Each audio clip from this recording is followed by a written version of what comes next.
saying, like, we could just... Take a shark food report?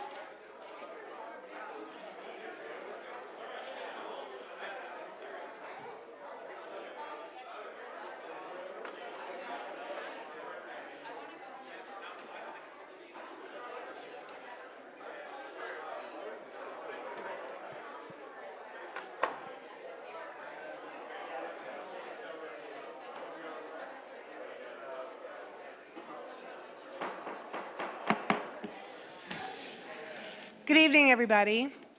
Adequate notice of this meeting, as required by the Open Public Meetings Act, was provided through the posting, mailing, and filing of the annual notice of regularly scheduled meetings of the Town Council on December 13, 2022. The notice was, on that date, posted on the bulletin board of the municipal building, provided to the Westfield Leader and the Star Ledger, and filed with the clerk of the town of Westfield. Ms. Lashy, may I have a roll call? Mayor Brindle? Here. Council members Habgood? Here. Parmalee? Here. LaGrippo? Here. Katz? Here. Mackey? Here. Contract? Here. Dardia? Here. Root? Here. Please rise for the invocation given by Councilman Hapgood and remain standing for the salute to the flag. Tonight we gather together intent on doing good work. We seek to represent fairly and well those who have given us this task. May our efforts be filled with insight, guided by understanding and wisdom. We seek to serve with respect for all. May our beliefs give us strength to act honestly and with integrity in all matters before us. Pledge allegiance to the flag of the United States of America and to the republic for which it stands, one nation, under God, indivisible, with liberty and justice for all.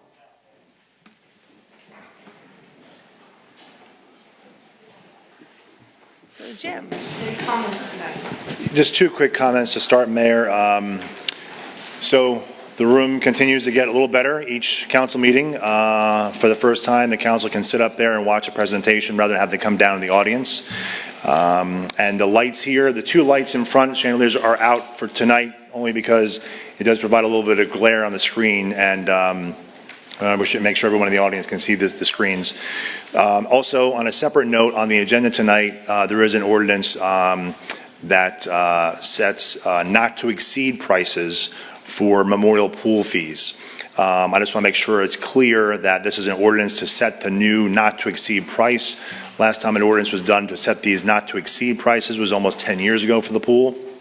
What will happen is the not to exceed price gives a range that allows the Recreation Commission to then set rates for each season within that not to exceed price. So this merely sets a new not to exceed price for probably the next 5 to 10 years, depending on how things go at the pool. And so at the next council meeting, it's expected the ordinance would be adopted, and then at that meeting, the January 31st meeting, new pool rates would be set for 2023, which will not be the numbers you see in the ordinance, but something lower than that based upon the commission's recommendation. So sometimes I know in the past you've had members come to the microphone concerned that their rates are going up, although it's only not to exceed price to allow a range to be established. And I'm a pool member myself, so I don't want to pay that high a fee either. So anyway, thank you very much, Mayor. Thank you, Jim. And good evening, everybody, and thanks to everyone who's joining us tonight, both in person and online. This is our first regular town council meeting of 2023. As a reminder, public comment will be accepted in person only, and we are live streaming for viewing only via Facebook, and the replay is available on Facebook, TV 36, and YouTube. Just a little bit of a recap of events this week. We had a wonderful MLK Day of events yesterday. I want to thank many of the community members who came out in this very meaningful commemoration of Dr. King. Once again, the Dr. MLK Junior Association of Westfield did a wonderful job of hosting now this long-standing tradition of marching from the MLK Monument to the annual service celebrating Dr. King's legacy of racial, social, and economic justice. Now more than ever, we are reminded that our community must stand in solidarity against hate and bias in all forms. I do remind everybody that it's not too late to participate in this year's MLK Service Day, organized by the Westfield High School Community Service Club of the MLK Association. They're collecting toiletries and other personal care items for the Westfield Food Pantry. They need things like shampoo, conditioner, body wash, razors, all those things, and you can drop them off at the bins outside of Holy Trinity or the main entrance to Westfield High School, where they also have the Amazon wish list, which you can purchase, and they'll deliver the items directly. They also, if you want, you can directly contribute to the Westfield Food Pantry as well. And you could just find all that information on the Food Pantry website. Also, thanks to the Union County Board of Commissioners, in particular Commissioner Kim Palmieri-Mudad. They've been partnering with the town to establish a drop-off point at the Westfield Police Department for MLK Day of Service supplies to benefit moms helping moms. They're looking for diapers, wipes, formula, maternal baby hygiene products, and so forth. And that will be in the police station through the end of the month. And today, January 17th, very importantly, marks the 7th annual National Day of Racial Healing. On this day, individuals, organizations, and communities across the U.S. come together to explore their common humanity and build the relationships necessary to create a more just and equitable world. It's part of the W.K. Kellogg's Foundation Truth, Railing, Healing, and Transformation efforts. This is the 7th year of the program, and it's the first year that the Westfield Memorial Library is hosting a community-wide racial healing circle. Is actually taking place as we speak, which is why many of us are not here this evening, but I do want to extend our thanks to the Human Relations Advisory Commission and the library for partnering with the Rutgers School for Public Affairs Administration and Social Justice Matters to bring this event to Westfield, hopefully not the last. I wanted to see if Councilman Hapgood, about the budget forum, do you want to let me know about when that is? Yes, thank you, Mayor. Thank you, Mayor. So next Thursday evening, we're going to be having our State of the Budget address. We do this every year now, where we take a moment before we start the budget process for 2023 and review how we did against the 2022 budget. So that meeting starts, I think, Jim, at 7? That's right. Next Thursday at 7 p.m. And it'll be in this room. So please join us. And bring your questions and your comments as it relates to this upcoming budget. Thank you.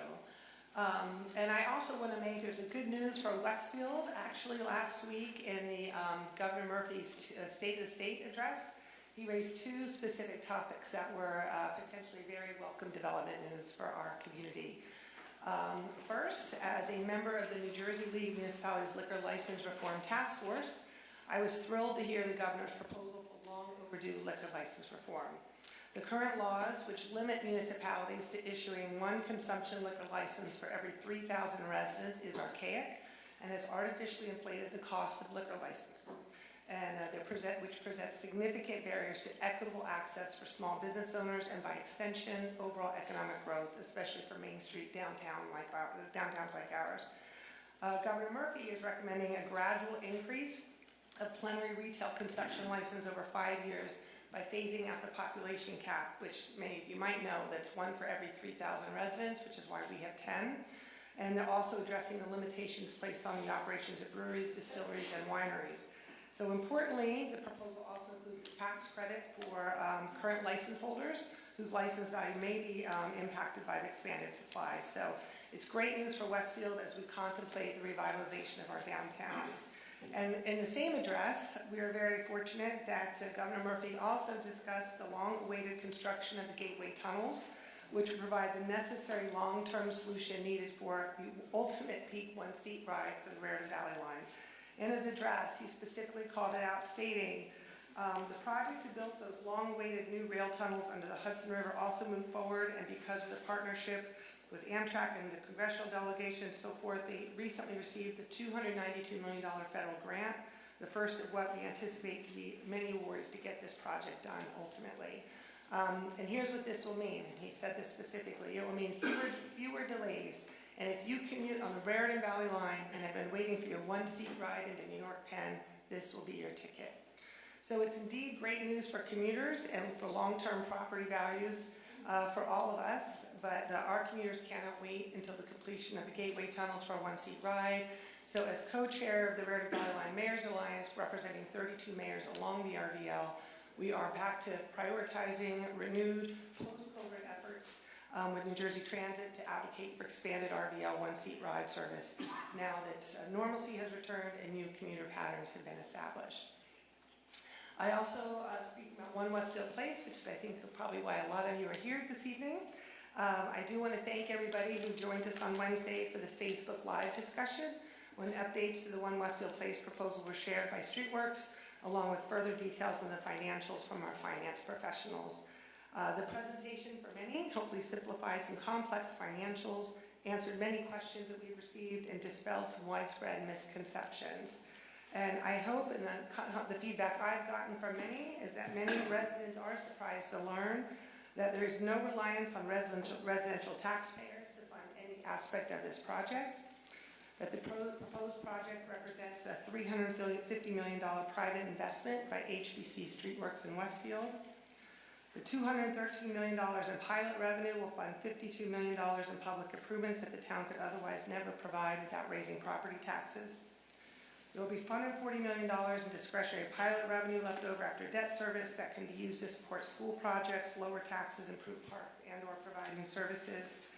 And I think what's always a surprise to many is that Westfield's population has declined by 2,700 residents since 1970, and that we've lost 2,000 private sector jobs since 2015. So tonight, as I'm sure you all know, executives from Streetworks are here to make a formal presentation to the council, highlighting the proposed changes to the project that they introduced last week. And our town finance professionals will also be presenting a project financial summary to the council. While much of this is not new public information, these presentations are directed to us up here on the dais to give the elected officials a chance to ask questions in a public setting ahead of the January 31st introduction of the redevelopment plan ordinance. And so before I hand it over to Streetworks and our finance team, I do want to remind everybody, and sometimes the why are we doing this question gets lost in all of this. And I do want to remind why we're doing this and why we embarked on this public journey 3 years ago, beginning with the publicly driven adopted master plan reexamination, which served as the foundation for the proposal that we are contemplating today. So why are we doing this and what problems are we solving? First and foremost, this proposal intended to revitalize our downtown and future-proof it against further economic downturns. By creating an expanded and diverse downtown live-work-play ecosystem, we aim to restore the 2,000 jobs that have been lost and create a healthy and robust 7-day-a-week economy that will sustain and support our local businesses for the long term. Secondly, and something that matters to everybody, we seek to expand and diversify our tax base that will enable the town to deliver significant public benefits and services that our municipal budget could never otherwise sustain, with a goal of stabilizing and ideally and potentially lowering taxes over time. So there are numerous benefits that are the byproduct of this project, from parking solutions to infrastructure and traffic improvements to new public spaces and downtown streetscapes. But simply put, the One Westfield Place proposal provides an opportunity for a transformational private investment in our town that will benefit our town and taxpayers for decades. So once again, I do implore all residents to avail themselves of the vast amount of information that's available on our website, from FAQs to presentations to tracking parking reports and more. And we recognize that there's often a quick and emotional reaction to change, but it is incumbent on everybody to rely on facts when analyzing a project of this scope. So with that, I think I'm going to hand it over to Jim to facilitate the presentation. And while that's happening, I just do want to remind everybody, there's a lot of people here tonight. There's a lot of very strong feelings about this project. But, you know, I think one thing we pride ourselves as a community is how we treat each other with respect. And our job is to maintain decorum. So if we could keep those tenets in place as we go through this tonight, to be respectful of those that are speaking, respectful of those that are presenting, and let's hopefully have a very healthy conversation this evening. So with that, I'm going to hand it over to you, Jim, to get us started. Sure. I think you kind of already covered some of this first slide presentation, as we already talked about. And I think what we want to do is pass it over to Doug Adams from Streetworks to do a little review of Streetworks presentation and project. And if you want, I'll hit the buttons as you. Sure. Okay, good. Thank you, Jim. Thank you, Mayor, and thank you, Council, for letting us speak here tonight. For me, to work on an important project like this is an intense effort spread over many years. At Streetworks, this entails all the work that a developer normally does. But in addition, it entails a lot of community outreach and municipal outreach that frankly a lot of other developers don't do. Our philosophy is to listen, to learn, and then refine our plan. It's an approach I find most rewarding for the 25 years I've been a developer. It does not mean that every concern results in a plan change, or that every idea is incorporated in the plan. We bring our own experience and our own opinions to bear as well, and we have to make sure that the project is financially feasible or nothing will work in the end. We'll spend the next 20 minutes reviewing our outreach efforts that brought us here tonight and how that engagement has resulted in specific and meaningful changes to the proposed plan that we made some months ago. Here with me tonight is Ternisa Danuser, our Senior Vice President of Communications, as well as Ann Landau, who's the Senior Design Manager on the project. With that, I'll turn it over to Ternisa.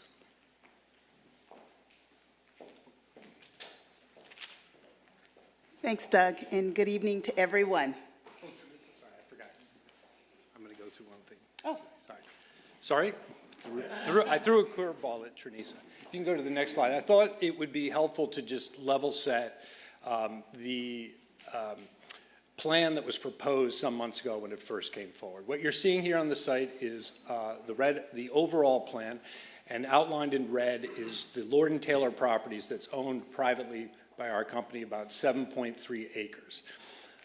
The proposal there is to adaptively reuse the original portion of the Lord & Taylor building. It's about 100,000 square feet, creating state-of-the-art office space with high ceilings for both corporate, professional, and medical offices there in the mix. On either side are two residential buildings totaling 138 units that are age-restricted for 55 and over, which is a segment of the market that we heard from the master plan for people that are selling their homes but want to remain in town and do not have an option. We feel strongly that this is a vibrant and important part of the market here and can help stem what has been a loss of residential population over the last 20 or 30 years. And we're seeing that trend both across New Jersey and the country as the population ages. Across the street are 16 townhomes parked within the townhomes themselves for also restricted for ages 55 and over. There's enough street retail just to activate the street, 13,300 square feet. That's a reduction overall. The current building is 143,000 square feet of retail, and the proposed plan in total is a fraction of that amount. There's also was a proposed residential apartment building at the corner of North and Clark with 34 units in total. Every residential building has the required 15% affordable component as required by New Jersey law. Moving down is the parcel to the north of the tracks and the train station. The private proposal there is for 0.22 acres of the municipal parking lot to have one residential apartment building of 35 units, a loft-style building adjacent to the station and the tracks that would, in addition to having residents there, would also shield the garage from view from the public street.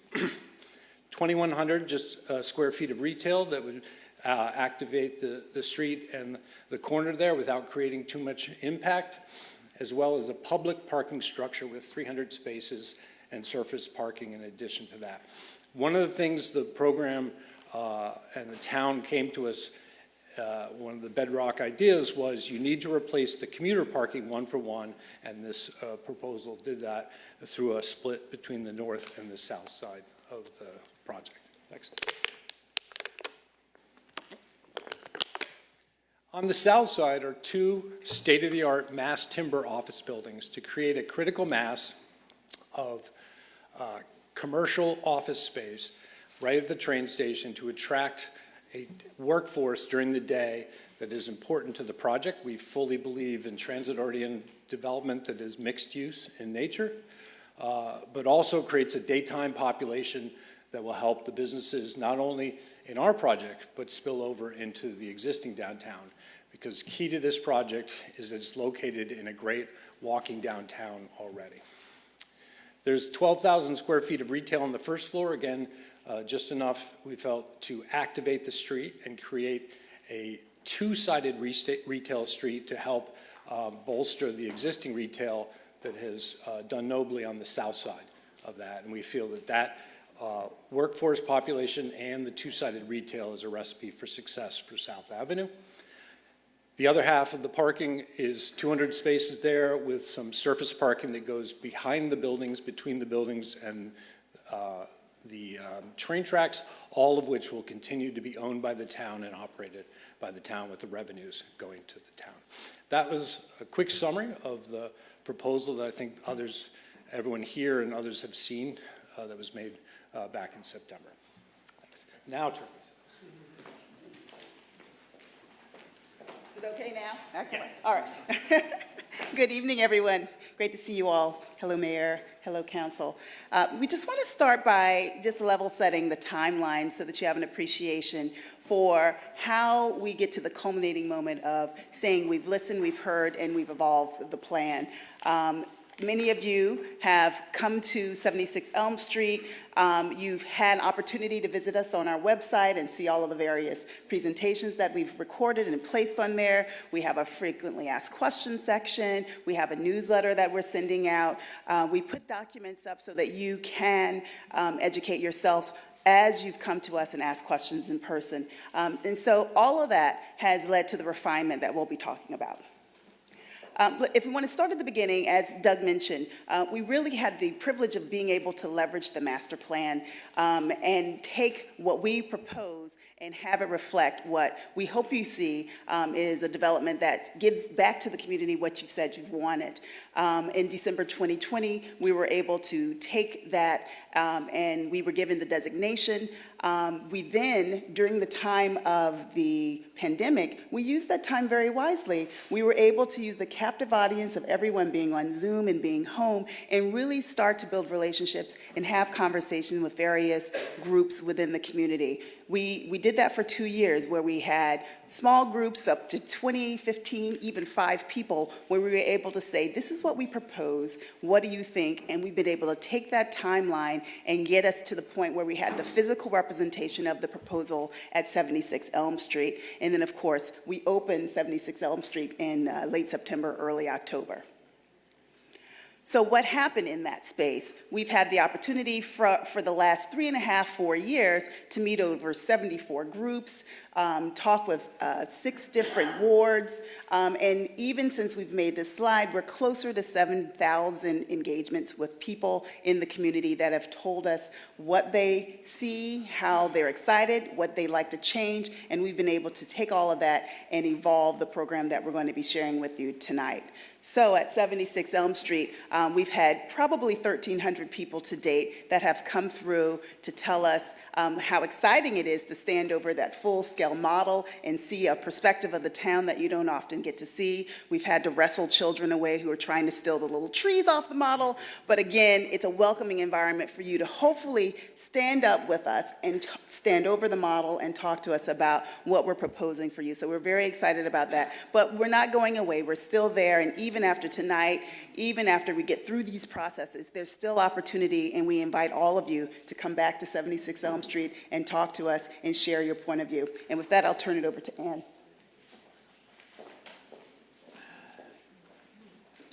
Thank you. Hi, Mayor. Hi, council members. Nice to see everyone. So I'm going to walk us through some of the changes we've made to the plan since we started this process of gathering feedback. And as you can see on this slide, they're really, they fall into 4 categories. So some of them are really around program and massing, so the building shape, the building height, the use organization, etc. Second is public realm, so impacts to any of the streetscapes, the plazas, Quimby Street, and then parking and traffic are pretty self-explanatory, I think. And so in the next few slides, I'm going to focus mostly on the significant changes since we have opened the preview center, and then we'll do a larger summary at the end. So this is a view of what was previously our Clark and North multifamily residential building. We've actually changed this site to townhouses. So instead of 34 residential units, it'll become 16 townhomes, so a reduction of 18 units. It's also going to reduce the height and reduce the density on this site, so it won't feel as substantial. And the reason we felt this was important is because we've really heard about the congestion in this part of town relative to traffic, as well as relative to residential units. And so this is really a response to that feedback. Speaking of traffic, we've also committed to incorporating a new traffic signal at Clark and North. We have heard over and over again how hard it is to make turns out of Clark and out of Ferris as you're trying to get onto North Avenue. And we can really substantially improve that by adding a traffic signal here. And it's not only for cars, this also makes it a much safer crossing for pedestrians, both across North Avenue and across Clark. A couple other items on this slide. Over on these two townhouse sites, we will be incorporating a dog run that will be open to the public, privately owned and operated, but open to the public, as well as a community garden, similarly open to the public, but privately owned and operated. Moving over to towards the train station. This is a view looking as if you're kind of floating over South Avenue, looking north. The train station is over to the left side of the page. So the two buildings that you see sort of in the foreground of the image are proposed mass timber office buildings. What we're proposing here is to remove a full floor. We've heard some concerns about the height of this building, and so in response, we're willing to go down an entire floor. Additionally, we have spoken to the businesses around the south side. We've heard some concerns about availability for parking there, and we've found a way to incorporate 16 new street spaces along South Avenue, along the north side, that will help fill in their parking needs. And then lastly, there's a series of sort of intersections along South Avenue where we're proposing significant upgrades to the traffic signals as well as the crossings. So a new signal over towards the right side of the page, improvements at the intersection with Summit, and improved pedestrian safety crossing Boulevard. And then traffic. We've heard a lot about traffic in our time at the Preview Center, and as in all towns, it's a struggle to manage it. So we have done a comprehensive study with our consultants, looking at a number of intersections around town, and we're proposing quite a few improvements. So most recently, we've moved towards adaptive traffic signals at key locations. So adaptive signals, for anyone who's not familiar, are smarter signals that can change their timing based on that presence of vehicles. It makes everything move a little bit more smoothly, and we'll be incorporating those at key locations. We're also improving some of the bike paths. There are paths that run along the railroad west of the train station.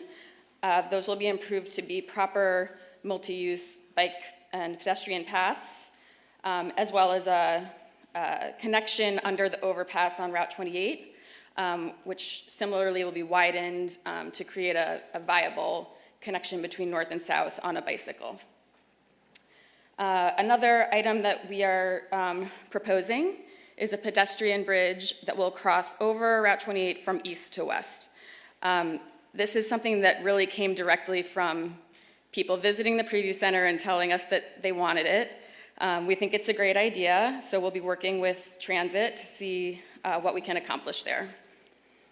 And Finally, in the mobility hub around the sort of central public spaces, we'll be incorporating ride share spaces in the garages. So it's something like Zipcar, if you're familiar with that.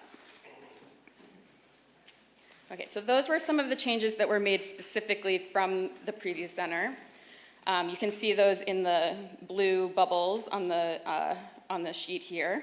I'm going to quickly go around all of these. These are all of the changes that have been made in the entire time that we've been working in the town of Westfield. And we think it's important to identify them because they're all significant and they've all made the plan better, we think. So I'm going to start with the townhomes on the Clark and North site, which we spoke about briefly, but just to reiterate, we're going from a multifamily building there with 34 units to a series of townhomes, only 16 units. So an 18-unit reduction there, as well as a reduction in height and density.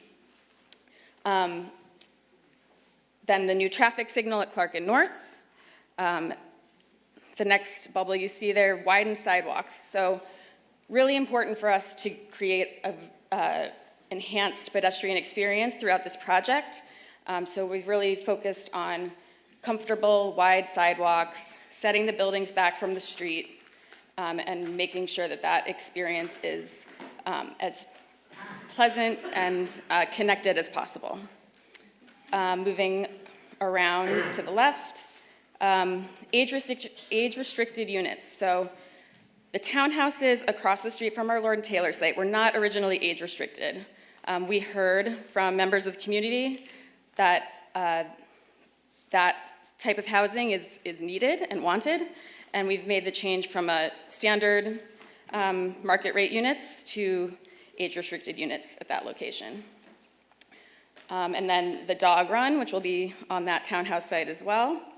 And then down to setbacks above 40 feet. So we've really, over the many years that we've been working on this, have been shaping the buildings and trying to create a contextual response to what exists in Westfield, as well as a response to the master plan and what the town really needs. So we've paid careful attention to the street wall, the existing heights around town, that being 40, 45, sometimes 50 feet. And all of our buildings have setbacks right around 40 feet or less. Again, on the Lord and Taylor residential, we did switch those to age-restricted units, similar to the townhouses. And the next one is a big one, the adaptive reuse of the existing Lord and Taylor building. Rather than demolish it and start fresh, build something new, after a lot of discussion with the town and understanding the sentimental value of the building, we decided we would find a way to keep it. And not only does that sort of help maintain the history of our site, it's a really highly sustainable option for this property. And then again, the community garden we mentioned previously, we'll be incorporating that on the townhouse site as well. And then, let's see, I'll go to the pedestrian bridge first. We talked about that one, trying to get across Route 28 from east to west, coming sort of from the train station and getting you over towards the park and the Lord and Taylor site. As Doug alluded to, parking has been studied extensively in the course of organizing this project, and we feel really good about the fact that we've split it between north and south. We think it'll cater well to both sides of the community and help reduce the traffic. New left turn signal infrastructure. So here we're talking about Summit and South Avenue. It's a really tricky place to turn left right now. We've been working with our traffic engineers to reorganize the lanes and reorganize the timing and reorganize the intersections so that it works better, moves faster, moves more smoothly. Programming for the town square and town green. You've probably heard us talk about Dan Biederman if you've been to any of our events in the past. He and his team are helping us understand how we can program and activate these beautiful new public spaces. He'll help us optimize the design, figure out how to operate them effectively, and again, program them so that they're constantly activated and really a great resource for the community. Moving on over, we mentioned the on-street parking on South Avenue, 16 new spaces that'll be available for users of that retail on both sides of the street there. And then the office building itself. We originally did not have it split into two buildings. Something we heard was, it's really big. So we actually decided to pull Boulevard right through our building. It helps us break down the scale of the building. It also creates a new public environment and a connection from Boulevard and the neighborhood to the south, right up to the platform of the train. We have, again, revisited the setbacks of our buildings to make sure that they feel contextual and appropriate and really respect the context and the town. So we've increased the setbacks on this building above that retail level, which is about 20 feet. We, again, removed a floor of the office building. And then something we heard is, you know, if I have to get from the garage to the platform, what's that experience going to be like? And we want to make sure it's as comfortable as it can be and as pleasant as it can be. So we're proposing a new covered walkway from the north garage that will cover you all the way from the entrance, the pedestrian entrance there to the platform, so you can get there without being out in the elements. And you can get either to that side of the platform, or then you can get to the underpass and be on your way to the city. The north garage, the size was reduced. So 300 stalls rather than what it was previously, closer to 500. And the residential building that lines that garage, that screens it from North Avenue, we've incorporated setbacks above 40 feet. Another big one that was mentioned previously, we removed an entire lot from our scope. So Lot 7, which is currently a public parking lot, was originally part of our plan, and we've moved away from that. It's no longer included in our scope. Couple more public bucket items. The upgrades to Quimby Street. We've been constantly working with the consultant team and with the town and the town's planning team to optimize the proposed design for Quimby Street. So it will remain a vehicular street. However, it will be able to be closed off when desired. It will be beautified. There will be new trees, new pavers, new lights. We really want to make a great pedestrian environment, but again, balancing the needs of the pedestrians with the needs of the vehicles in town. The next item here, pedestrian tunnel upgrades. So we are doing all this work to make each side of the train station beautiful, and we really want to really link them together with a beautiful pedestrian underpass. So improved lighting, improved finishes. We really want to create a complete experience from one side to the other.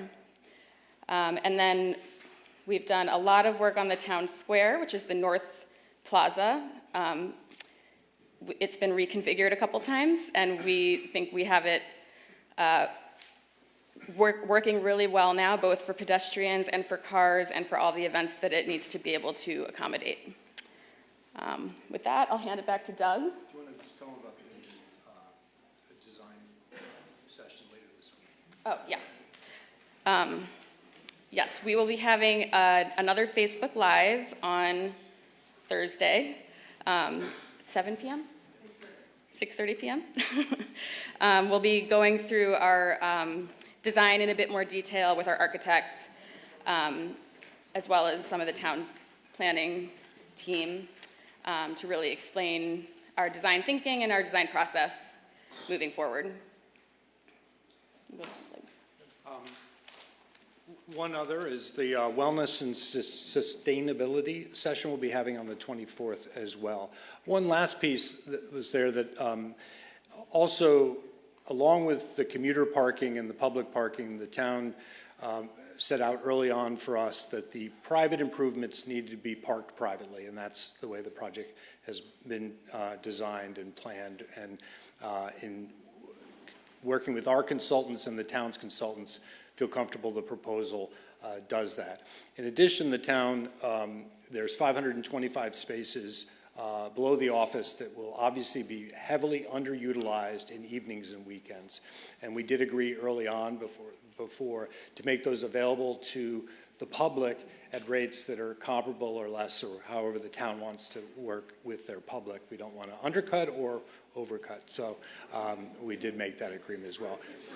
With that, that's the end of our presentation. We're happy to take questions now or later, however you want to do it. Should we do questions for them now or wait and do finance? Do fine. Deb, since you're up here, why don't, if there are any questions from the council for Doug, and then we'll move on to finance? Hi, Doug. Thank you. A lot of Ward 3 residents want to understand the need for the office buildings on South Avenue. Sure. So I do believe in the meetings that I've been in, you've done a nice job explaining it, but I do think it'd be valuable for everybody to hear. Why are these buildings so important? Yeah. Why do you think Westfield needs Class A office buildings? Thank you. A few things. One, and I'll stand here and proudly say it, we're actually bullish on this type of office.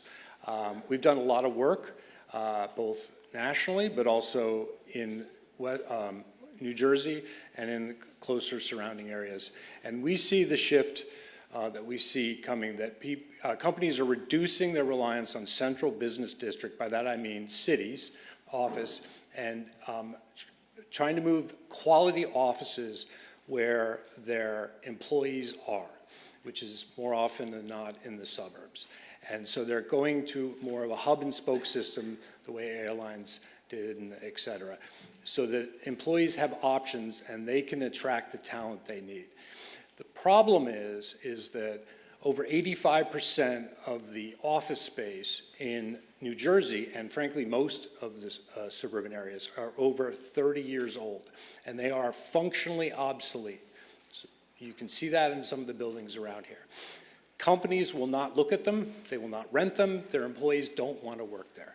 They need to have spaces that are what are called commute-worthy, where people want to come in, not 5 days a week, but whatever the company and the employee find is the right cadence. There's no Class A office space, certainly of any massing here in Westfield. We think it's a missed opportunity. We think it's reflected in the loss of daytime business population over the past 10 years. That's substantial. Studies typically show that those employees spend $30 a day on average in the communities where they work. That's important revenue that the town should be capturing. And we think that office is part of that mixed-use environment that's so important, particularly at a train station like this. Lastly, it's not academic. We have 4 conversions of Lord & Taylor buildings underway, and offices and others that we're looking to do ground up that have real tenants that have signed leases in the last 12 months. So we continue to be really bullish on that. Lastly, as you'll hear, it's a big part of the economic driver for the pilot that pays for many of the public improvements that we all think are worthwhile. One thing I hear since we moved to Westfield 15 years ago, and my 10 years on council, is the need for more commuter parking. Even after the pandemic, there's still a 1 to 2 year wait for commuter parking. So with all this development, why not have more commuter parking built into the plan? From our point of view, we're trying to create balance between creating business and residences here and parking that's for people that are using the downtown, along with parking and facilities and infrastructure for commuters. We think The one-to-one replacement reflects that. It's more than we had originally proposed or were thinking about, as well as creating spaces in those garages for alternative needs, what we call the mobility hub, like rideshare and others, help even add to that. We've looked at options where you could increase that. We just feel it's not a recommendation we would make, and we like the replacement at the levels that were here before. And when I first saw the original proposal before the public in April of last year, I was told the office buildings were 4 stories. And then when it came out to the public, it was 5 stories. So I think it's a little disingenuous to go back and say, well, look, we listened to you, and it's 4 floors again. It's, there's a little, depends on which side you're looking at it from. So from the street, it's 4 stories, 1 retail, double height to match what's across the street, and 3 floors of office above. If you look at it from the railroad track sides, there are 2 levels of parking that fit in behind, hidden behind the retail. And I think that's probably what caused some of the confusion. So right now, it's how many feet? It is the retail, 3 stories above, and it's reduced from a maximum of 75 feet to below 65 feet. It's a full story. Hey, I'm sorry. So Doug, Yes. on that note, I do think it's helpful for the public to understand, if you're standing in front of the buildings, there's a pedestrian walking, how are you feeling? Like, why is that appropriate? Help everybody understand your perspective on sort of the height, the size, and scale of these buildings, and how you've explained they fit in to that particular environment. Yep. What will the pedestrian feel? Because ultimately, that's what's important here. People are not going to be staring at these buildings from a train track or from a train. So 3 things, and starting with the master plan is, if we're looking at any more density, it would be between North and South Avenues and not on the other side, which is where we have kept these proposals. Specifically on the south side, that is a wider sidewalk, 15 feet minimum, than you find in other areas as required. So that sets the entire building back farther from the pedestrian. It gives the pedestrian more room. In addition, there's a generous setback that Ann mentioned above the retail that sets the office even further back, and then setbacks above that. So the building is designed that as it goes up, it goes away from the street. So we feel it's appropriate. There's going to be more discussion, and our architects will be available at that session that Ann mentioned to go into that in much more detail. Hey, Doug, just go back to the office space for a minute and just about your leasing strategy and your plan to how much is leased up before you begin building, just to Sure. the confidence you have. To take it in 2 pieces, the Lord and Taylor building exists, so that will just be retrofit, and we feel very comfortable based on our experience with our other Lord and Taylor buildings that we can pre-lease that existing structure. For the office space, nobody, particularly us, wants to build vacant office. So we have committed to pre-lease at least 50% of those buildings before we start them. So that's something that will be required by us, and I'm sure will also be required by our lenders and other equity sources. So that ensures that there'll be a major anchor in place before any of those buildings are built, and before any of them the land underneath it is purchased from the town. So the town's assured that the building will be built before they actually sell us the land. Doug, relative to the 2 floors that are being removed, are the green spaces going to still remain there, or will be HVAC accommodations necessary? No, still be the green spaces on the roof. It's an important amenity for the tenants, et cetera. And if there happens to be a food and beverage, something on the first floor, then it would be available to those and those customers as well as a tenant. The concern I hear from the south side residents is the Central Avenue corridor. I know we talked about including a traffic study. Right now, approximately over 40,000 cars a day using that corridor. And people use Boulevard, Summit, Carlton Road as cutoffs to get off Central, so residents are very concerned about Boulevard, Carlton, Summit, even Rahway, come in direct quarters to this building. So I don't know if there was any movement in including Central in the traffic study or? Well, we included the intersections along North and South and the overall, and there was a lot of questions about, did we look at other projects that were approved but not built? And the answer is, yeah, I think there was quite a number of projects that were called the as-built scenario that were included, as well as background growth to all those numbers. So we are and have added since September additional improvements along South and North Avenue, including the adaptive signalization, which will help. What we're still looking at is the intersection, forgive me, the cross street south as you go down Central, where there is some trouble with left turns onto Central, and we just haven't finished the analysis there, but our traffic consultant's looking at that because we heard at the Ward 3 meeting that was a particular concern with that box and that box getting blocked and what we might be able to do about it. There's a concern on South Avenue, because it's 2 lanes, and now it's going to go into 1 lane, so there's a concern traffic is going to back up all the way down South Avenue, past Bagel Chateau, past the car wash, so, I mean, going into 1 lane is going to be, I mean, might work for the structure, but I think, you know, I'm not a traffic expert, but what's your thought on that going into 1 lane? We really believe it's going to work, and more importantly, our consultant, but more, Hey, seriously, everybody, let's just show some respect, please. but more importantly, our traffic consultants and the town's traffic consultants, as well as anything connected to the state or the county, will have to sign off on this. But as you come going from east to west, right, we believe it's important not how many lanes there are, but how the traffic moves through that area. And as you come up, the main thing on the right is turning into the mobility hub, the station, all these other things, which right now is unmanaged and creates a lot of issues. So by creating a lane of parking, the right turn can turn in and get into the public spaces while the left lane travels through. And as you come out then, people coming out from the train station will be able to turn right into their dedicated lane and join the traffic without merging. That will create a smoother, better throughput, according to the traffic consultants. There's going to be parallel parking there too on that. Between that stretch, but for the 16 spaces, but at the beginning and the end, there's still 2 lanes.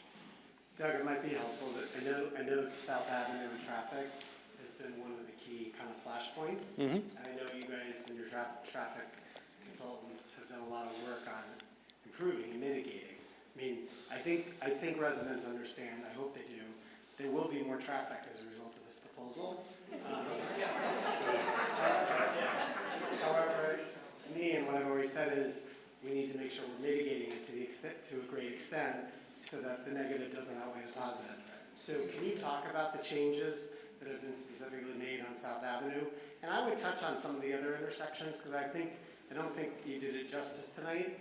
You know, the extensive traffic mitigation that this proposal contemplates in this town, and the cost. You know, Right. I know we're going to get to the financials.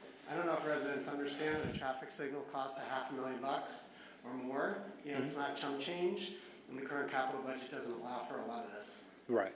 So there are, included in the improvements package, there are millions of dollars of upgrades to the signalization, including quite a number of signals, new signals, and pedestrian crossing infrastructure all along the major points on South Avenue and North Avenue.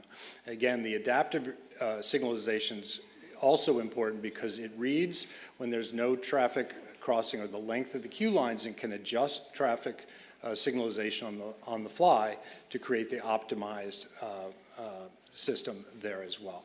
In addition, there are currently places like North and Central where there aren't the right timing or the right signalization for the lanes that are there today. You cannot expand the road, but by adding the turn signals there and that infrastructure, you can make those turns. I can tell you that I encourage people, we've posted the traffic session we did already has been posted, as well as The full traffic report and all the exhibits are posted online. Intend to hold additional sessions coming up because we want to keep working on the traffic. If the traffic doesn't work, right, our project doesn't work. I've invested $350 million in a project that doesn't work. Traffic is very, very important to us. And I know it's important to the town. I know it's important to the residents. Again, it's important to us as well. Can I ask a question? Sure. Doug, I know a lot of us are concerned about the parking structures, and what I like when I go visit my in-laws in West Hartford, when I go into the parking garages and I see that open floor plan, and I like the escalators enclosed in glass. I don't know if you're going to be talking more about the design on Thursday, but the safety of the parking garages can you touch upon that or explain a little bit about how that will be? Are there going to be wide open pedestrian spaces to get to our cars, et cetera? Yeah, the design of the garages, and you can see it in the projects we built, are designed to be more retail type garages for the public. So they're a little bit higher, better lit. You're correct, the elevators tend to have glass where you can see in and out to provide safety and the feeling of safety, as well as all the infrastructure, blue light stations, et cetera, that you would normally have.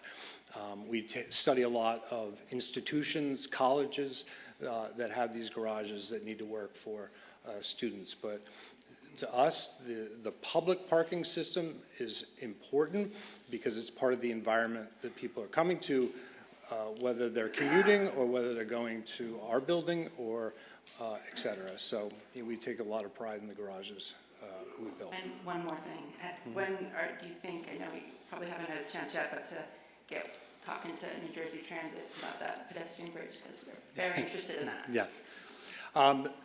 We liked the idea a lot, as Ann said. This is the area that crosses from Lord and Taylor to the 9/11 Memorial. The grades are such there that I think it can be accomplished without elevators, et cetera, which is what really causes the problems. Because it does not cross the railroad tracks, we're optimistic that New Jersey Transit will look favorably on this in the end, and that it can accommodate not only pedestrians but bicycles as well. As someone pointed out to me, if we could create, it's not my term, a sort of a high line for bicycles and pedestrians along the railroad tracks, that is the way to connect people from the hub to the outer, outside of the downtown, which was a comment we heard a lot. That's not really fully under our control, but we'd like to do what we can to help it. Thank you for listening. Sure. Doug, hey, Yeah. Thanks for the presentation. Great to hear that there's going to be some additional bike paths installed. So if you could just talk about that for a bit, the infrastructure that's associated with those bike paths, lighting would be great. Yep. Could you expand on that? Yeah, to us, that's a multi-use. So the bike paths that are there today, which are pedestrian bike, are overgrown, poorly lit, and don't feel safe. And that's not for me, that's feedback we've gotten, but I've walked them. So to us, we would take that and clean it out, open it up, better light it, try to extend it so it goes the length of our site. That will require some other landowners weighing in, but the longer we can extend it, the better. The other key improvement is if you go underneath the bridge, Route 28, the railroad bridge, there's two lanes of travel, and there's a dead space there in the road that's unused, and the sidewalk is narrow. And without changing the vehicular travel at all, that sidewalk can be expanded to 14 feet and a barrier put between the traffic that moves quite quickly there and that sidewalk. That can create an excellent north to south connection other than the one that exists at the railroad station. So we're looking to do that. The bicycles aren't the answer to everything, but they're a key component, and we see them as part of the future, not the future. When we spoke, you said Plan B, if the office buildings are not filled, we'll come back to the council to convert them to residents. Is that still the thought? Street works going forward? We're really committed to the office. If for some reason we were unable to pre-lease the office before we can't acquire it then then yeah, we would have to come back and go through a public approval process to make any changes to the redevelopment plan. I think the town can speak to that more simply. That's their process that I'd have to live by, but we're committed to the office. When these are built. We're not looking to build in any flexibility on that. But when these are built, are they gonna be planned or the architecture in case they have to be converted to residential?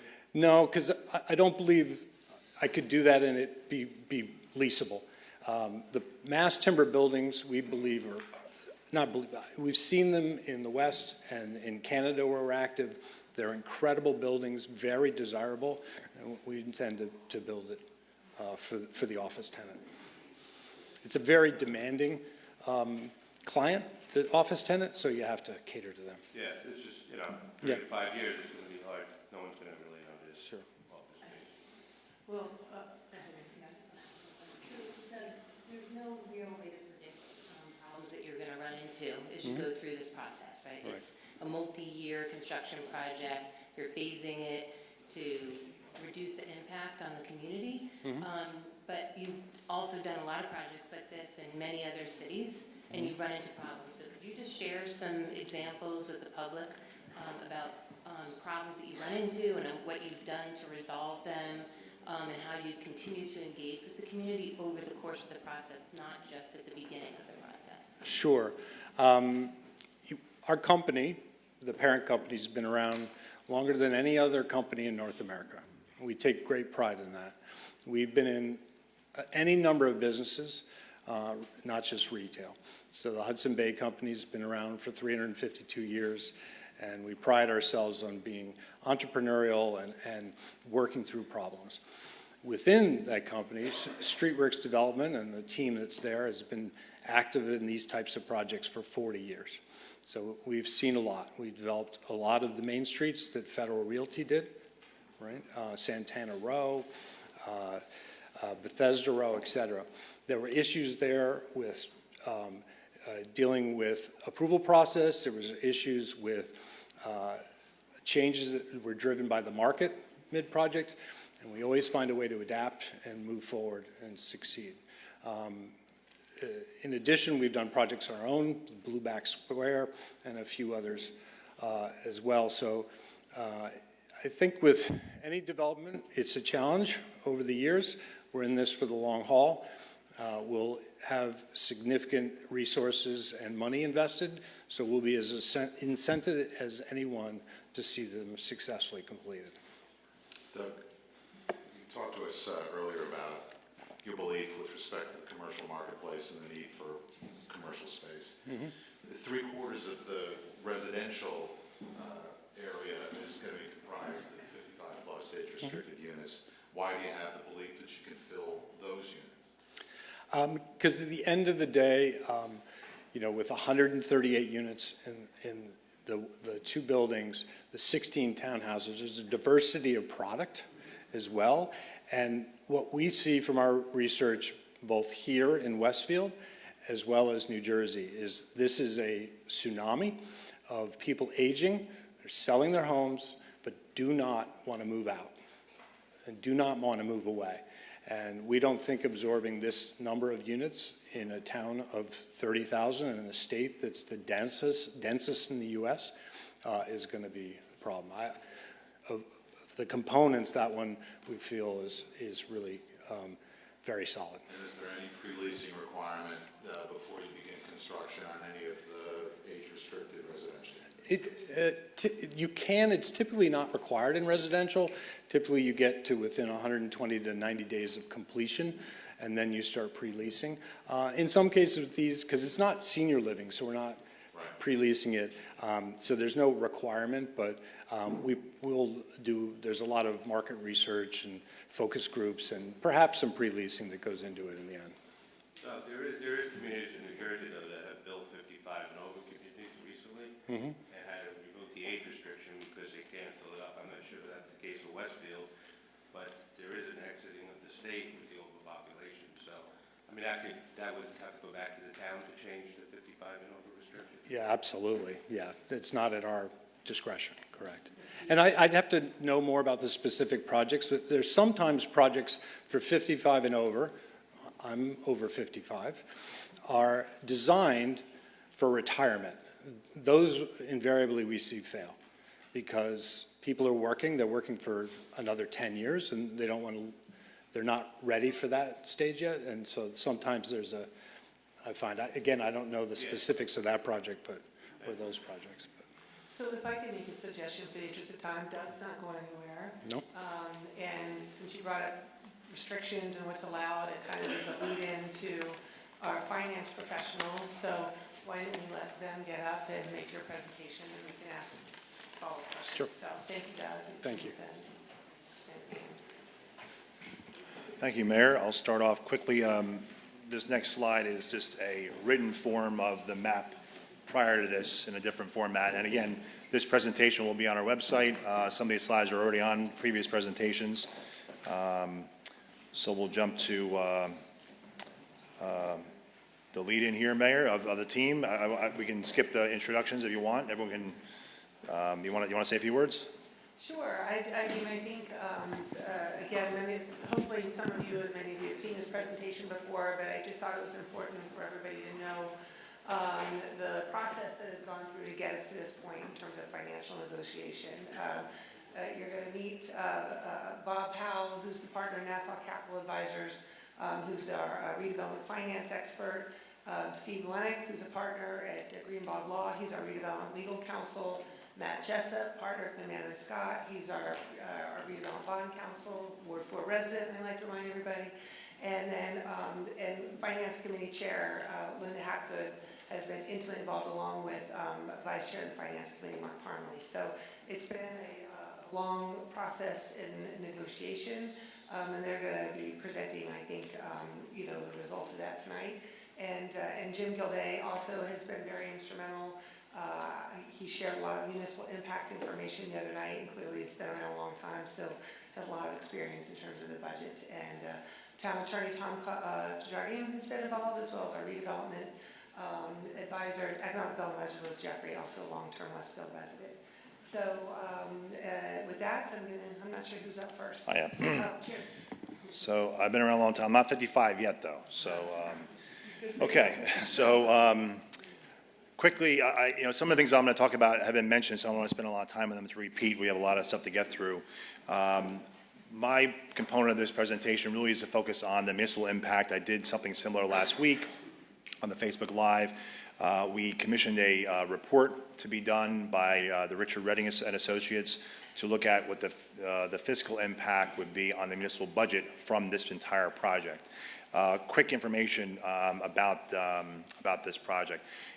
I've been the town administrator here for 21 years. I've been working for the town for 30 years. I've done 21 municipal budgets for the town of Westfield. And I can tell you that I always tell every town council, this council and previous ones, that we can do everything and everything you want to do, but we can't do it all at the same time, because every year it's a struggle to make sure we're funding our own resource, our own functions, both salary and wages, and so forth, because revenue is a hard thing to come by.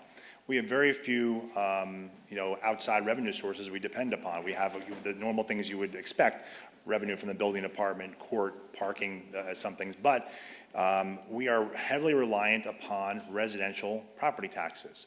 We're over 90% residential in this town. So unlike other neighbors of ours, where you can have a larger commercial base of taxes coming in to offset or reduce taxes for the residents, we don't really have that, which is part of the beauty of this town in many ways, right? But it's also a revenue, a lack of revenue that actually we have. So the revenue from this project, as was mentioned before, 350, 375. This is a significant investment in the town of Westfield by this private developer, in this case, HBC Streetworks. So bottom line, there's a couple things to mention here. This project has the ability to stabilize property taxes over the long term, rebalances the tax burden between commercial and residential. It begins to do that process. We'll get into some of that information in a minute.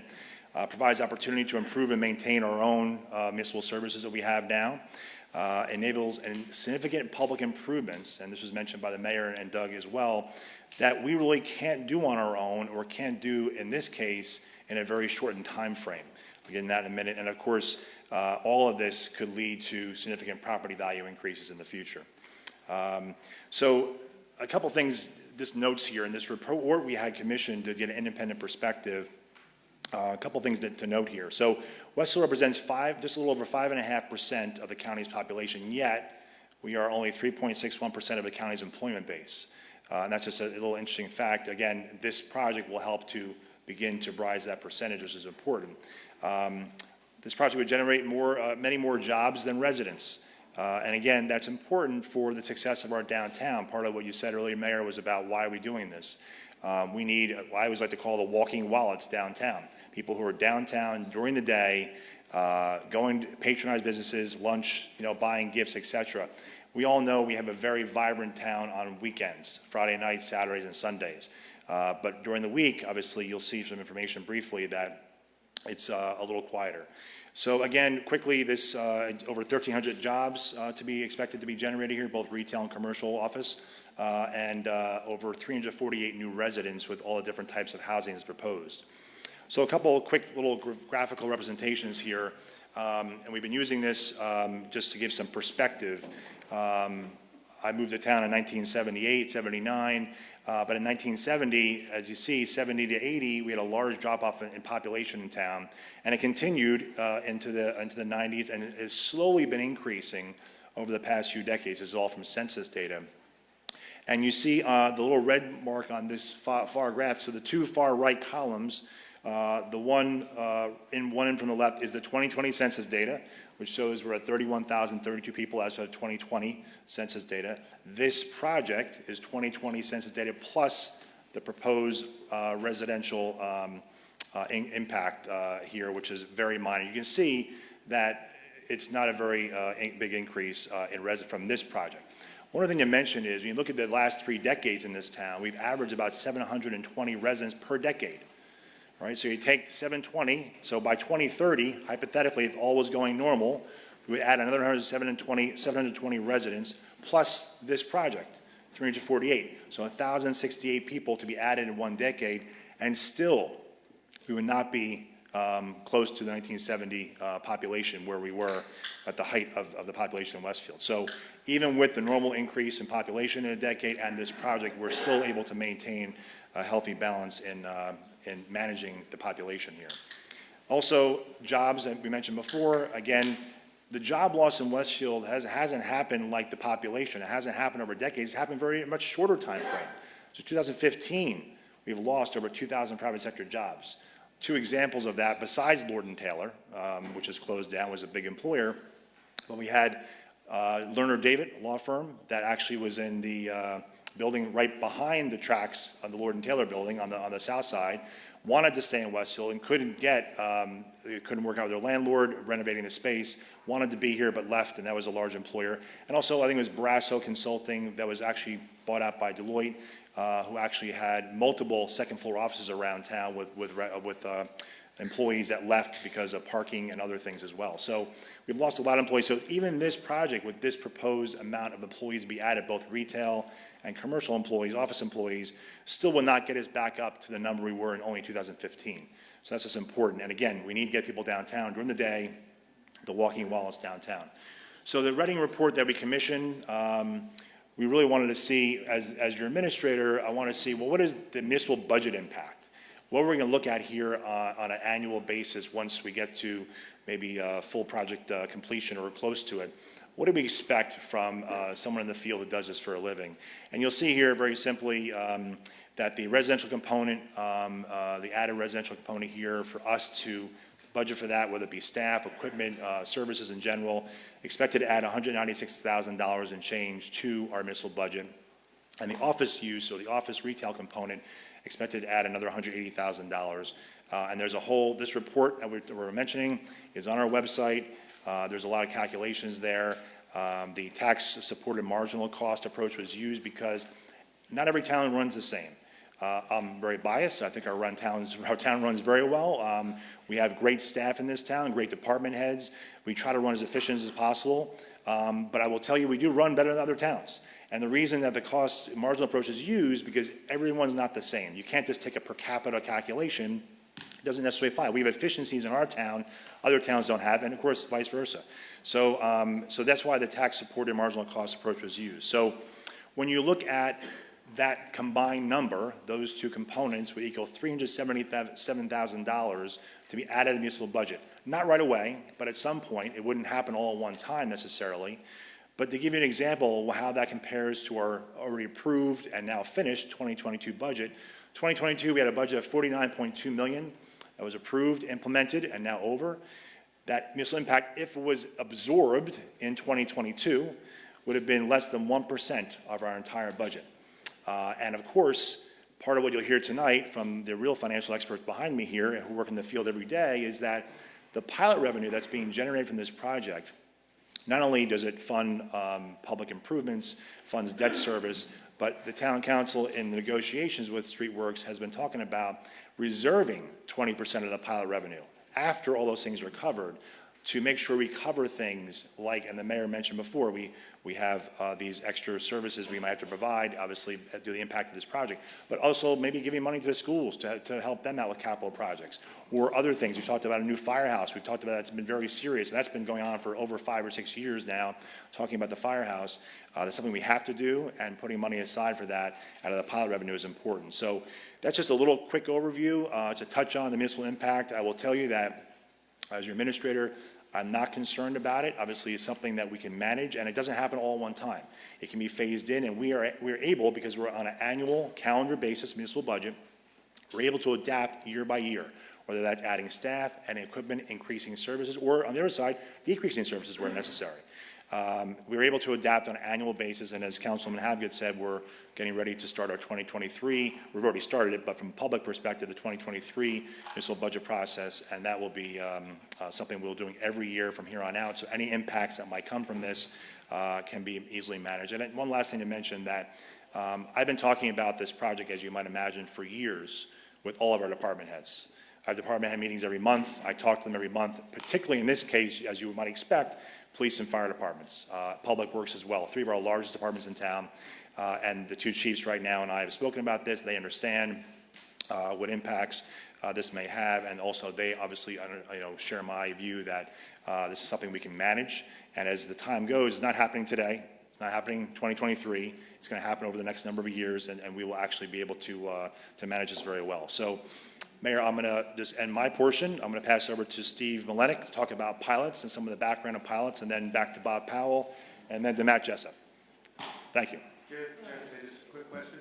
In 1970, how many more school buildings were there in Westfield? I know it was Columbus Avenue School, library was a school. Do you have an idea how many schools? I don't know specifically. I don't know what year Columbus and Grant School. Grant School was actually replaced by the current library. That was in the 80s. I don't know what year Columbus went out of, but probably at least 2 elementary schools. And Lincoln was an all-day elementary school as well. I don't know that for sure, but okay. Thanks. Thanks, Steve. Thanks. Thank you, Mayor. Thank you, Council. Good to see you all again. If you paid attention or participated in the Facebook Lives that we've done back in December and this last Wednesday, some of this is going to be a repeat, but as Jim mentioned, and by the way, that Reading report that Jim mentioned, I don't know if you said it, but it is on the website for everybody in the audience to go take a look at. I'm going to describe again what we're talking about when we do talk about pilots, because it's a very integral part of the proposal here for this project. You'll recall we did this back when we talked about the Westfield Crossing project, but it's good to understand the history here and a couple of the misconceptions that get floated out, not just here, but every time I'm before a town with respect to pilots, which stand for payments in lieu of taxes. It's an economic tool that the legislature has had in effect one iteration or another for well over half a century. The current iteration is in a law that we know as the long-term tax exemption law, which has been in effect now for 30 years. It's a tool that is available not just to any specific municipality, but every municipality, not just urban centers, but suburban centers and rural areas as well. And there are examples of this being used by hundreds of municipalities all throughout the state of every size, shape, and geographic locations, and with respect to Westfield, some towns like Princeton, Berkeley Heights, Chatham, Madison, West Windsor, Fanwood, Cranford, Springfield, South Orange, to name a few, have all successfully implemented this economic tool to their benefit and the benefit of the residents and taxpayers in town. So the process, generally, how they're supposed to work is just because they're a powerful tool and just because they can inure to the benefit of the municipality, doesn't mean they're appropriate everywhere, right? There is a process, and a project has to qualify under the law to be eligible for pilot. You're going to hear from Bob Powell and from Matt Jessup a little later with specifics as to the qualification of this particular project and what the negotiated terms were. But in general, the process is as follows. You're going to hire a financial consultant. We have here Bob Powell from Nassau Capital Advisors, and you'll hear from him. And what they're going to do is they're going to analyze every nook and cranny of this project, from assumptions such as the costs that you see up on your screen, things like property acquisition costs, remediation, site improvements, the construction costs, the financing costs, the design costs, the operating costs, and they're going to challenge those assumptions from the developer and make sure that they're reasonable in the marketplace based on what's being seen, and they're projecting realistic cost assumptions. They're going to do the same on the other side of the ledger with the revenue. How much money is the project going to generate? If it's a rental project, how much rent is going to be generated from that project? They're going to look at how the redeveloper is going to be funding the construction of the project. They're going to look at the equity contribution from the developer. They're going to kick the tires on who the redeveloper is in terms of their experience, whether or not they've done projects like this, who their capital partners are, what their organizational structure is. They're going to look at what are the assumptions from the redeveloper in terms of the financing. What is the interest percentage that you're assuming? What is your credit going to lend in terms of what your interest rate's going to be? All of that information, all of those assumptions get put into a model, and you're going to hear about that in terms of this particular model, but all that gets put into a model, and it spits out an analysis of whether this project could sustain in the manner in which you as a governing body set the goals and objectives in a redevelopment plan and develop in accordance with that. Can it sustain a return on that investment that's financeable in the capital markets? And if the answer is no, the next question is, can it sustain it with a pilot? And if the answer to that is yes, then it becomes a negotiation. If the process again, the redeveloper will submit an application. That application is going to have all of this information, including a financial agreement. The mayor will then make a recommendation to the council, and you will consider that by ordinance. And what will, if approved, it will be reduced to an agreement known as a financial agreement. And if you go to the next screen, here's some of the sample terms of financial agreements. They can be up to 30 years in length. They're typically 30 years in length. They can be calculated in a couple of different ways in terms of how the payments are made in lieu of taxes. Most often, those calculations are done as a percentage of the annual gross revenue in the project. Again, this is gross revenue. Top line, every cent that comes into the project is counted. No deductions are taken from that. If there's revenue from the vending machine, that counts, okay? By statute, that has to be a minimum of 10%, with some exceptions for certain projects that doesn't apply here. So a minimum of 10% annual gross revenue, but it's negotiable from here. You'll hear about what is being proposed. Importantly, that pilot is only on the improvements, not on the land. Under the statute, for certain housing projects, you can also exempt the land. Here, that's not what's being proposed. So you're going to have taxes on the land, on all elements of this project, that are still shared equally with the school district and with the county. The payments that are made on the pilot, 5% goes to the county, 95% goes to the municipality. There's the benefit to the municipality. This is not a one-sided transaction where the developer gets this big windfall. This is a transaction that not only gets you all the things that Jim talked about in terms of getting the project done, achieving your goals and objectives of the redevelopment plan, but financially allowing you to keep more of that revenue and put it to work. Put that money to work by leveraging it to the extent of the public improvements that we're talking about here tonight. The payments are made quarterly, just like taxes, and importantly, they're secured by a lien on the property and the contractual terms of the financial agreement. Notably, there's going to be a couple of different agreements here, including a redevelopment agreement, which you're all familiar with, having done a couple of projects here, which sets forth the terms of the actual construction, the development of the property. And what we're going to have here is all of these agreements are going to interrelate, okay? So something happens with one, a default of one implicates the obligations that the town has on the other. And the same is true, is going to be true of the pilot, okay?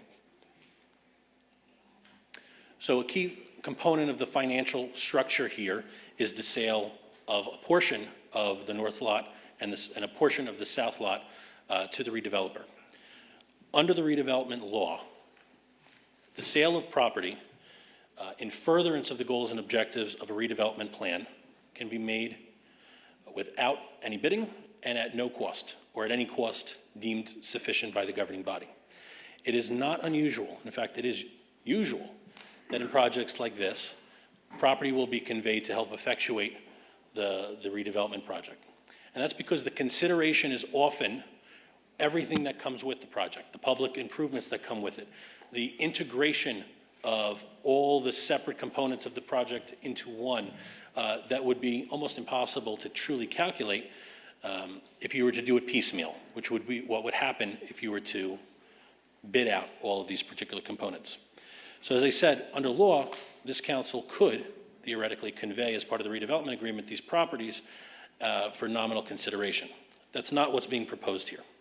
What's being proposed is that the properties be subdivided into those portions and conveyed at fair market value, and at a value that is to be corroborated by a third-party independent appraiser, which is underway, not final, but will be final by the time the ink is to be signed on those agreements.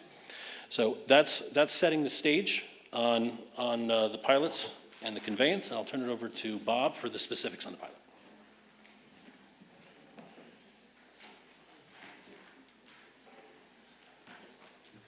Thank you, Steve. And Mayor and Council, good to be with you again. As Steve said, I'm Bob Powell, principal with Nassau Capital Advisors.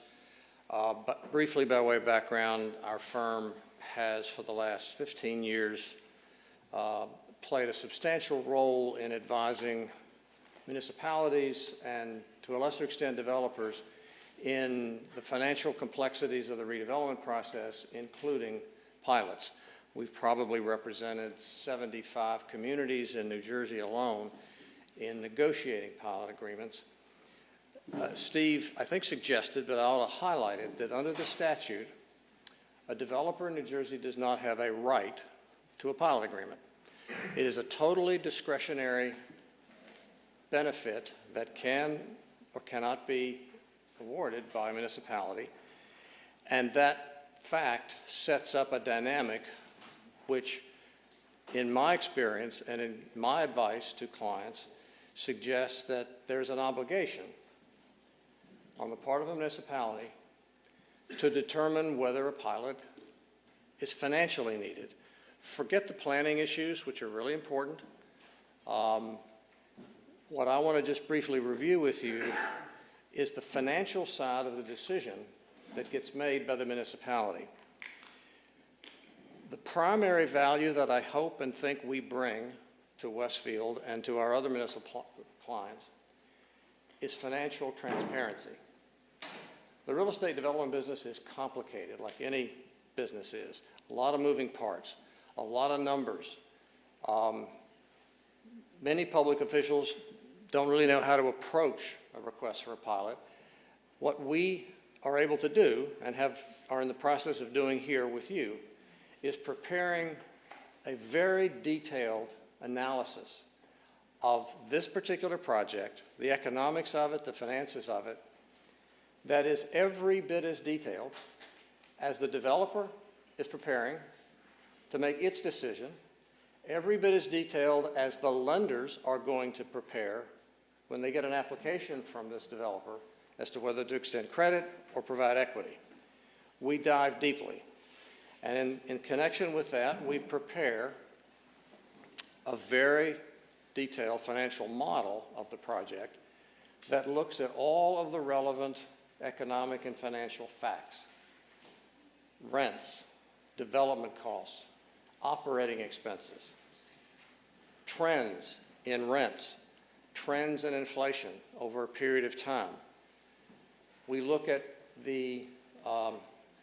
all the other details, including the financing costs that are going to be a part of any calculation for feasibility.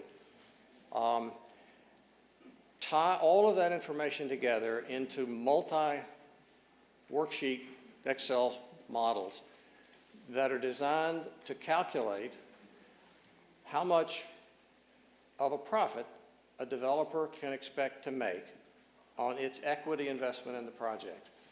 Developers do real estate projects really for one reason, to get a return on their equity. A typical project, as you probably know, is financed largely by two sources. You borrow most of the money, but you never can borrow, in most cases, more than 60 or 70%. The rest of your project cost is going to have to come from old-fashioned equity. And in that sense, it's no different than all of us have had to encounter when we buy a home. You have a mortgage, but you have to put equity in. And it's the return on that equity that will decide whether a developer puts the money here or over here or over here. So the model that we put together for this project was the product of many, many months of negotiation with the developer, a lot of discovery, a lot of back and forth, and in connection with that model, we also highlighted, as you know from our conversations with the mayor and council, some features of this project which add to the burdens that the developer is going to have to carry financially. This project is a redevelopment project, which means it's going to be the subject of a public-private partnership and negotiation. It's not like a project that goes to the planning board under a zoning ordinance. This project is going to have, because of your input and your initiatives, it's going to serve some very important public purposes, apart from the developer's improvements and apart from his attempt to make some money. These public purposes, which benefit Westfield, as you've heard earlier, include a number of affordable housing units, which will serve low and moderate income families. The developer is also contributing several millions of dollars of its own money to help finance the public improvements that you heard earlier being described in the presentation about the planning. And the town's own planning consultants have imposed a series of significant design requirements to make the buildings considerably more attractive than they would have to be normally, more energy efficient, and landscaped within the confines of the private property to be exceedingly attractive. That all adds to the cost. What was our result? The first thing we look at is what happens if the project is subject to full real estate taxes. In this particular case, the model that we prepared indicated that at full taxes, this project was not anywhere near profitable enough to justify $150 million of equity investment. That's roughly what the equity part of the project is going to require. The return on investment at full taxes was in the low single-digit range, roughly 5.5% or 6%. And in today's capital markets, that is not sufficient, given the risks, which I'll talk about in a minute, that this project faces going forward. We then turned our attention to the second option, which is how does the project perform financially if we have a financial agreement with several different kinds of pilot arrangements. As Steve pointed out, the minimum pilot payment under the law is 10% of annual gross revenues.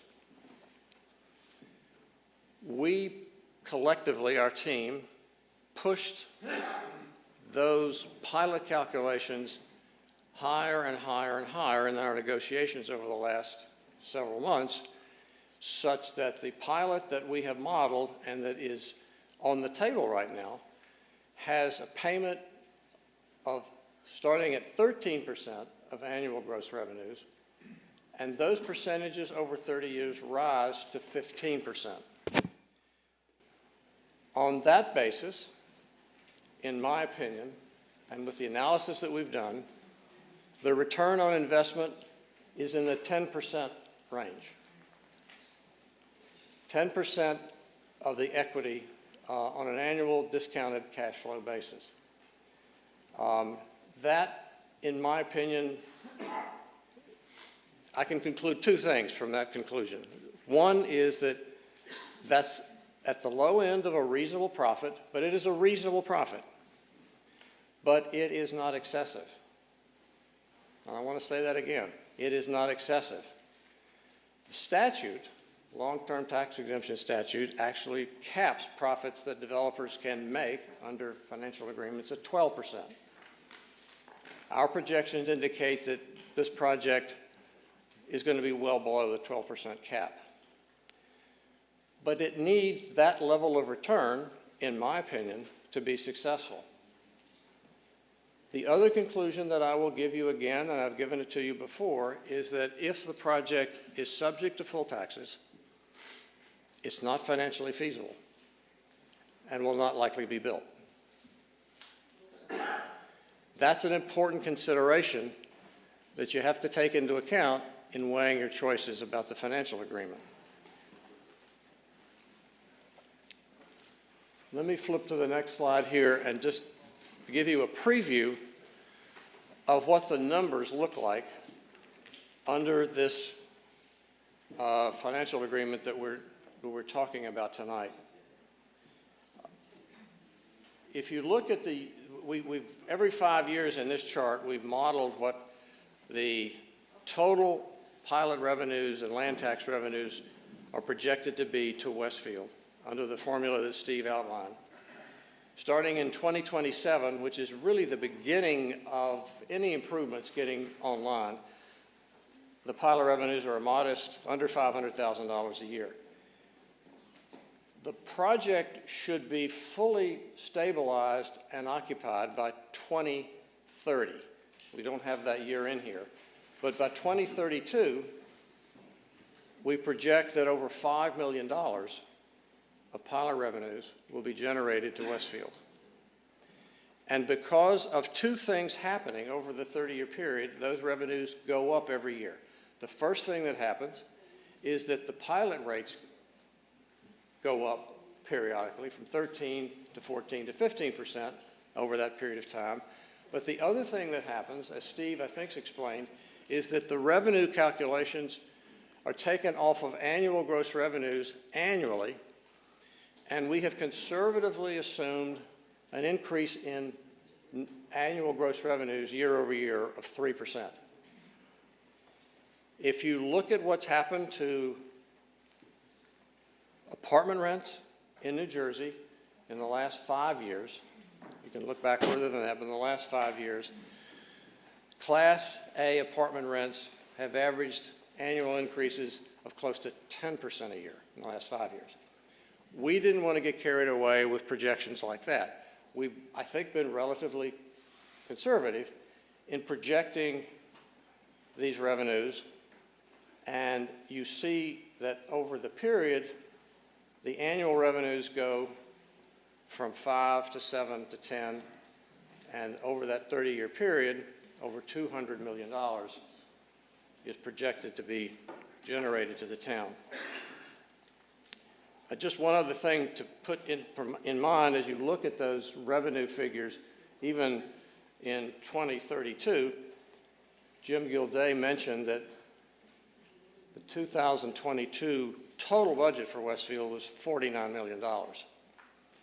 So these numbers will represent a material increase in revenue to the municipality. Some of this revenue, as we're going to hear in a moment, is going to be dedicated to funding some very important public improvements, and funding them in a way that will not require the taxpayers to fund those improvements out of property tax increases. But not all of this revenue is going to pay for those improvements. In fact, in the early years of the public improvements, once they're all funded, as Matt Jessup will tell you about in a moment, these revenues that you see here represent about 150% of the debt service on those bonds in the early years. The debt service is flat because it's fixed. That coverage, we call it debt service coverage, goes from about 150% to over 250% as you get into the last half of the pilot agreement. So there will be excess revenue. Not all of this revenue will go straight to the municipality. Some of it, as we're going to explain, is going to be used to fund public improvements. But in all of these years, the structure of the financing and the pilot is designed to protect the taxpayers and to provide additional millions of dollars of revenue above and beyond the cost of these public improvements that will flow directly into the municipal coffers for other purposes.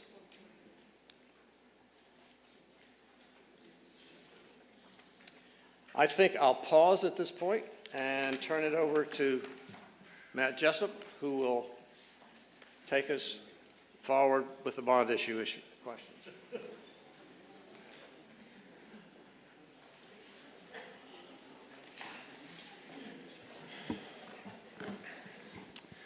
Good evening, Mayor and Council members.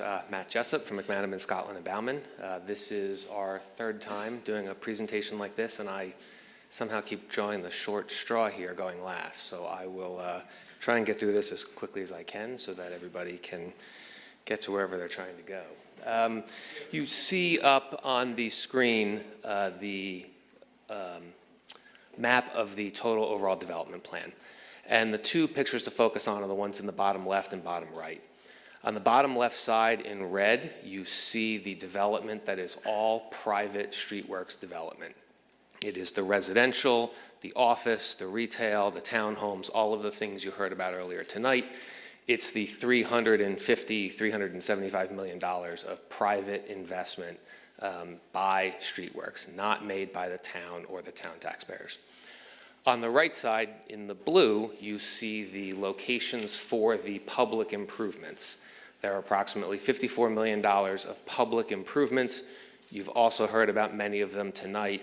The 2 parking decks, the town square and town green, the 10 or 11 traffic intersection improvements, the sidewalks, etc. And we'll detail those in a minute. Those are all located in the blue areas and are being funded via the pilot revenue produced from the red areas. So Jim, on the next slide, there is a summary of the $54.2 million of public improvements. And as we mentioned earlier, it's largely town square, town green, parking, streetscape, Quimby, roadway improvements, etc. That list is more detailed and broken out very specifically, including by estimated dollar amount that you can see here. These improvement costs include, as you see them, include hard costs, soft costs, contingency costs, escalation costs, right, noting that these are $2023, but many of these improvements won't be done for a couple of years. Performance and payment bonds, importantly, just like any other town project that Westfield does, they require performance and payment bonds to ensure completion and payment to the subs. These projects will include those as well, and these costs are included in the estimate here. These costs have been and or are in the process of being independently verified by town third-party professionals. So these are not just costs that Streetworks, for example, has said, here's what we think it'll cost, take it and run with it. These are costs that the town's professionals have either, in certain circumstances, already validated or are in the process of validating to ensure that our side is comfortable with the expected cost of these public improvements. The key cost that is not included here is the town's owner's rep cost, right? Like any other major public improvement that's being done by a third party, the municipality wants and needs its own independent owner's representative who will be out at the site overseeing construction, confirming that the work is being done in accordance with specs, confirming that the work was done before requisitions are paid by the town from the funds that are accumulated to pay for these things, etc. That cost will be, but it is not yet included in the number that you see at this time. The public improvements are being sequenced. There are a lot of them. We don't want them all being done at one time. And they are key, various public improvements are key to various components of the Streetworks project. So the first phase is the north parking deck on the corner of North and Central Ave, together with the environmental remediation at that same lot, and the parking management operations enhancement, which is basically the smart park technologies that the town plans to implement in connection with the decks and public parking. So this phase is not going to commence by the town until all of the governmental approvals for the Lord and Taylor office are in hand, all of the governmental approvals for the Lord and Taylor first residential building and the north parking deck are all in hand.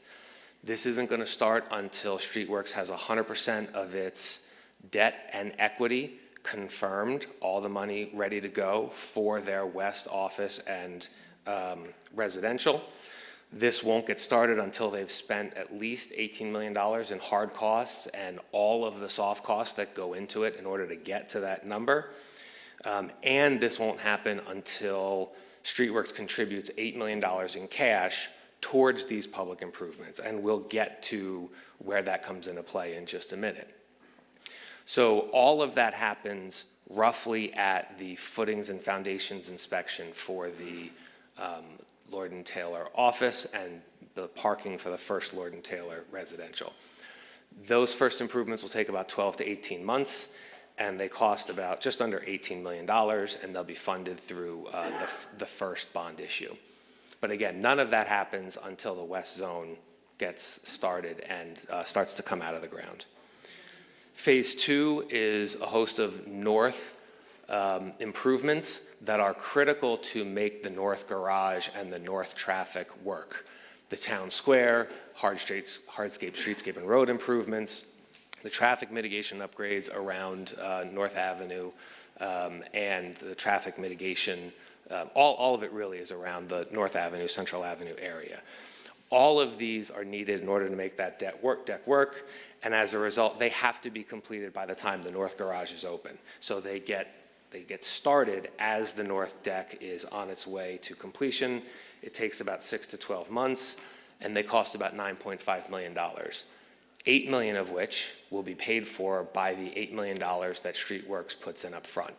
That's why it's so important that we get that money before the north garage starts, because it's the money that's being used to pay for the improvements that are needed to really make that north garage work functionally from a traffic and a pedestrian safety perspective. The last $1.5 million will also be advanced by Streetworks and ultimately reimbursed through what we refer to as the third bond issue. The third sequencing of public improvements is likely the south garage, as you heard everyone talk about earlier. The south office doesn't get started until the conditions that Doug had talked about earlier are met, including a 50% lease up. It also includes all governmental approvals for that office building being obtained, all governmental approvals for the south garage being obtained, having 100% of the construction, debt, and equity necessary to build that south office building. All of that needs to be done before the south garage gets started. The south garage will be complete at the same time that first office building opens. That's a 12 to 18 month process, costs about $13.5 million, and it's effectively its own bond issue number 2, if you will. The phase 4 improvements, similar to the north improvements, these are improvements that need to be done in order for Streetworks to get their COs on the west side. So these improvements have to be complete by the time the Lord and Taylor office and the residential is ready to be implemented and populated. These improvements also take about 6 to 12 months. They'll be started 6 to 12 months prior to Lord and Taylor being complete. They cost about $5.3 million. If we have closed on the sale of the south land at that point, the north and south land at that point, the town will use half of its purchase price, approximately $5 million, to fund the majority of those improvements. The balance will come from Streetworks and be reimbursed. If the north and or south land have not been taken down, Streetworks will advance that balance and ultimately get repaid if and when that land gets taken down. And then lastly, the traffic mitigation upgrades on the south side, the town green and the streetscape and roads on the south side. Again, those are all important for the south parking deck. They need to be complete by the time the south parking deck is open. They're again tied to that first south office building, so the south office building can't open without those improvements being complete. There's other improvements there, Quimby, the pedestrian walkway, the underpass upgrades, those things can come later if need be. All of those improvements take about 12 months. They cost $8 million, and they're funded with bond issue number 3. Again, this is essentially what we just went through, that each set of bonds is triggered based on development and development triggers throughout the site. If at some point the development stops, so does this, right? As we said earlier, if the south land doesn't get taken down because the south office isn't getting built on schedule because aren't enough tenants, the south garage bonds aren't issued, right? The public improvement bonds aren't issued. So we're pausing and we're waiting for progress on the private side to match progress on the public improvement side.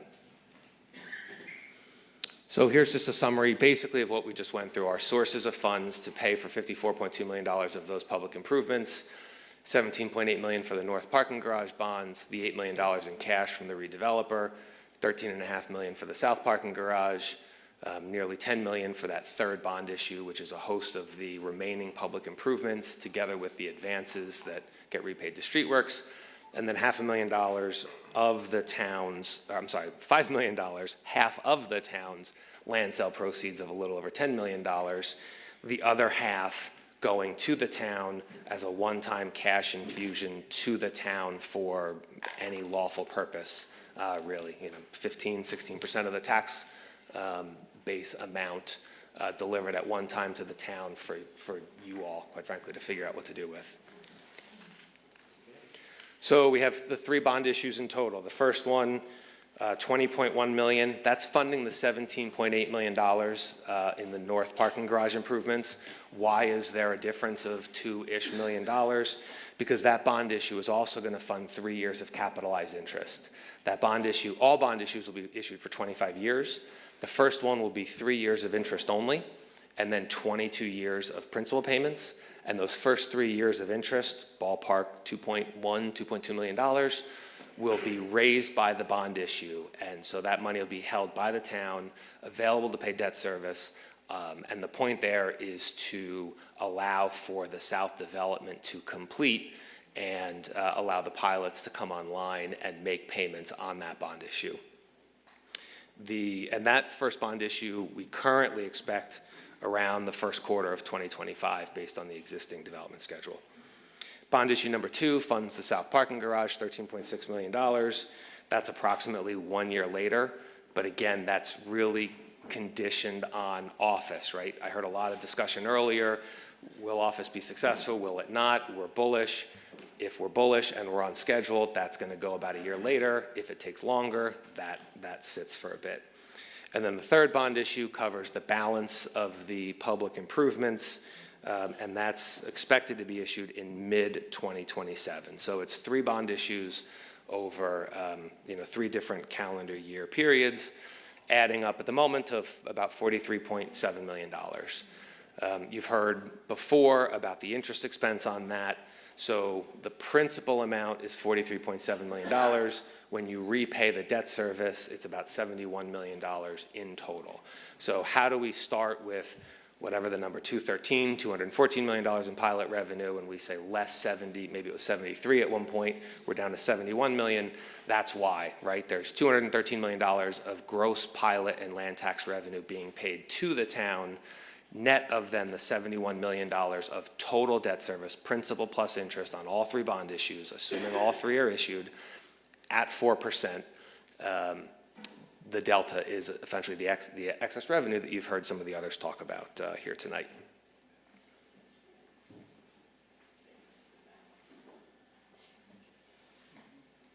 Do we have another slide, or did I break it? Was it that menu thing? Maybe.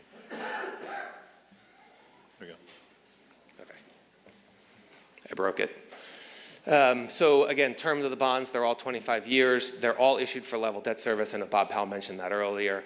That's pretty important from a safety perspective, right? We don't want the risk of needing rising rents and or, tax increases on the land taxes to match debt service. We want to keep debt service flat at a safe, low number, and that way, as rents and revenues go up and or tax revenues go up, we're not depending on those in order to match debt service.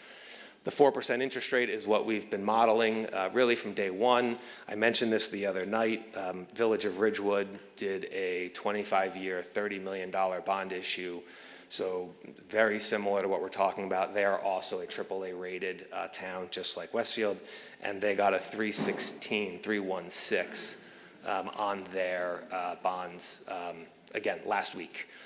Just order of magnitude, if we had a 316 on the 3 series of bonds that you just saw, you're looking at a $250,000 a year reduction in debt service, or $6 million plus or minus. So that's $71 million in total debt service, goes down to about $65 million, and the $6 million excess is additional pilot revenue to the town, again, to spend on the projects or tax relief or whatever else you all choose to do at the time. Average annual aggregate debt service on each bond issue you have here, just under $1.4 million for the north parking garage, $880,000 for the south parking garage, and $660,000 a year for the public improvement bond. So just under $3 million in total debt service on all 3 bond issues, again, at 4%, not at the lesser number. And this sort of illustrates what I was talking about earlier, not depending on the increase in revenues in order to match debt service. That debt service line is flat. It will not literally to the penny or to the dollar be that flat. Debt service will likely, when we call it level, it's usually plus or minus $2,000 a year, $3,000 a year. But as a general matter, it's going to be around $2.9 million each year at 4%. So it stays pretty flat. Meanwhile, the pilot schedule that Bob Powell took you through earlier shows on account of 2 things. One, the pilot percentage going up from 13% to 14 to 15, and 2, an assumed growth in both rents and, unfortunately, taxes, right? Because there are land taxes involved here. The revenues, go up while the debt service remains the same. The delta between those 2 is effectively an illustration of that $140 plus million of excess that can be available to the town. So special assessment, this is a pretty important feature. The bonds are being issued, certain series of the bonds are being issued before the pilots are online, right?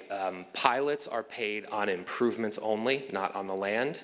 And so until the improvements are complete, we can't legally charge a pilot. So if we're issuing bonds and we're relying on pilots, but the COs haven't been issued, how do we know we're getting the pilots? What happens if the project never gets ultimately built? They've started, they're in the ground, they're vertical, and something happens and they walk away. We have a special assessment. This is a tax lien that we are able to put on the Streetworks property equal to the amount of debt service on the bonds that have been issued. So the way this would work in practice, we would issue bonds, we would look to pilot revenue actually paid, and if there's a shortfall, if there's a difference between the amount of debt service due and the amount of pilot actually paid, we would basically send Streetworks a bill, a special assessment, for the balance, so that we are always insured in the early years of getting our debt service paid so that we, the taxpayers, are not paying for it. Failure to pay that special assessment is akin to failure to pay taxes. That means that we, as the lien holder, have a priority over Streetworks' mortgage lender, right, over their construction lender, over their equity providers, over everybody that has lent the $375 million to build the project. We have a priority over all of them, notwithstanding that our special assessment has come after they secured all of their funding in order to make a payment. And if they didn't, we'd ultimately, like any other tax lien, be able to foreclose on the land to try and collect that revenue. In practice, construction lenders who value their mortgage as their really only security, largely only security on their loans, make those special assessment or pilot payments really quickly because they are otherwise trumped. And it's really important for them that their lien stays paramount to any other lien. So this is a key feature that bridges a gap in time from when we issue our bonds to when the pilot numbers are up to the point that Bob showed, $5.5 million, right? When pilot revenue is 150% of debt service. That's what this bridges in the event that there is a shortfall. And it's as secure, in our view, as you can get, because again, it exceeds all the lenders, both equity and debt. So the way the special assessment is going to work, specifically, if the West Zone pilot is not sufficient to pay those north parking garage, which are the first bonds issued, right, once the West goes, that's all certainly highly likely to happen, assuming the project moves ahead, just from a sequencing and timing perspective. If we're short payments on the north parking garage bonds, then the West Zone is assessed that shortfall in order to cover that difference. If the project moves farther along and the North and South Zone start to get developed, and there is a shortfall in pilot revenue across the board, right? West Zone revenue after allocation of the North bonds, excess West Zone revenue, and then the North and South Zone revenue. If all of that isn't enough to pay the second two series of bonds, there's an assessment on the South Side property to secure that as well.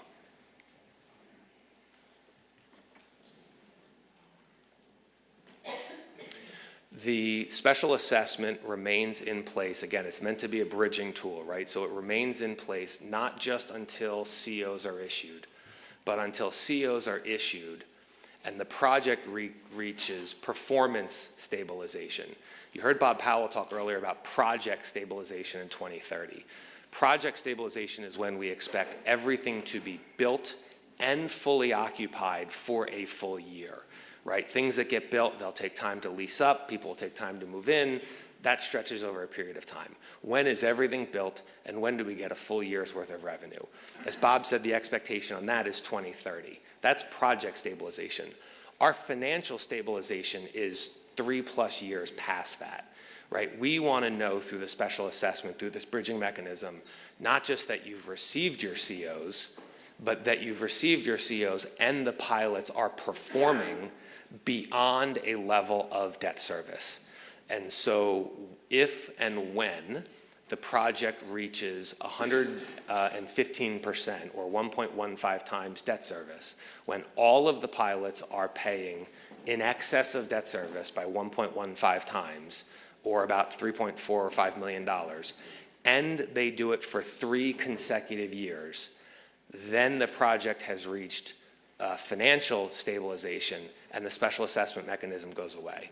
The pilot revenue is there, it's up and running, it's past the point that we need to make debt service payments, and they've got to do it for 3 full years. If at any point they drop below the 1.15 times coverage, the 3-year clock starts all over again. So it could burn off in 2032, 33. It could end up being longer, right? That'll remain to be seen. So again, just a summary here of some of the risk mitigation. We just spent probably too much time on the special assessment. The $8 million that's paid up front to fund those north improvements that we want in hand before we even start the parking deck. The $10 million purchase price for the 2.3 acres of town-owned land, or at least anticipated $10.1 million purchase price. Again, half of which is used to fund public improvements, but only after we receive the money. The other half is available security, budget, spending, again, for you all to determine. Project revenues of $214 million against what, again, now is really $71 million in aggregate debt service, a couple $1 million amongst friends.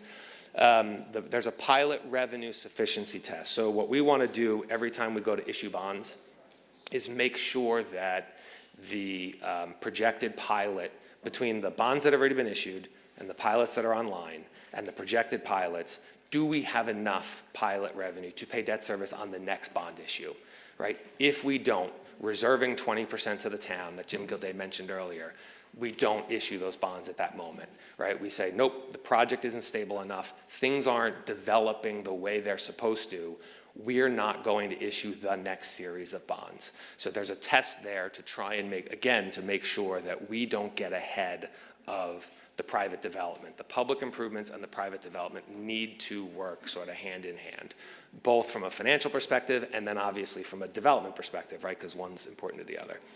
And then finally, our first lien on the property, not just a failed special assessment payment, but it's important to note, and I forget if Steve had mentioned this, but once pilots are up and running, once the COs have been issued, a failure to pay a pilot is also akin to a failure of any of us to pay our real estate taxes. It ultimately converts to a lien. That lien is a priority lien over and above any and all other liens.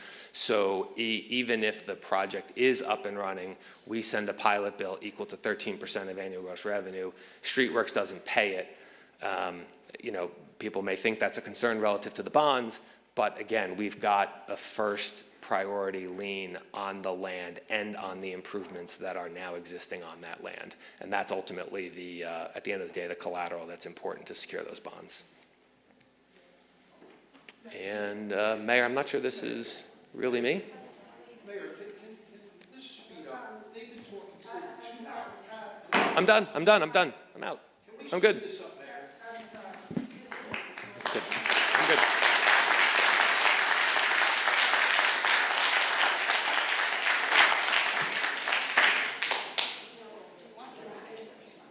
Thank you all, and just any comments or questions from the council?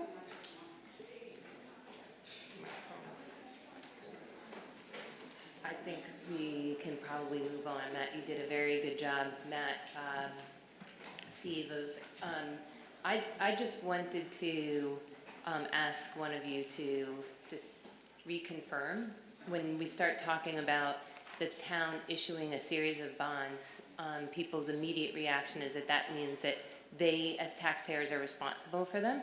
And so I just want to make sure that what wasn't lost in the presentation tonight, all the detail that was provided, is the overarching fact here that there's $213 million worth of pilot revenue that's going to come in through this project over time, and the bonding is happening only at points where we have assurance that those monies to pay the bonding is going to be available to us. And the only reason that we're bonding is because we have the ability to service that debt over time. And if we can use bonds to make those capital investments up front, we get the benefit of those things faster. So there's no extra tax burden on any resident that comes from this process, and I hope that that was clear from the presentation that was made tonight. Thank you. Anybody else? Yeah, I'd like to ask a question about property value. At the top of the financial presentation, it was mentioned that there would be significant property value increases. So there's some sort of projection taking place here.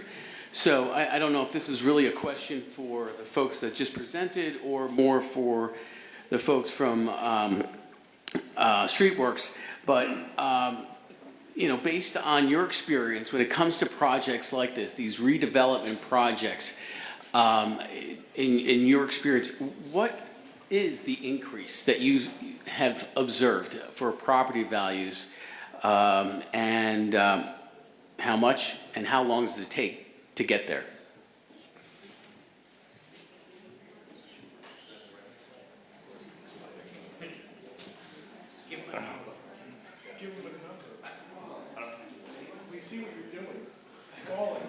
It's a hard question to answer, Mike. You know, every project's different, every town's different. I think we basically simply said that this project, if this was to go forward, based on the quality of this project that's being projected, it's likely that property values will rise. But again, don't know that till it actually happens. But basically, that's what's projected here. I don't know if Doug has any, but again, every project's different, every town's different. But Westfield has seen some good property value increases over the years. Jim, real quick, as far as the bond, when the town council votes on the bond, is it the majority Well, we need two-thirds of the council. I'm sorry, for two-thirds. Two-thirds? Yes. Is that true for RABs? For RABs? I think it's, no? Yes, it is.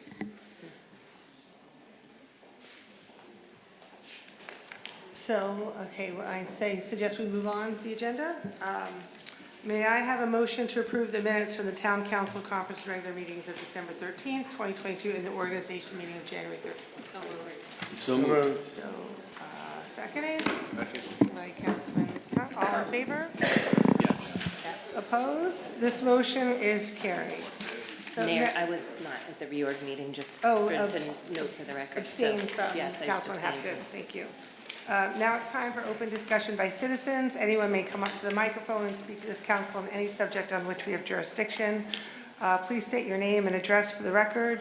And typically, we limit comments to 5 minutes just because of the hour and the number of people here. If we could try to keep it potentially to 3, that would be terrific. And I just...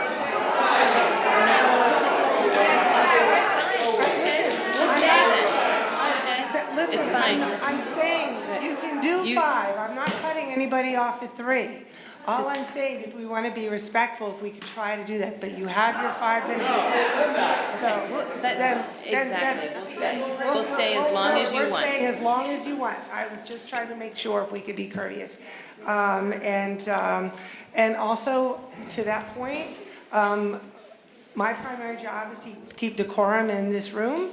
And we actually have a municipal law that requires decorum in the room. We will demand it. And I think everybody here needs to be respectful and needs the opportunity to be heard. So. Good evening, Mayor Brindle, council members. My name is Marvin Gersten. My wife and I have been Westfield residents since 1972. My address is 725 St. Mark's Avenue. I'm a retired professional engineer. I'm a life member of both the American Society of Civil Engineers and the Institute of Transportation Engineers. I've been involved in traffic and transportation engineering studies and plans for my entire professional career and have been honored to be appointed by Westfield mayors, Mayor Brindle, Tom Jardim, over the years to the Union County Transportation Advisory Board. I have reviewed the Kimley-Horn Traffic Impact Study, and I sent my comments and questions to all of you. Mr. Gildea forwarded my review to the town's consultant, John Federico of WSP. He has advised me that his firm and Kimley-Horn are reviewing my memo and will get back to me by the end of this week. But since time is of the essence, I want to share several of my comments and questions with you tonight, and also state that, in my professional opinion, several of the mitigation actions recommended in the Traffic Impact Study report are needed and doable now, and should not be contingent on financing by the developer. This will result in immediate pedestrian and traffic safety benefits and reduced implementation costs to Westfield.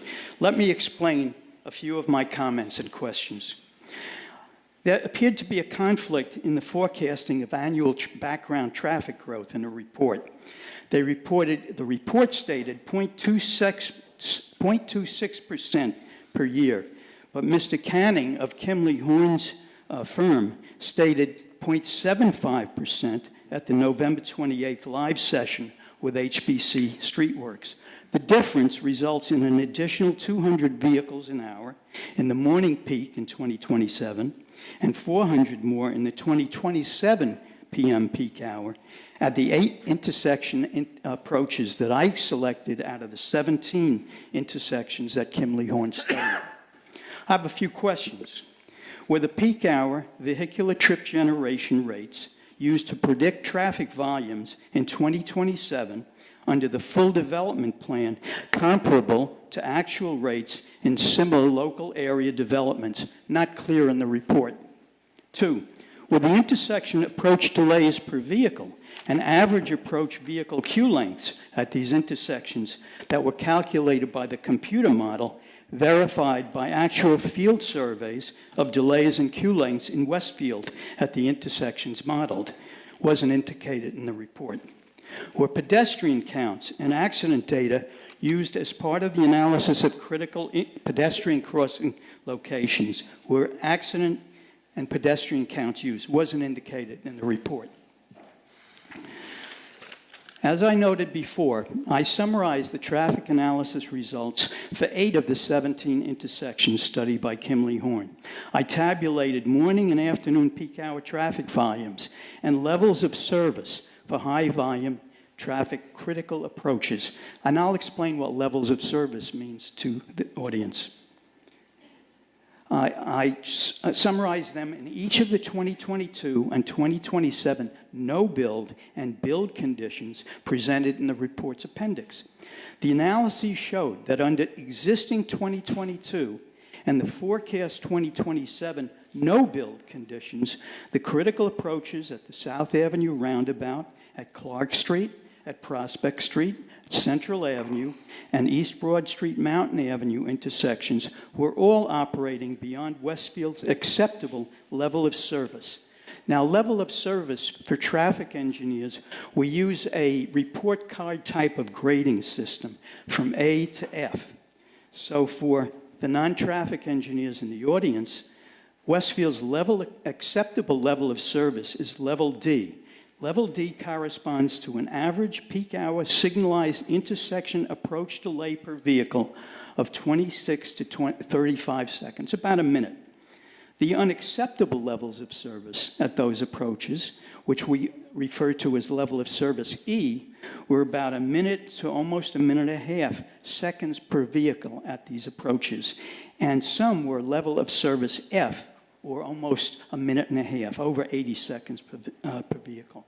So the proposed mitigation projects at these locations, they varied from signing, from pavement markings and improved traffic signal timing, to construction of new traffic signals, intersection reconfiguration, and new lane construction. But no cost estimates were provided in the traffic report. I saw a table of cost estimates just before, which would have been very useful to see in the report. Mr. Kirsten, I'm sorry, your time is up. And I am going to be strictly enforcing the time today because of the amount of people here. I'm sorry. We have an ordinance that's 5 minutes. And we received your memo and will be respond. Thank you. And I look forward to receiving comments and meeting with them.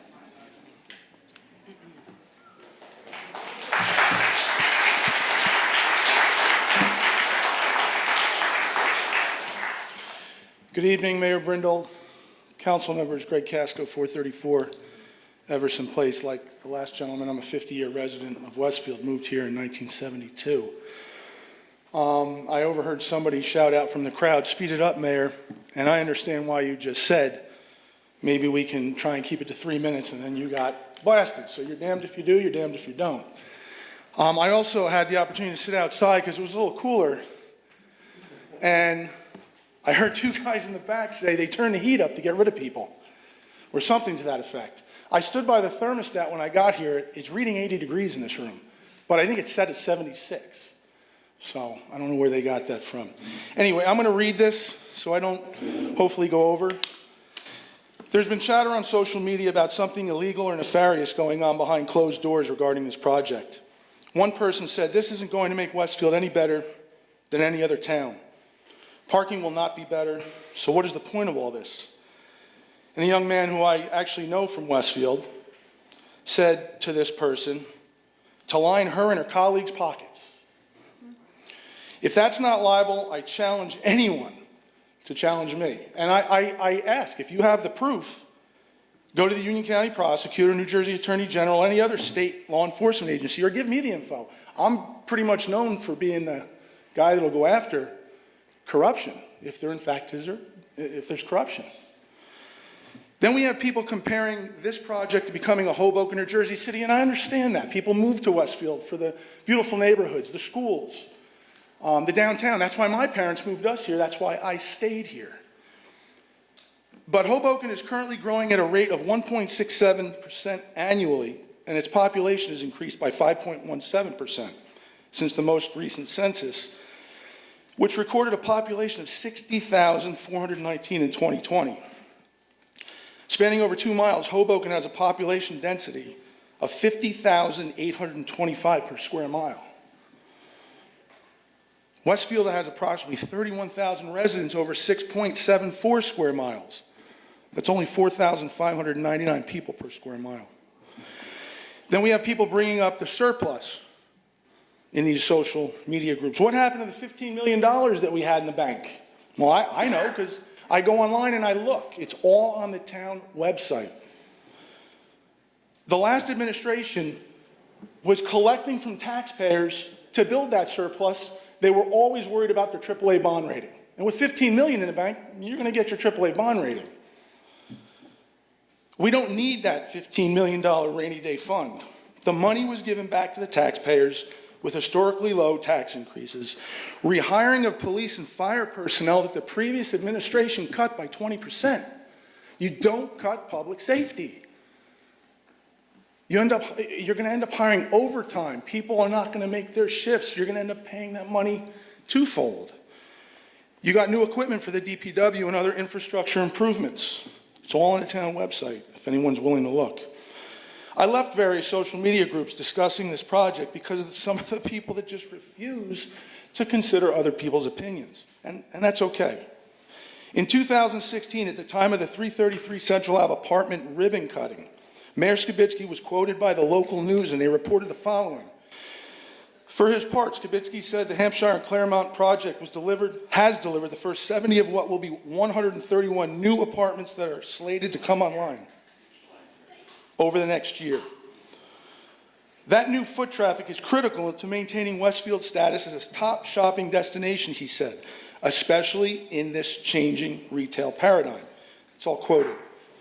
He stated, quote, "When I'm downtown and I talk to the restaurateurs and the business owners, they're extremely excited to have this project completed and people moving in, walking downtown and enjoying all of the amenities that Westfield has to offer. So this is important to Westfield and it's important to our residents." In 1998, how am I doing on time? In 1998, the Westfield Downtown Improvement Plan was presented.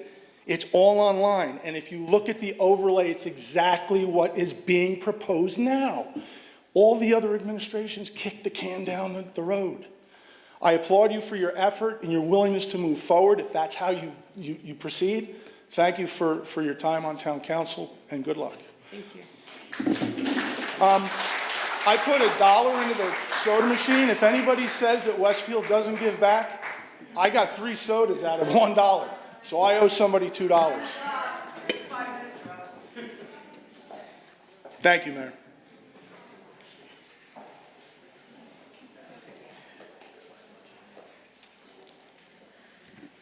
Good evening, Mayor and Councilman. My name is Stephen Goodman. I live at 322 Orinda Circle, Westfield. I'm here to give my input regarding the Westfield 1 project. This project is massive and has huge cost. 3 or 4 years ago, the mayor, HBC Streetworks, and the agencies related to all construction and association costs got together and formed a master plan. I want to remind this assembly here today that not all initial discussions and decisions between the mayor and planners of this project were made exactly public or even advertised. We should at that time have been invited to participate. Then COVID hit in 2021. Most of us were concentrating on survival and not on an agenda. It was not until this past September that the vastness of this plan really revealed itself. I ask that we place a pause on this plan. Why? Because all the questions regarding have not been answered. We are beginning to see, as we traverse Westfield and the surrounding towns of Clark, Mountainside, Garwood, that these massive apartment structures are going to change the quality of our life. Has anyone seen the massive structure just put up on Central Avenue, just south of South Avenue? It eclipses all the buildings in that area. And I'm not even discussing Westfield Crossing. Have you seen the massive building in Garwood by South Avenue and Center Street? Have you seen the atrocious apartments going on Valley Road by Clark by the Holiday Inn? As these become built, you will realize what we are doing is not revitalization or redevelopment. We are turning our towns into a Hoboken and Jersey City. Maybe Midtown Manhattan would be an ideal revelation. And we also have to put a pause on this project, not just because of the massive structures and associated traffic, but because there has never been a full discussion of safety infrastructure. In the Zoom meeting last week, we discussed the construction of a dog park across from Lord and Taylor, but nothing about a new firehouse. Where will that new firehouse be built? Will it be moved? Will it be reconstructed, renovated? How much will the construction and redevelopment cost? Will emergency vehicles be able to get to their destinations on time? What will the ongoing maintenance costs, not only for the fire department be, but also for the EMS and police upgrades we will have to do? We are changing the structure and layout and population of our town. We cannot use old statistics and guesstimates and reliance on past costs to render safety to members of our community. What will our future maintenance costs be? I asked this question to the mayor at one of the initial Zoom meetings and did not get an answer. We need to know, and figures about how the pilot money and the bond money, once the interest is paid, will pay for all these increases in costs without putting a tax on the taxpayer. Somehow this master plan seems to be flawed. And we want to know exactly how every dollar of this pilot money and bond money are spent. The mayor has explained that our taxes will be held in check by the infusion of new money, that the improvements in the town and structures will be supplied by the developer, that this is a no-brainer with little if any cost to the taxpayers and all the stress and liability of the project on the developer. I don't think I agree. This week, I went to the town's website and downloaded tonight's meeting agenda. According to the itinerary today, the board will discuss raising the cost of membership to the funded Westfield Memorial Pool rate up by 100%. I did call the town, and I think that's why Jim Gildea discussed that it's a maximum of 100%. I really would think that you wouldn't put too much stress on the fixed income and the families raising it 100%. My fear has been the same sequela will happen to our other costs and property taxes once this project is underway. Realize that the average voting Westfield resident is clueless regarding this project. I know, I did my own research. They do not fully realize the extent, the cost, and how everything will click into place. But that's not your problem nor mine. What is your problem is the percentage of the town that is for or against this redevelopment. You, the council, have the obligation to know this figure in a referendum, whether you like it or agree with it or not. Our taxpayer dollars directly or indirectly fund this project. We use this town. You, the council, have an obligation to echo the desires of your constituents and not your particular needs.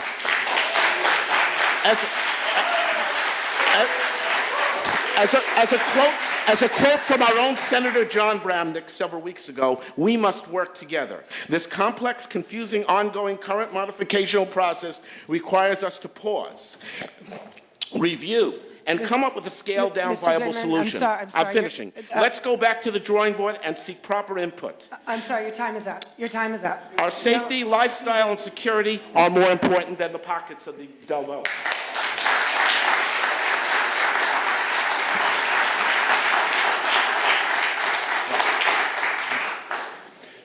Good evening, Mayor and members of the council. My name is Bill Fitzpatrick. I live at 408 Birch Place in Ward 1. Our family have been residents of Westfield since 1992. My wife and I consider it a tremendous privilege to live in this wonderful community and are extremely grateful to have raised our 4 children here. We love the town's residential charm, hometown spirit, its wonderful families, colonial architecture, old churches, quaint downtown, and so much more. I come before the council tonight for the first time in my 30 years because I care about our town for future generations. My concern is the level of real estate development, in particular, certain aspects of the One Westfield Place proposal. First of all, I recognize and appreciate the countless hours that you, mayor, council members, town employees, consultants, have put into your job and your desire to make the town better through your work. But I can tell you my concerns are shared by many longtime residents. I know personally many among the 1,600 plus who have signed the petition to urge the council to stop, rethink, and slow down the process. The overall concerns of residents from these discussions include things we've heard tonight: building heights exceeding zoning and that of existing structures, the ever-increasing traffic coming from other development in Westfield and nearby towns, 3, the financial impact of diverting long-term property tax revenues to municipal use to the detriment of school budgets. 4, the irreversible impact on South Avenue traffic by adding potentially 500 to 700 cars each day, twice each day, and the extreme change in mass and density along South Avenue. I can tell you that the South Avenue part of the proposal is the lightning rod. The reason that a majority of residents, in my view, are against the proposal. I would bet tonight that a vote of the residents would be at least 60% against the South Avenue proposal. Likewise, if South Avenue was excluded from it, I believe the majority of residents would be in favor, albeit concerns about building heights and tax breaks. In my view, the council's approval timeline is moving much too fast to allow for public understanding, review, and discussion of this very complex project, as we saw tonight through all the presentations. As an example, to slow down, on behalf of the Westfield advocates, I submitted open requests about pro forma office rents and supporting market studies, and these requests have yet to be answered. So I propose to you, Mayor and Council, tonight that you pause the approvals for at least 60 days and offer dedicated town hall meetings during February and March. Perhaps 4 in total, have them on the north side and the south side, weeknights and weekends, to hear from the public and to allow for discussion of alternatives. Other concerns which need to be addressed include what we heard before, understanding the other capital project needs of the town, including the construction of a new firehouse. How much will that cost? Do we need to acquire land? When will it occur? And how will it all be paid for?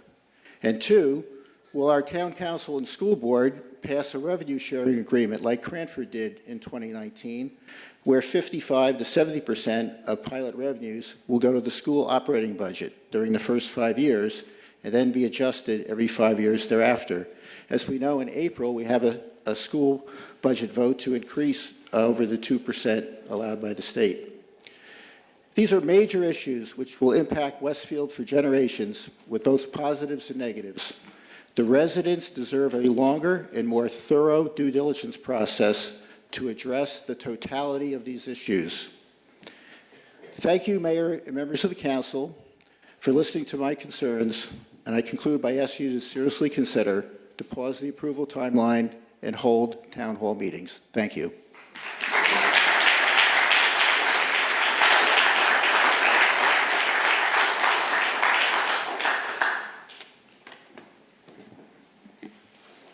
Mayor Brindle, Mayor, and members of the Town Council, thank you for the opportunity to speak for just a few minutes. My name is Bruce Morrow. I currently live on 238 Hyslop Ave near McKinley and the Armory. I've been a resident of Westfield since '05.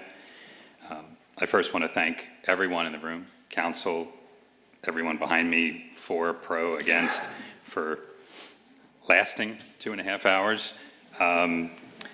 I will say, Mayor Brindle, that you have pleasantly surprised me in some areas over your years as mayor, and as some have pointed out, I was not an earlier supporter of yours.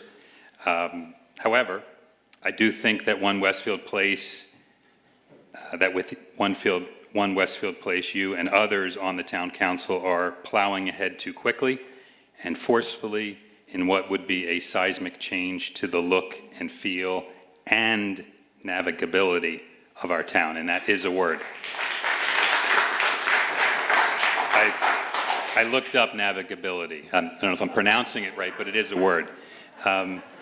Many, including myself, who have organized in supporting a pause, a rethink, and a less grand alternative to Ordinance 2198, the redevelopment plan, truly do believe in some parts of the One Westfield Place plan. We are simply asking for you to hold off approving the ordinance so that a more clearly articulated, debated, and longer-term redevelopment plan can be worked out that puts more of your constituents at ease and does not render the town that so many of us chose to move into and build a life in to become unrecognizable. I believe you would truly be representing this town in a more magnanimous way if the mayor and the council paused the project's vote approval and instructed Streetworks to work with a cross-section of residents and the council to find a compromise and scale back the scope of what is on display at Elm Street Center.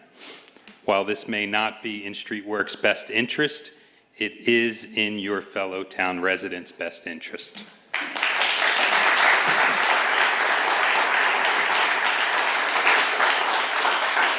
I urge you as mayor and the town council to help us avoid the cluttering and needless further congesting of our beautiful town. Mayor Brindle, I respect your drive, I really do, to make Westfield an even greater town. But I believe you would exhibit more leadership if the pushing through of this initiative in its present state was dialed back from the zero-sum game approach that I believe you and members of the town council and Streetworks are displaying currently. Mayor Brindle and town council members, it just doesn't have to be this way. Certain parts of this project should happen, but not all of them, and so soon together. The current plan is not in the best interest of the town's future and is not honoring what so many of Westfield's residents, past and present, have valued for so long. I'll leave you with these two quotes. The ear of the leader must ring with the voices of the people. That was by President Wilson. The second is, quote, a good compromise, a good piece of legislation is like a good sentence or a good piece of music. Everybody can recognize it. They say, huh, it works. It makes sense. That was by my hero, President Barack Obama. To my fellow Westfield neighbors, did the past 2.5 hours in 80+ degree temperatures make sense? Thank you.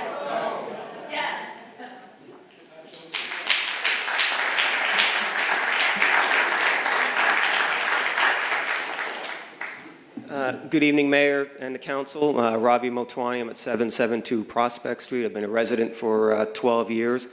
To quickly answer the last question, yes, to me, it made sense the last 2.5 hours, so I appreciate the information and the facts and the number of details presented. I know it's been a long meeting, but it's a complex project, and I appreciate getting as much information as possible, which this council has provided. And I appreciate the efforts that all of you put into this. It is a complex project. There's a lot of questions. It's a lot of details. I, for one, from looking at all the presentations, the Facebook Live sessions, going to the presentation that Streetworks did in town at the office, which I've attended, to me, the number of sessions and information out there, I've never seen before in any other project this town has done. Obviously, it's the biggest project that the town has done, but there's already been a lot out there. So I'm a little confused when people say they don't know what this involves or what's going on or have a multitude of questions. I've looked online. I know somebody else had mentioned about going online and the information on the website. So to me, I appreciate the transparency and the effort to supply the town with as much detail as possible. And I applaud the efforts to make this town more vibrant, improve the quality of life. The one thing, when I moved here initially was I wondered why there wasn't more improvements being made. It hadn't been done in many years. The parking lots were sitting there and people would have the same complaints about the downtown and so forth. So I applaud the efforts to make this effort to improve the quality of life and to make the improvements that this town needs. And I think will improve the overall town and make this a desirable place and continue to make this a desirable place to live, as many of us have expressed tonight. So I thank you for your efforts, and I'd say to keep up the good work, and thank you again.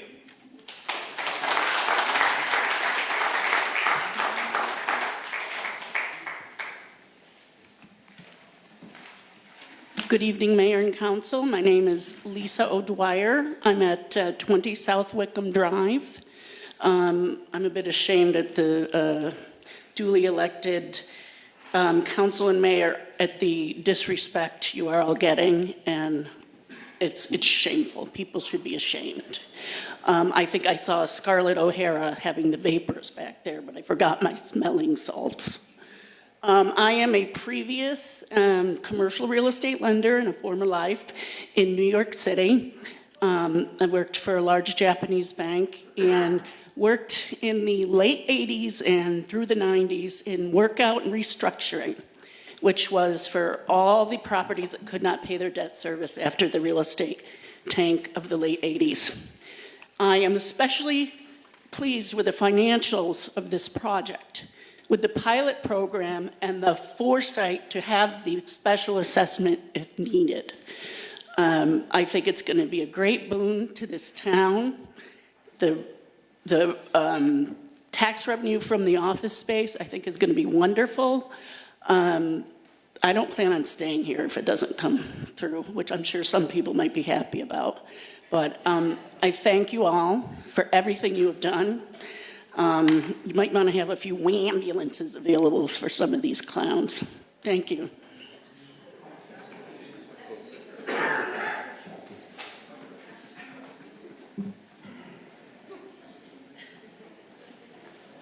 Good evening, Mayor and Council. Thank you for having me and allowing me to speak. My name is David Kiefer. I live at 603 Chatelain Drive.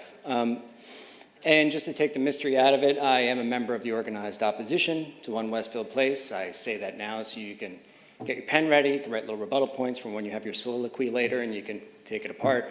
But in all honesty, I think it's a bit of a shame that it's come down to that we are viewed as taking sides against one another. And I think it's a product of the fact that when opposition to this came out, and I wouldn't call it opposition when it started, I was really questioning, it was immediately dismissed as uninformed, and my personal favorite, people who are afraid of change. And that was done intentionally, because it's politics 101 to define your opponents before they have an opportunity to define themselves.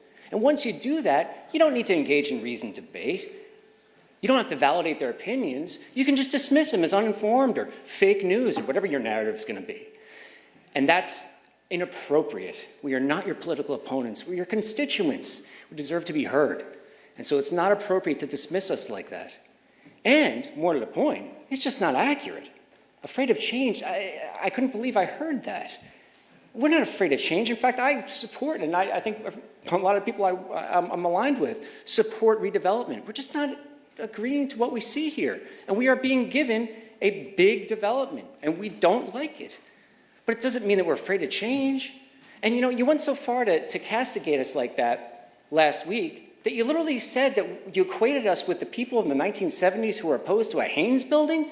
I don't even know what that is. It was like an underwear store in town? I have no idea what it was. But I do know this. You did it intentionally, and the reason you did it is because you wanted to show us as a bunch of closed-minded cavemen, just like the people that were afraid of the department store. Here come the rabble to tell you that they can't have One Westfield Place. But I'm here to tell you, you can't do that, or you shouldn't do that.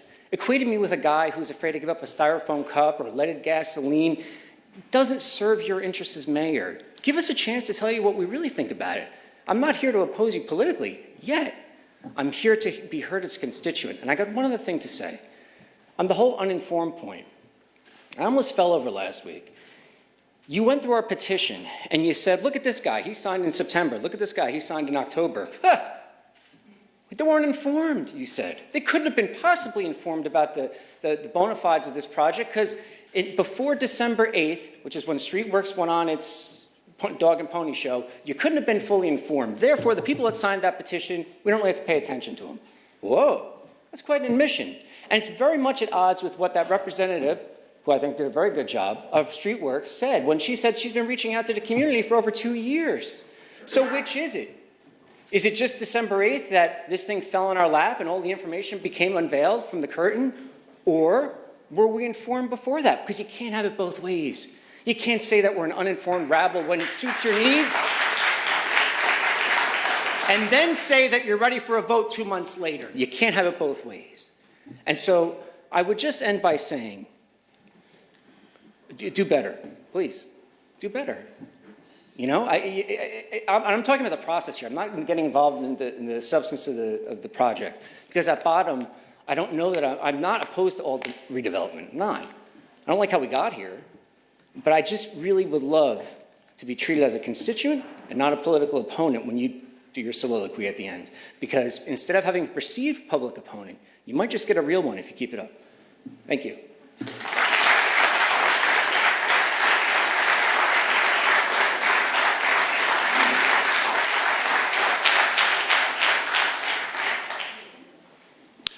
Madam Mayor, members of the council, my name is John Schmidt. I reside at 669 Boulevard. For those of you who want to specify the exact location, it's between Park and Washington. I actually live two doors from the Watcher House, so you know exactly where I live. Two comments. First, during my professional career, I spent over 45 years handling commercial litigation as an attorney here in New Jersey and land use planning. I've appeared before Westfield's boards many times during that period of time. Mr. Jardim and I are good friends and adversaries. That said, I can tell you I am somewhat chagrined at the traffic expert report that we've had. Living on the boulevard since 1982, I've seen significant increases in the traffic, particularly during rush hour. There are times now when I have to wait upwards of a minute or more to back out of my driveway, and that's somewhat disturbing. And I can tell you that with traffic backed up on Central Avenue, sometimes taking 10 minutes to go from Central and South to the Clark line with 4 traffic lights, it is absolutely certain that people will be using Summit and Boulevard as expressways to get to the Parkway or to go from the Parkway to South Avenue. There are two traffic stop signs on Boulevard. That's it. That's the only traffic stopping you have for cars traveling down a very wide street where the traffic speed limit is 25 miles an hour, and I can assure you during rush hour, no one travels 25 miles an hour. Recently, I've noticed some police cars there trying to control some of the traffic, and I'm not sure if it's because of the traffic or because of the utility improvements. That said, I have both during the Facebook time as well as during a private meeting with the people at Streetworks downtown, inquired about what could be done in the traffic planning to make certain that the Boulevard and Summit are not used as alternative routes to get to the Parkway. And I am chagrined at the experts' response, both in the Facebook response as well as tonight. The comment from the expert was to basically punt. We believe that with the changes in the traffic lights and other traffic signals, that people won't use the Boulevard and Summit. That's dismissive. That's not answering the question. If this project goes forward, this town has to look at that traffic area very seriously. And I suggest, my suggestion, having done some land use work and worked with traffic experts, not being a traffic expert though, that the area between Park and South Avenue for both Boulevard and Summit has to be made a one-way. And I suggest a one-way from Park to South Avenue to prevent cars from leaving South Avenue and diverting onto those streets to create more and more traffic. Otherwise, we can see possibly 500 or more cars traveling down the boulevard on a regular basis because there's no way that they're going to clear traffic on Central Avenue. It is just unbearable at rush hour. The second comment is I want to comment about what the prior speaker said, and this is regard to you, Madam Mayor. At the last meeting, you were very dismissive of those who signed the petition, indicating that we didn't have any knowledge about the project before we signed the petition. And that is simply not true. I signed the petition. I met at the Elm Street property with representatives of Hudson Bay in a just informal session. I then went to a traffic meeting with about 30 people at Hudson Bay, and then met privately with 3 other representatives of Traffic Bay. And that was all before I signed the petition. So when I signed the petition, I had full knowledge of what this project was about. And for you to be so dismissive is somewhat disappointing. Thank you.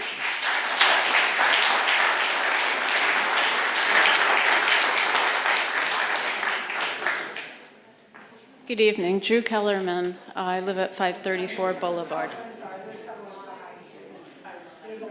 Line. I think, right, is there a line? I think there's a line, Ms. Kellerman. Yeah, I'm sorry about that. Hello. So this is my first town hall meeting. Hi. I think, looking at all the faces here, I might be... Your name and address, please. Oh, I'm sorry. I'm kind of winging this. My name's David, David Nickel. I live at 515 Trinity Place, which is the converted old school. I have been a Westfield resident since about 2019, but I have been in the area since about 2016, and even before that. I used to work at, not Root Steakhouse, Adams, owned by the same company. So I've been in and out of the area basically my whole life, living down here in Union County. I grew up in Summit, so I'm familiar with environments like this. You know, like I said, I was looking at the crowd of faces here, and what I wound up seeing is that, you know, there aren't enough young people speaking up about this. And I'm not speaking up to say that I'm against this project. I think the goals are noble. I think they are very important, like you say, for economic development, ensuring a future. You know, some people may dismiss it, but the future is micro-mobility. The idea that you should be able to live and work and play in the place you live. You know, you've seen great success with these kind of projects before, in not just here in the US, but it's a big component of how Europe has redeveloped post-World War II. And even here, you're seeing great success with it in places like Madison, Wisconsin, New York City, close to home, Hoboken, Jersey City, which the comparisons have been made. But if you look at the history of things, we are not that far away from how places like Elizabeth and Hoboken used to be. Not to say that we should become them. They have their place, Westfield has its, but improvement of the downtown core is very important as far as economic growth goes and ensuring a future. And I felt it was important for me as a young person to come up here and say this, because I have lived in New Jersey my whole life. I'm 20, sorry, I had to think about it. I'm 24, I'm almost 25. Living in New Jersey has not been easy. I have lived in high cost of living areas all my life, unfortunately, mainly because family is here and I don't want to leave them. I used to live in Newark just to be able to afford to live in the area. That's when I worked at Adams. I lived in a crappy tenement apartment on the 12th floor. And what I will say about this project that I'm disappointed in, and I'm not sure it's something that you guys have control over, but I'm disappointed in how exclusive the housing is becoming attached to the project. You know, hearing ages 55 and up, yes, everybody deserves housing, but I find that it's disturbing that most of it's done for profit. And of course, New Jersey's laws stipulate a certain amount of affordable housing, but I would have liked to see Westfield do more. Because I would love to live in a place like this. You know, I have lived in a place like this. I live here, I lived in Summit. I will be transparent that it is on my parents' dime because they love me and they want me to be in a place like this rather than in a crappy tenement apartment in Newark. But I don't ever see myself being able to afford to live here by myself. I don't see that happening for 10 years. I don't see that happening for 20 at the current rate things are going. And I know those are things out of your guys' control. I know those are things that you can only do your best to mitigate. But I just want to say that, again, I find the intent behind this project very noble. I'm excited about things like the bike infrastructure. Admittedly, it's a way for me to save money as a young person. I bike to school, I bike to work, I bike to Trader Joe's, I bike to ShopRite, I bike to all the delis in the area, everything. I try to get around without my car as much as possible. And I'll reiterate what the last speaker said. I find that while the traffic mitigation proposals are good, I find that we're not learning enough from people who have been doing it already, such as the Dutch, who show that you don't need to use traffic lights to make things better on the streets. I'm not opposed to things like road diets or the inclusion of bike lanes, but I would like to see discussions more about, speed bumps on roads. We brought up Boulevard. Those are a great way to mitigate speed on those roads and make them safer. I'm sorry, David, you're out of time. It's okay. Can I just make one comment about the time thing? I'm familiar with AA meetings. I find that with an audience like this, it might be easy to say, like, you have 1 minute or something like that, just as a comment and an improvement for the meetings. Good job, thank you.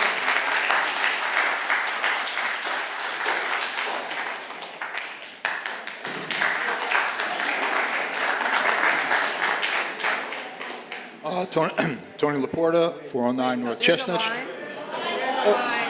didn't know there was a line. There's a line. Okay. I'll be back, Mayor.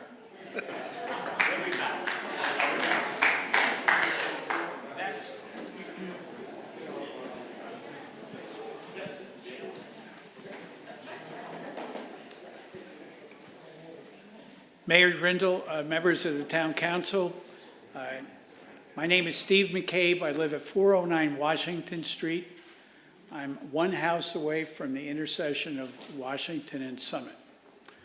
I've had the pleasure to meet and know many of the people on the Town Council.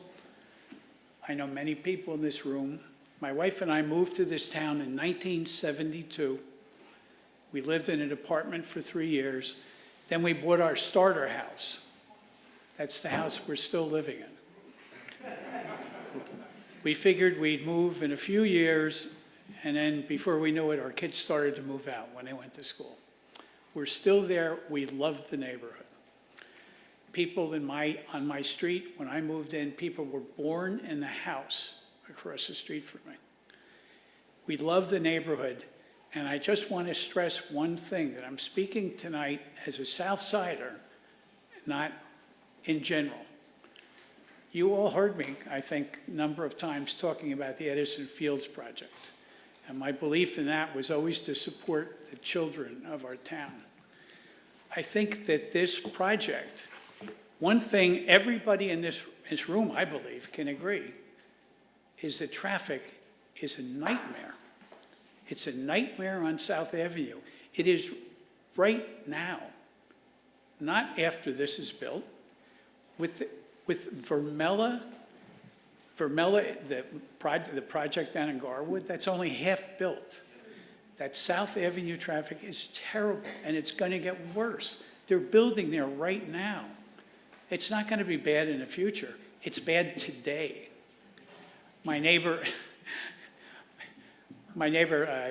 Schmidt talked, we've been living there. We've been living in that neighborhood forever. It's bad now, and it's going to get worse. I consider it to be a safety issue. My two able and wonderful councilmen in my ward are working with me to try to get a intersection control right at my corner.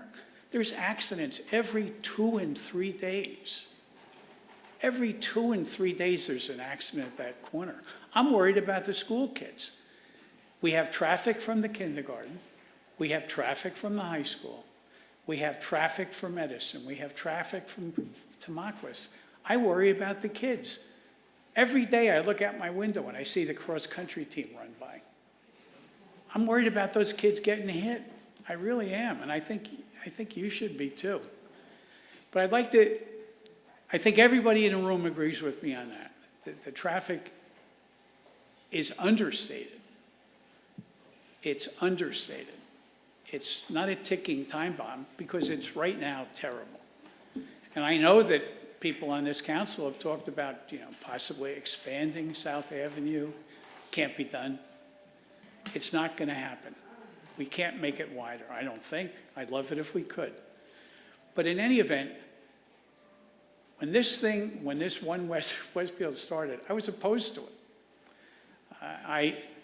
I offered to yield my place to one of my neighbors on Boulevard. And when it came up, I go, who would want to live there? And she said, I'd move in tomorrow if I could. So I was opposed to it. Other people were in favor of it. I've studied this a lot, and now I'm in favor of it.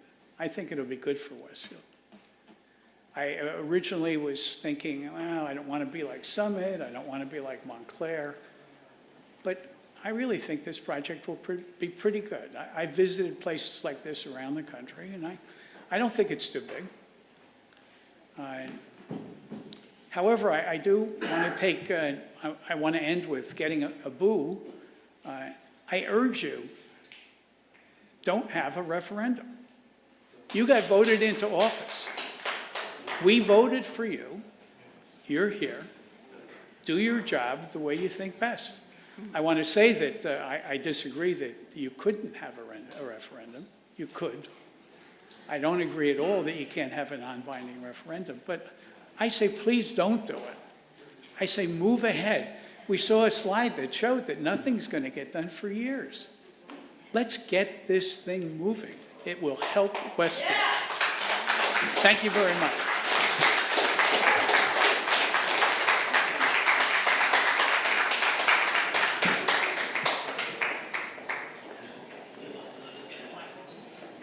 Okay, now it's my turn. Drew Kellerman, I live at 534 Boulevard. I just have a couple of comments. The first one is that the gentleman that spoke on behalf of his group. So he sort of accused you of accusing his group. So I don't think you really did that.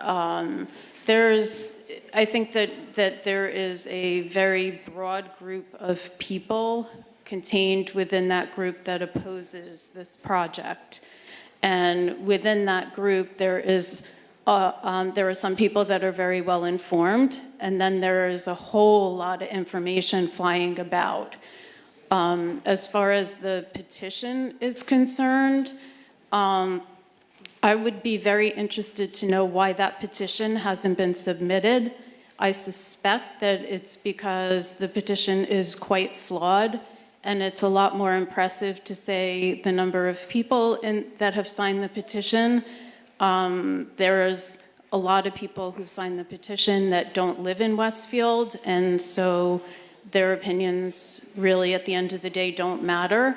And it is possible to sign the petition multiple times. So the people, yes, it is.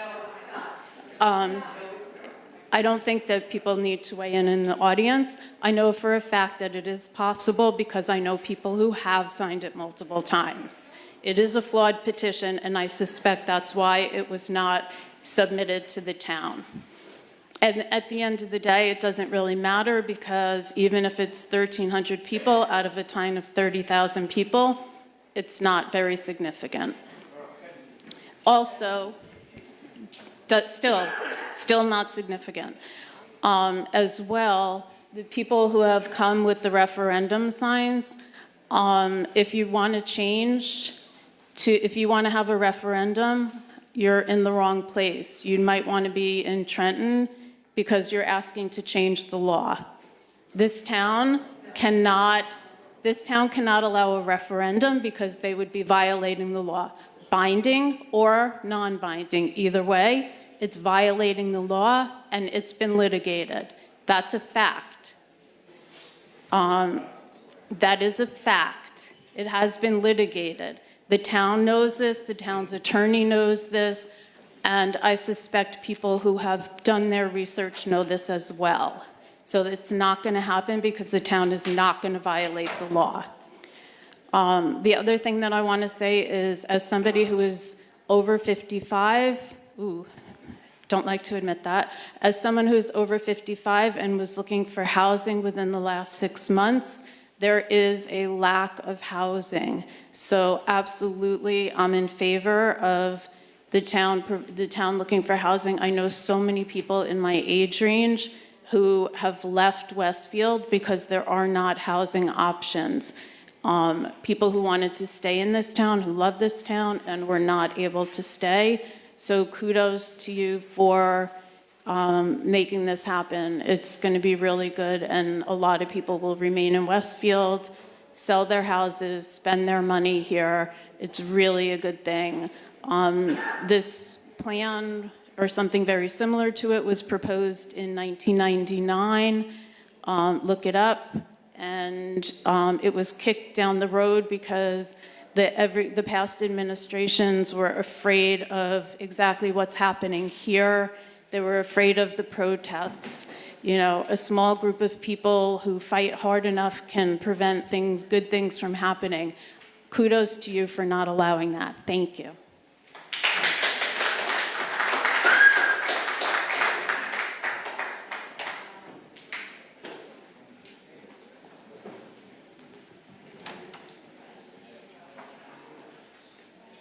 Good evening, Mayor Brindle and councilmen. I'll be brief. Scott Finter. I've lived in the town for 52 years, and our family home stands at the corner of Parkview and North Chestnut Street, where my grandfather and his father built it. My concern is simple, that the project will result in the unnecessary urbanization of Colonial Westfield, which would substantially change and damage its character. Also, commercial space occupancy is in free fall nationwide, so much so that many existing commercial properties are repurposing as residential space. In my opinion, more commercial space is not needed, especially when many existing commercial spaces in the town are empty. Thank you.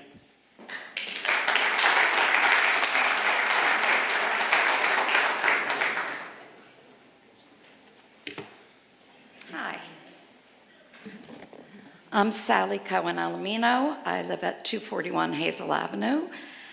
And since everyone's sort of telling how long they've lived here, I've lived here for 27 years. I would like to live here for another 27. But I'd also like to sell my house to a family that wants to raise their kids here like I did. And I don't have anywhere to move, really. So I'm excited about this plan. I went for the first time to the preview center the other night, and I felt that my questions were answered. I am sad that this, I'm going to turn around for a second. I'm sad that this has sort of divided some people in our community, and I just said to my backdoor neighbor, who we are on opposite ends of the spectrum, but I said, you did a good job, and we can still all be friends.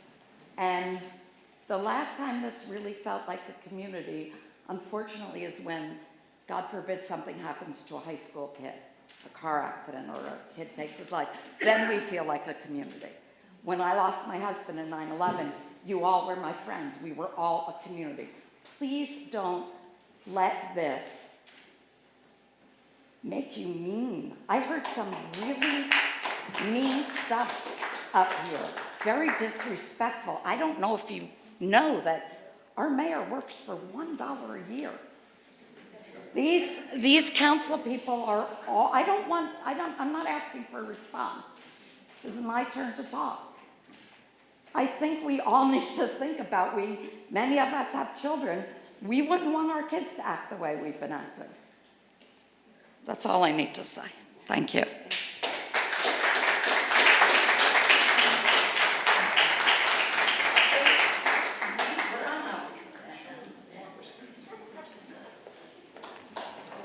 There we go. So I'm not cutting in line. There we go. Well, Mayor, Mayor and Council, Tony Laporta, 409 North Chestnut Street, former member of the Westfield Town Council and former member of the Westfield Planning Board, appointed by Mayor Tom Jardim, right here. I think that was one of your best moves, Tom. Okay, so obviously I am in favor of a referendum. And I'm not an attorney, but I worked with a lot of attorneys, and I know how to read, and I know what words mean. There's a big difference. There's a legal difference between a referendum, a binding referendum, and a non-binding referendum. There was a letter written by David Kiefer, who spoke before. Now, I'm not as eloquent as David. You got to look at the Great Atlantic Pacific Tea Company versus the Borough of Point Pleasant. 1994, State Supreme Court that ruled there's a difference between a binding referendum and a non-binding referendum. And all the laws state that you can't have a referendum to approve development. I ask you, does a non-binding referendum approve anything? It is merely an official poll. A government that is afraid of the voice of the people is afraid of the people, period. And you must allow this. You must, Mayor Brindle, you are denying us of our voting rights. We have the right to vote on a non-binding referendum. There is no doubt about it. There was another case, it's a Board of Education case, Harrison Board of Education versus NETCHECT, N-E-T-C-H-E-C-T, 2014. The court ruled that a non-binding referendum was absolutely legal and permissible. Number one, U.S. Constitution, freedom of speech, First Amendment. It's a freedom of speech issue. The U.S. Constitution allows the people to petition their government for action. That's what a non-binding referendum is. And if you were so secure in your positions to the entire mayor and council, you would jump on having a non-binding referendum. We are an intelligent group of people. We're a thoughtful group of people. We understand facts. And if what Streetworks is saying is just so good, this sweetheart deal that's been created, been crafted, behind closed doors and in private and no bid contract, if this was such a sweet deal, you wouldn't fear a non-binding referendum. I bring you back to 2004. We had a non-binding referendum here in Westfield. Mayor McDermott wanted to build a parking deck. There were meetings very similar to this. I showed up for them. I was not on the council then. It was after I was on the council. And the mayor decided to have a non-binding referendum, and he had told people on the council, we're going to win. Let them have it. And if the non-binding referendum was illegal, don't you think the town attorney at that time would have said, Mayor, just say it's illegal. You can't have it. No, he didn't say that. Well, what happened? It got defeated by 77% voted against it. And I think that's what you fear, Mayor. You fear the voice of the people. That's what you really fear. And you yourself said a couple of meetings ago, the reason you were against a non-binding referendum is because it's an up and down vote. And you're right, it is an up and down vote. But let the people have their say. Maybe I'm wrong. Maybe 77% will be in favor of it. If that's the case, then that's the case.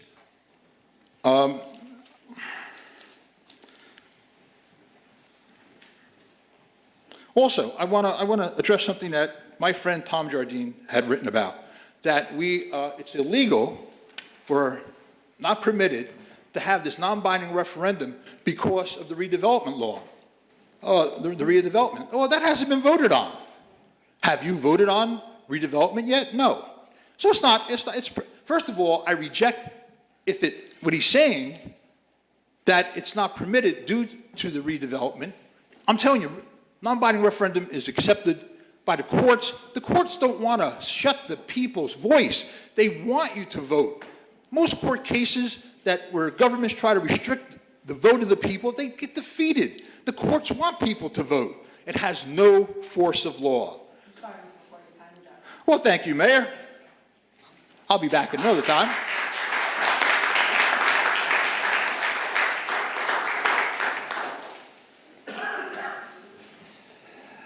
Good evening, Mayor, Town Council. First and foremost, I want to thank you all for your service. Obviously, this is a challenge, but I think it's an exciting challenge. And I also want to thank Sweetworks for listening to the community and putting something together tonight for us to see. I'm here tonight. I'm sorry. I apologize. Yes, my name is Frank Fortino. I'm at 1 Priscilla Lane. My apologies. I'm so, anxious to thank everybody. But anyway, so this evening I came here with a different script, a different discussion to have, and also a different perspective. But after hearing the financial, I thought that was interesting. Interesting to understand, like I hear words like assuming and approximate and all these numbers that are coming up.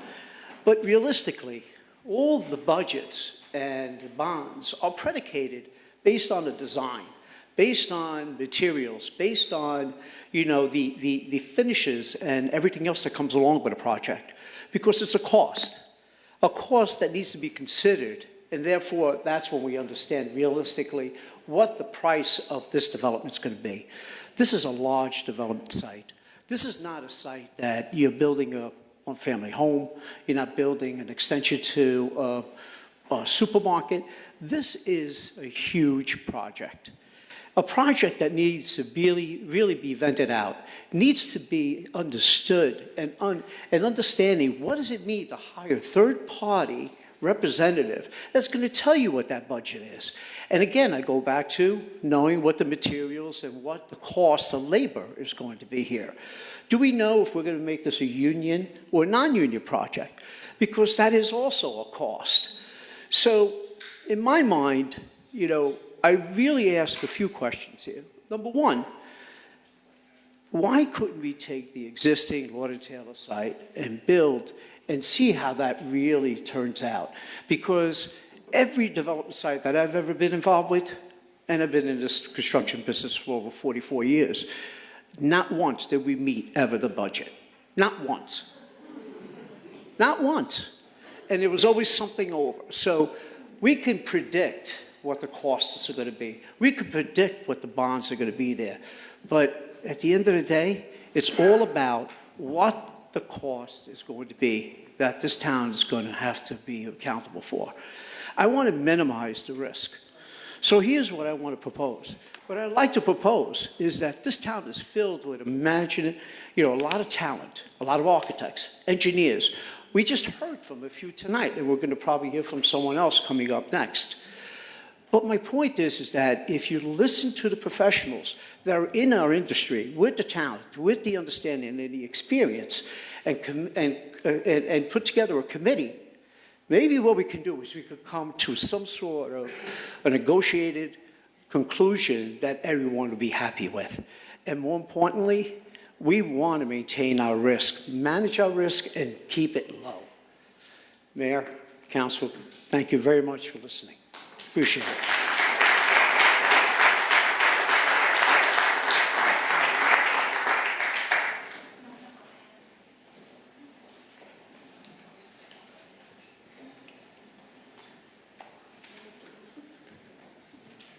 Hello, Mayor, Council. My name is Gary Mandelblatt. I live at 730 Lawrence Avenue. I've been a resident of the town for 30 years. As a resident of Lawrence Avenue, I can tell you I appreciate people's concerns about traffic because of the cut through from 22 to town, but I've also learned to live with it.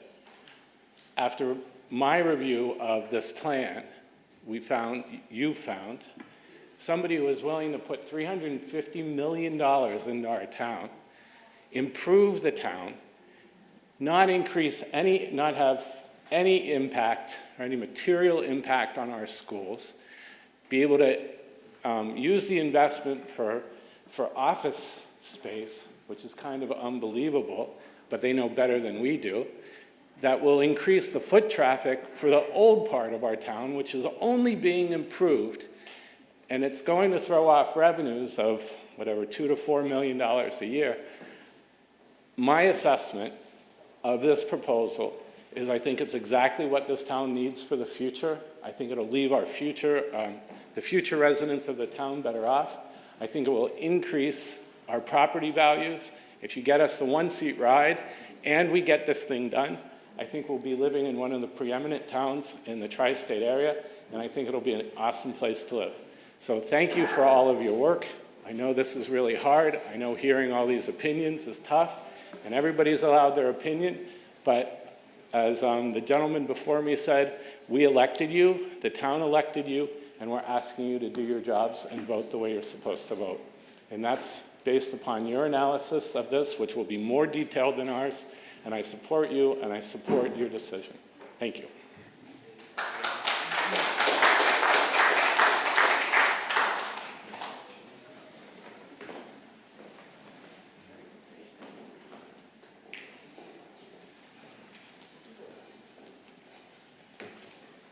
Good evening. My name is Maria Conte. I'm a resident of 654 Boulevard. I've been here since 2004.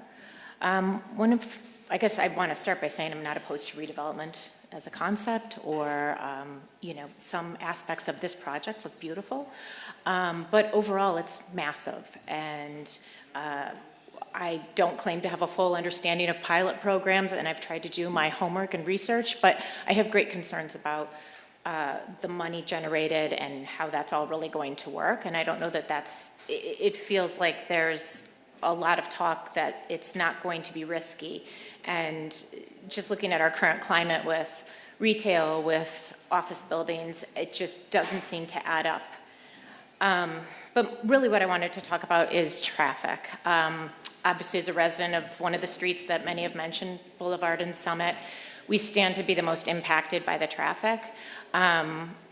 Living where I live, I am utilizing South and Central and the Circle and, those streets every day, multiple times a day.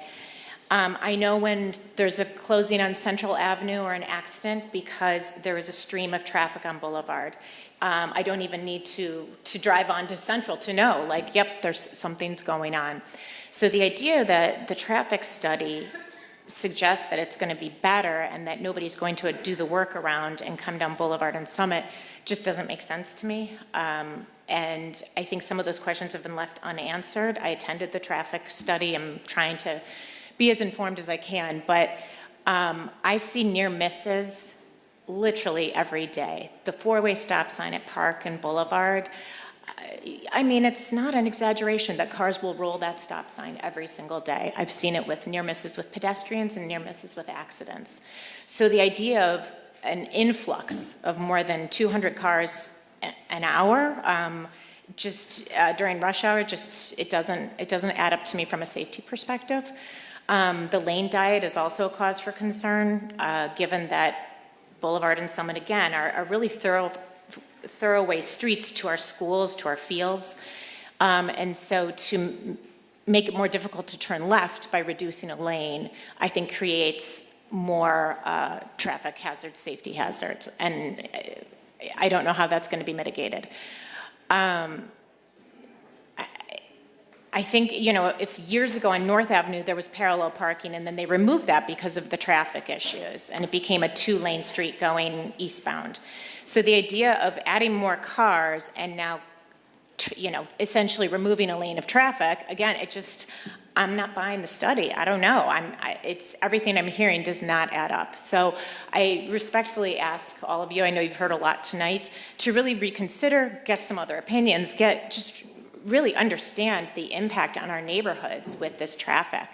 And finally, I will just close with a 64-foot office building doesn't seem at all like the Westfield that we've all moved to and raised our children in.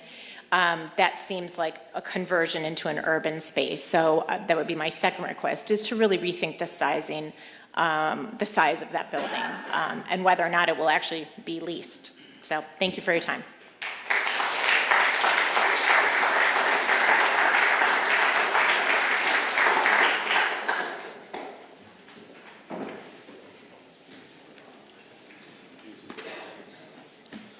Good evening, I guess almost good morning.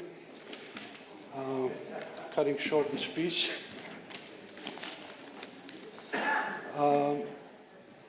My name is Buri Mareja. I own Arayan Pizza at 311 South Avenue West. Since opening my business, I noticed that Southside business needs were neglected. Southside lacks foot traffic, there's no flagship store or point of interest, and then no transition between the north side and south side. The transition is so stark, so brutal, that one would think there's two different towns.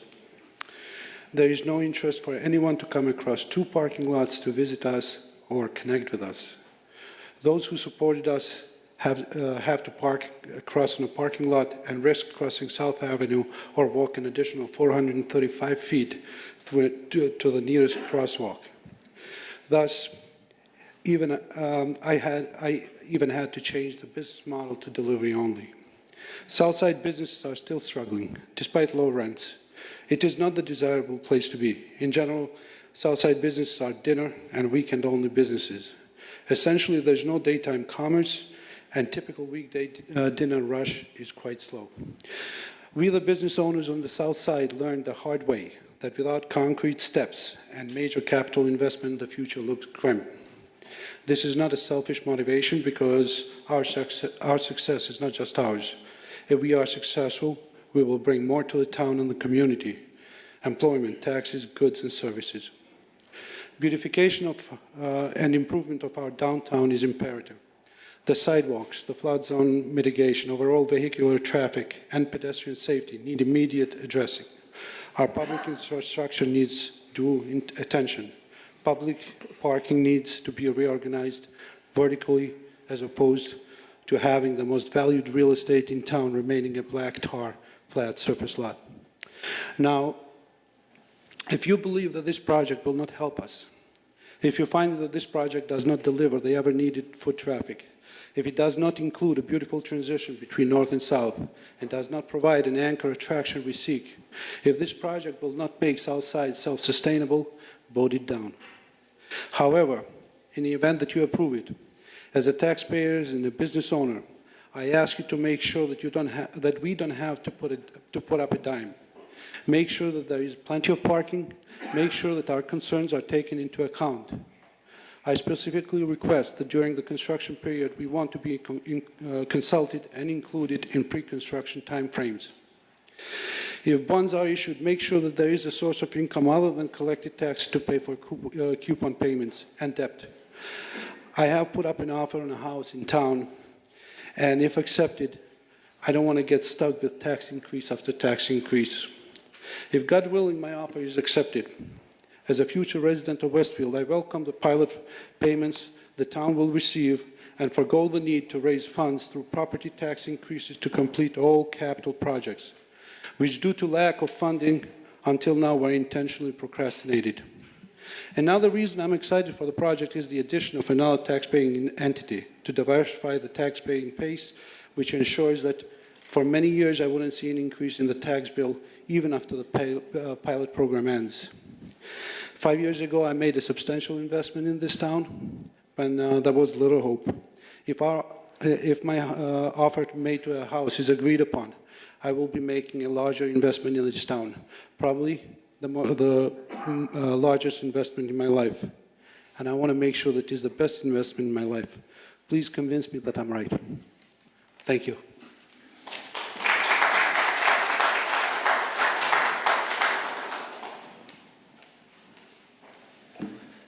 Good evening, Mayor and members of the council. My name is Matt Seckler. I live at 721 Crescent Parkway.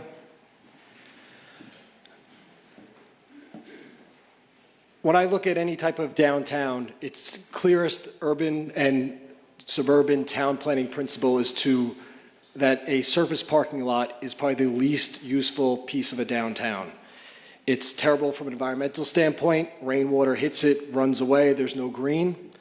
It's also typically where your center of development would be, which would be on the train station instead of in these empty parking lots. When I moved to town, I looked at the master plan at the time, about 8 years ago, looked for what was possibly going to come here. Wasn't a whole lot there. There was the reexamination. I participated in surveys, filled things out, wanting to see something on these parking lots, something on these empty lots. Every successful downtown in New Jersey is either on a train line or on a river, because those were the main forms of transportation when these, early 1900s towns really started booming. And when I look at these parking lots, I can't wait to see something on them. It seems like there have been givebacks provided by the developer through this point. I know there's talks of this being a zero-sum type of negotiation. I've heard, I know it was hours ago now, things about height being brought down, apartment buildings converting into townhouses. So it seems like there's been some sort of negotiation here, and I encourage that to continue going, but I do believe that we do eventually need to move forward with this development. I love the idea of an office on these sites. I've worked in the real estate development world on offices in downtown areas.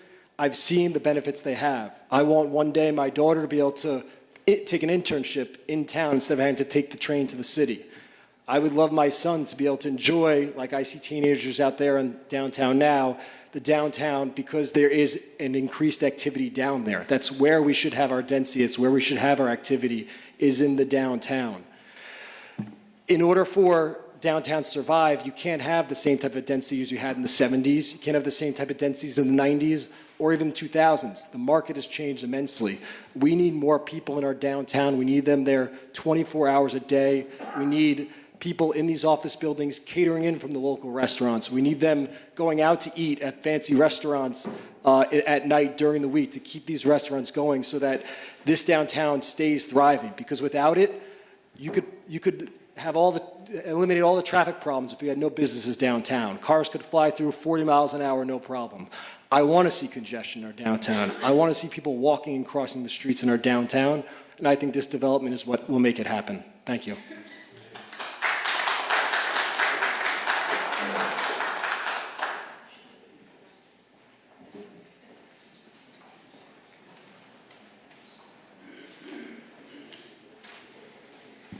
My name is Susan Goodman, and I'm at 322 Arenda Circle. I've gone through the plan in much detail over the last couple of weeks through the financials and the pilot and everything.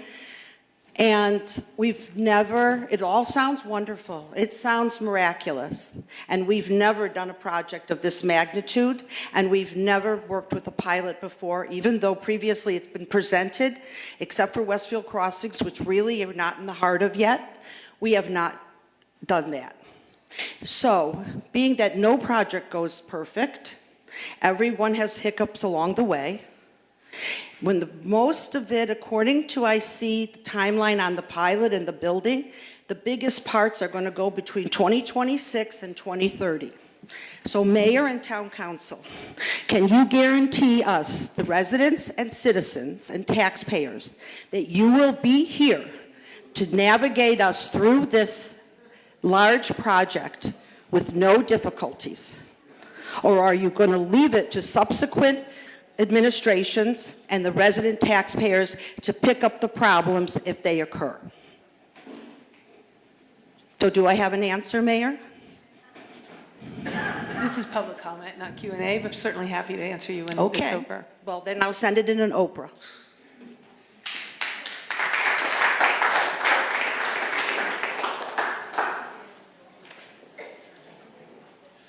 Robert Wendell, 704 Lenox Avenue. In the beginning of this process, and I probably learned a lot about this well before other people, I was happy about it. I was thinking that this was something that the town really needs to do, and I agree with developing the town to an extent. To the point where we have such a large complex that we're talking about putting in, it will irreparably change the character of the town. In the master plan surveys that were sent out and the feedback that was launched, 80% of the people indicated that they didn't want the historic charm of the downtown changed. 65% didn't want high-rise apartment buildings, which is what we're getting. They didn't want 5-story garages, which is what we're getting. And I don't understand why we can't find a middle ground position that makes sense for the town, for the viewscapes of the town, for our many historic structures.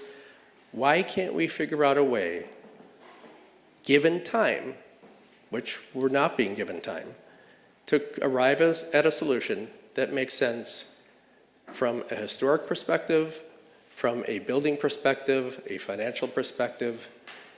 There is a happy median in here somewhere. All we're asking is that you slow down and try to find that happy median. Thank you.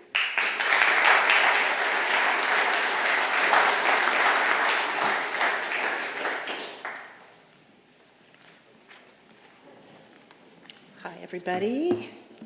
Allison Carey, 408 East Dudley Avenue. I wanted to talk about the Facebook Live session that took place last week. Just for note, I think you're doing another one. Usually the standard practice with those is that you have somebody fully dedicated to answering the questions in chat, because there was a lot of really good questions being asked, but none of them have been answered. So that's usually whenever you have a virtual event like that, you've got 1 or 2 people so they can answer questions immediately. Excuse me. And then if they don't know the answer, make note of it and make sure they follow up with people. So I hope you take that into consideration for the next one. There were about 24 questions that were asked at that session that haven't been answered. They were asked by, well, I'll preface this with, I think all of you know, we have a large amount of very talented, well-credentialed financial professionals in this town that want to weigh in. I would think you want this plan rock solid and that you would want some peer review from the very talented financial professionals in this town. So some of the questions, I'm going to be emailing them to you because they're very specific questions that really need to be answered, and I don't think anybody can vote on this without answering them. Just a few. It's been asked many times for the actual financial analysis to be provided. We've seen a lot of screenshots, we've seen slideshows, but several people have requested the actual numbers that were crunched with assumptions, risk mitigation. I haven't seen that come out. So again, people are asking for that. People who are knowledgeable about finance would like to see that. Another question is the amount of taxes that HPC will pay between now and 2027. Another question is how this plan actually diversifies the tax base. The administration says this will reduce the tax burden of residents, but a pilot program is contradictory to this. So I think people need some better explanation about that. What are the design costs for the traffic improvements? Details. People want the details. When was the budget forecast created?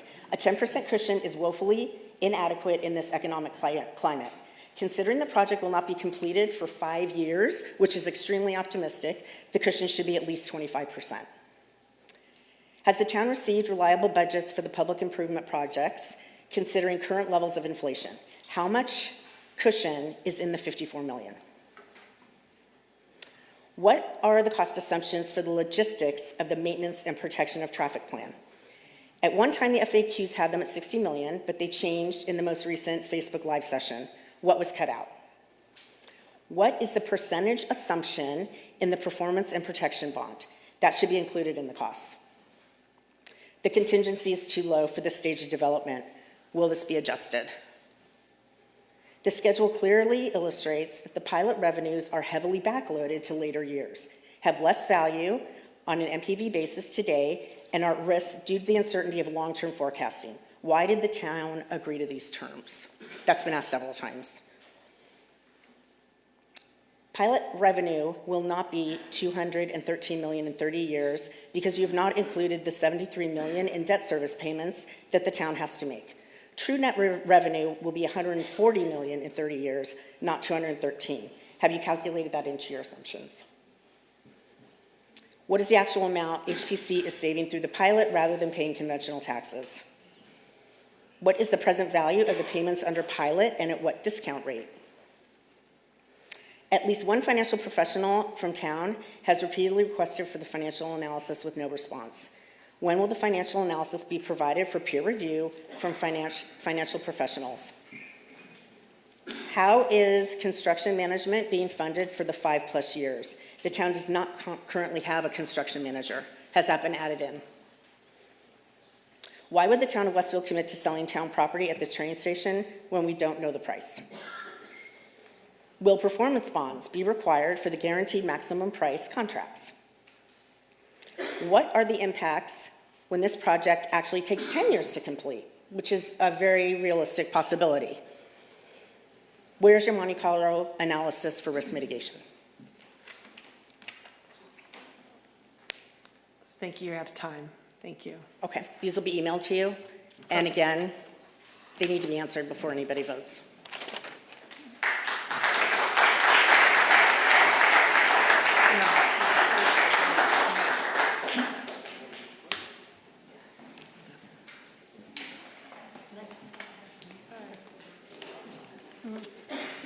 Okay. Good evening, Mayor, Town Council. I'm Carla Bonacci, 603 Lawrence Avenue. I'm going to read. The project changes presented by HPC are marginal at best. These are only baby steps and much more needs to be done. These changes do not address the major issues raised in the Westfield Advocates petition. Number one, the project is still too big for the town of Westfield. There are still bulk buildings of 5 and 6 stories tall, and the overall project massing still exceeds current allowable zoning by twofold. The proposal will essentially create a long wall of buildings and parking structures through the center of town. There seems to be a focus on setbacks, as if they are a panacea to disguise height. They don't. Number two, the inclusion of sizable office and retail uses in this development do not solve and may even exacerbate existing vacancies downtown.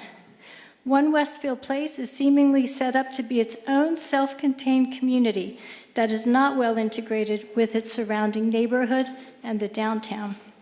Three, we believe there are significant and permanent community and environmental impacts from this development. The increased traffic, the overall density of additional residents in the town center, more inconvenient commuter parking, the visual impact from loss of light and airspace. There are many facts that need to be disclosed and addressed with alternatives and/or mitigations. Westfield Advocates has ideas on how to downscale or right-size OWP that could still serve everyone's interests, HPC, downtown businesses, and town residents in a well-balanced manner. There are still basic unanswered questions on the purpose and need for the scale of this OWP project, why it needs to be this size and override zoning by so much, why it needs to be expanded beyond the HPC lots to incorporate additional public lots. Even as a business deal, the types of public amenities and financial payments offered by HBC to the town may not be sufficient trade-off when looked at it in terms of basic real estate financial analysis when expressed in MPV and IRR terms. The zoning override on just the HBC lots themselves is equivalent to a significant sale of air rights. Is there an appraisal on these air rights?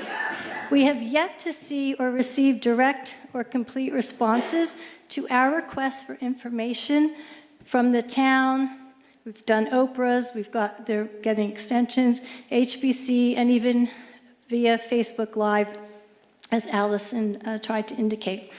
One Westfield Place is not a naturally occurring or evolutionary type of development for this town, and the town's character does not inevitably need to be transformed this way. The scale of the OWP proposal has always appeared a force fit to maximize density, lot coverages, and mixed uses.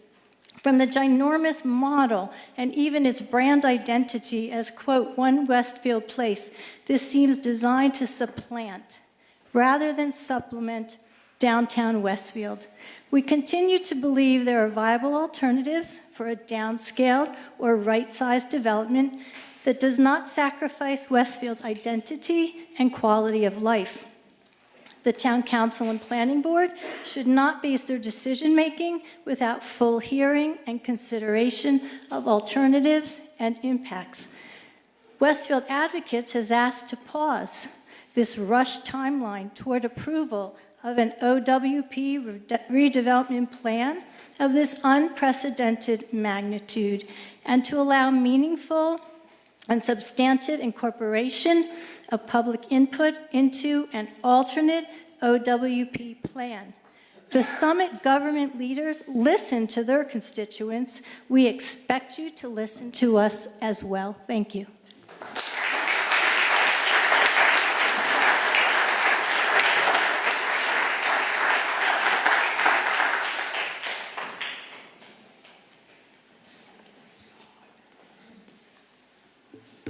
Good evening. I'm Michael Blancato, 18 Carroll Road, Westfield, New Jersey. First, I want to thank everybody from Westfield and the council and the mayor. This is awesome. Just think how much energy is here at 11:45 at night. This is truly amazing. What other town's going to do that? So one of the things that I want to make sure that everybody understands, this is already a great town. Fantastic town. And you hear passion on both sides, which is fantastic. That's what you need for a good debate. So I want to start there. Second, I think what they want to do at the Lord and Taylor site on the north side, I do like it. I think it's needed. But one thing that does bother me with a lot of even what's on the north side, Franklin D. Roosevelt, years and years ago, said one thing: what makes America great is the ability to get affordable housing, not rentals, housing. Nothing here is about housing. It's about rentals. So that bothers me a little bit, but I understand what they're doing on the Lord and Taylor site, private site. The other issue I have on the north side is right next to the YMCA. I used to be a member there. I'm no longer a member there. Parking is used at the Lord and Taylor site. That's their parking lot. I understand it. I just hope something could be made. The next thing, I heard about New Jersey Transit and the pathway. I did some work with New Jersey Transit in my prior job.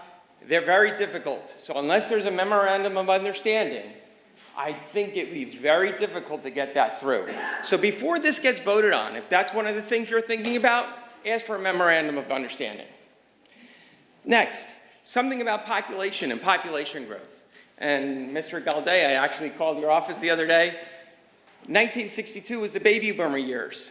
After that, there were a lot of kids in homes. So we have capacity that's gone skyrocketing with all the development that's on Central Avenue, the development that's happened on West Broad Street, subdivisions that have happened all since the 70s. So the capacity inside all of these houses has gone up significantly. What does that mean? Since the 70s, there was only about 22% of households with one car. Now it's almost every household has multi-cars. Hence, all the issues you got with traffic. That's what we're talking about. Nothing to do with population, but people have more cars now.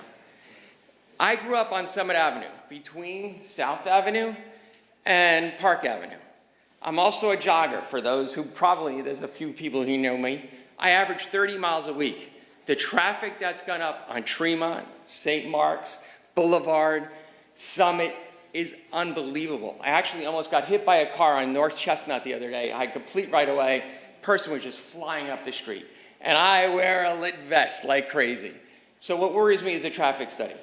So in conclusion for me, I really think that the north side should happen, but there should be a gating process. Let's see what happens where we can shut it down. The gating process, let North Avenue, it's privately owned. I really think their concepts are great. I think they did a great job selling it. Really love it.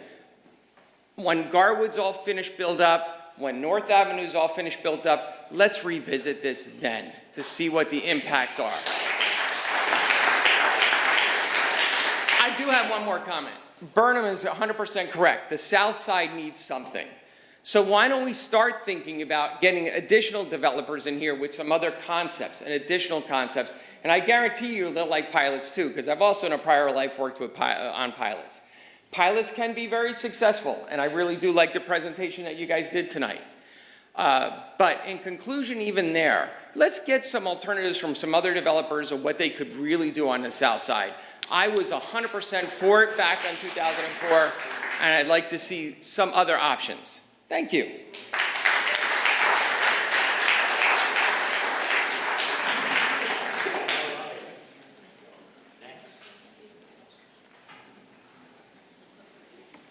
Good evening, or is it good morning yet? Close.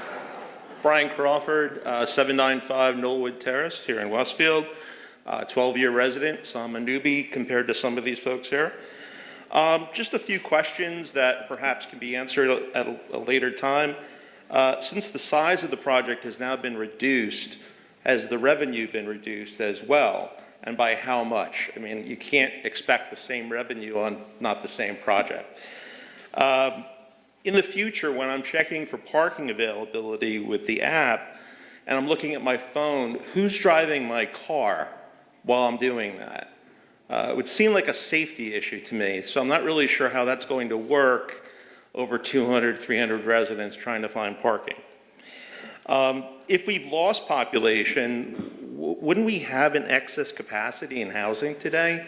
Or is it that we have the same amount of households, but just fewer children? So would like to see that, if that's in the report. I've been searching for the report since the webinar and have not been able to find it online yet, so, okay. Jobs lost. I saw a slide about jobs lost. So those full-time jobs, part-time jobs, seasonal jobs?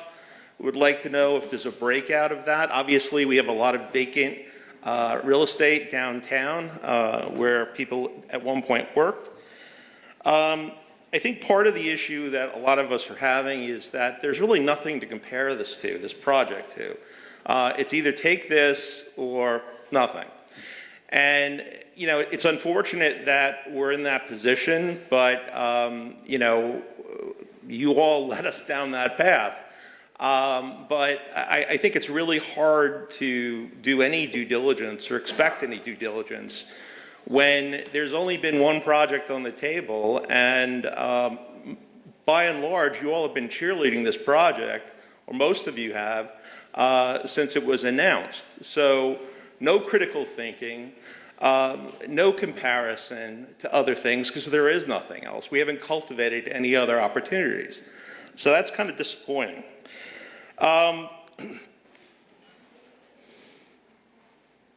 As far as, you know, the Lord and Taylor site, it's their property. They can do what they want with it. You know, if they want to put a Target in there or Walmart in there, that's fine. You know, it's their property. Obviously, it would have to go through approvals and zoning, but, you know, I think it was kind of elitist at best to suggest that a Walmart or a Target would be problematic there. How is the school system supposed to recover their tax dollars that they get from the Lord and Taylor property when the improvement on the property, the building, suddenly comes off the tax rolls under a pilot? So where's that money going to come from? It's going to come from us, the taxpayers, right? So we're going to have to pay more in tax. No, it's not? Okay. So there's magic money out there. I did hear the councilwoman's comment about the bond and us not being responsible for it. That is completely inaccurate. The taxpayers are responsible ultimately for any bond issued by this town. I understand you have mitigation strategies that you're putting in the works, which sounds great. I don't really want to be in a position down the line to be a creditor. If Streetworks were to go bankrupt and have to chase them for money and service the debt at the same time. So that really is something I'm not sure what the answer is to. Lastly, I would say that, you know, a lot of this has been built on this master plan that was constructed, I guess 3 or 4 years ago, with the voices of about 783 residents, give and take 100. That's who responded to the survey. I'm not sure who came out to the meetings, but you know, we have over 1,700 signatures now on the petition. Neither are a statistically significant percentage of the population. But what I think it speaks to, and what I've heard clearly tonight, is that you lack a consensus. This is not a company. This is a town, all right? And you can't govern a town like a company by fiat and say, you know what, we're going to do it, we're just going to move ahead and take it or leave it. And then to add insult to injury. I'm sorry, Mr. Crawford, you're out of time, but thank you. That was a fast 5 minutes. No, I got 5 minutes. Okay.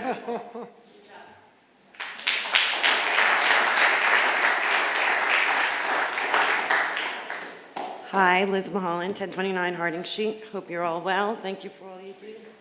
I have a little bit of a different opinion. I'm actually happy that this meeting went on for as long as it did, because for those of you who know me, I am just a data junkie. I love all of the data and the details. I do disagree with several of the people who spoke here today. I don't believe that this is governing by fiat. I believe that there are 33,000 residents in this town, and I firmly believe, and have heard from my end anyway, that there's a lot of support for this project. And so I do know, and I don't mean this in any negative way, but I do know that, sometimes the squeaky wheel gets oiled. I just want to make sure that I'm also heard as well. I recognize all of the positives here and all of the reasons this is being done. We know that Lord and Taylor has lowered their density because of this redevelopment project.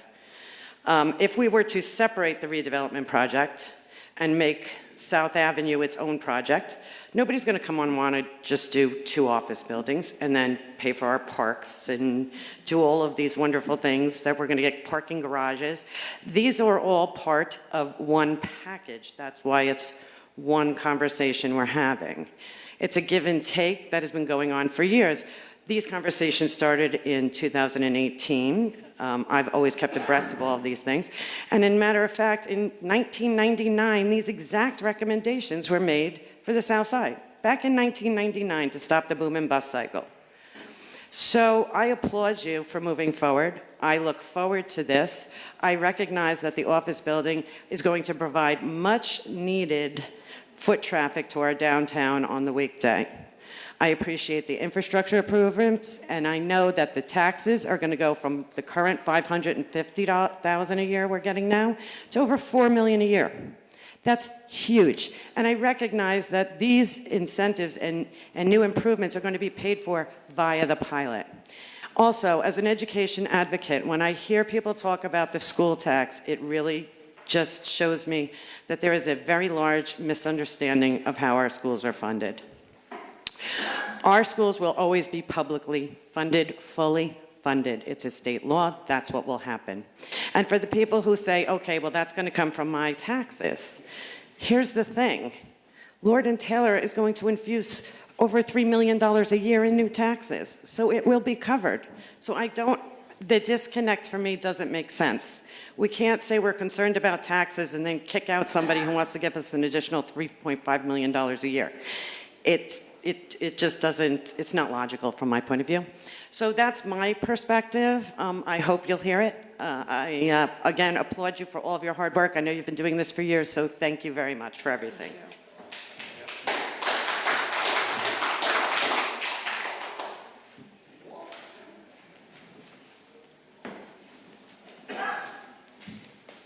Jim Boys, 122 Ferris Place. Good evening, Mayor and Council. I would like to wish you a Happy New Year and thank each of you for your service to this community. I know the many hours you devote to your council duties, and I appreciate the passion you bring to serving our townspeople. Now, with regard to the One Westfield Place proposal, I'd like to make a few observations. And before doing so, I should disclose that while I was on the council, I did vote to designate the areas being considered for the current One Westfield Place proposal as areas in need of redevelopment. The truth is I was and continue to be a strong supporter of smart growth. My definition of smart growth being responsible development that offers holistic and lasting benefits to the community. I believe there is a way to revitalize our downtown that could serve as a model for other New Jersey towns, but only if we move forward with careful thought and deliberation. I should also say that there are many aspects of this project I do like. I wholeheartedly support the affordable housing component. I appreciate the repurposing of the Lord and Taylor building as office space. And I look forward to more open public spaces in our downtown for residents to sit and gather. I am, however, extremely skeptical of the traffic consultant's assessment of the traffic impacts. This proposal will attract hundreds more automobiles into the downtown area, yet the developer's consultant contends the impacts will be barely perceptible. I find this, well, hard to believe. In order to make these improvements, significant interagency cooperation will be required, as well as cooperation with adjacent property owners. This is easier said than done. Take the intersection of Prospect and Ferris, for example. On its way to approving a 60-unit, 96-car apartment building on this problematic corner, this administration committed to addressing the known traffic circulation issues associated with the Trader Joe's parking lot with, quote, grit and determination. We were told the town had devised a solution and was going to work with the property owner to implement the fix. That was almost a year ago. And still nothing's been done. Nor was this corner part of the traffic study conducted by Streetworks, when we all know that the building of all these oversized developments cannot and should not be considered in isolation. And yet that's what we're doing. This isn't a holistic view of the town and its future. Another aspect of the One Westfield Place that sounded promising was a stated commitment to connectivity, that this project would seek to solve the long-perceived divide between the north and south sides of our town, while simultaneously making our downtown more pedestrian and bike-friendly. Yet when the initial Streetworks proposal came out, I found it disappointing. I saw nothing that was proposed that was innovative enough to accomplish this goal. Even the recent addition of the pedestrian footbridge has only been put forth as a proposal, not a definite, with no guarantee that it will be built. Can the public be expected to take this 11th hour addition seriously? All of this to say, the prudent thing that you can do as the mayor and council is to slow down. We continuously hear of all the hours you've spent behind the scenes with many of these recently proposed projects, and I don't doubt that. However, you can't deny that once you open them up to the public, there are valid concerns and concrete ideas that are put forth. You have an educated and well-informed citizenry that should not be dismissed. So I ask, or I suggest, pump the brakes, listen to the input, and just don't rush through with a vote because you feel the developer has been patient. Thank you.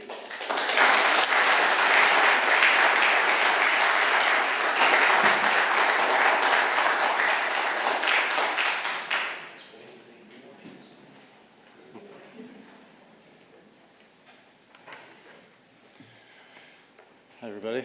Good evening. I'm Kyle Richards from 407 Park Street. Thank you for your time tonight. I think I'm the end of the line. I don't know if I'm the last person who wants to speak, but we're making progress. I think I'm the end of the line back there.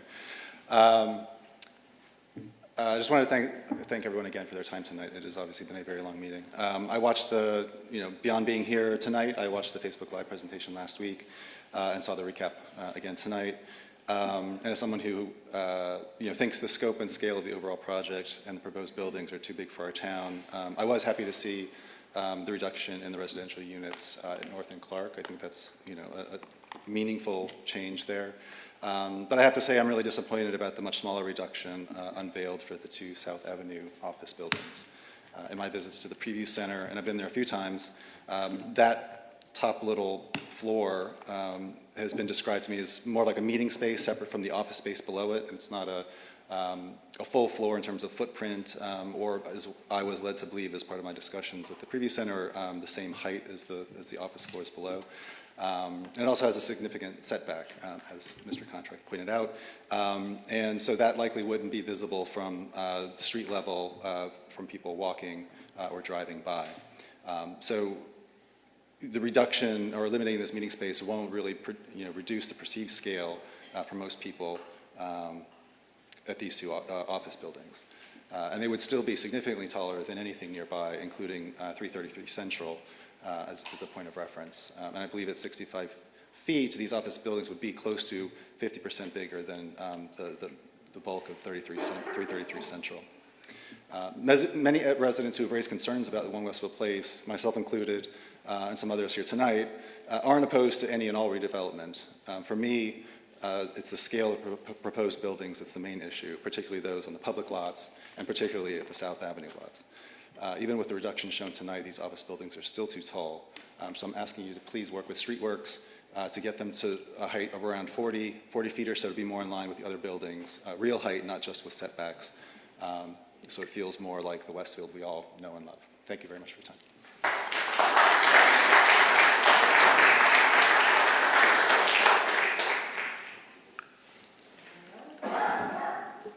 witching hour at midnight? Oh, okay, one more.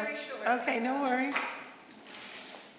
Hi, I promise I'll keep it short tonight. It's Andrea Richards, 407 Park Street.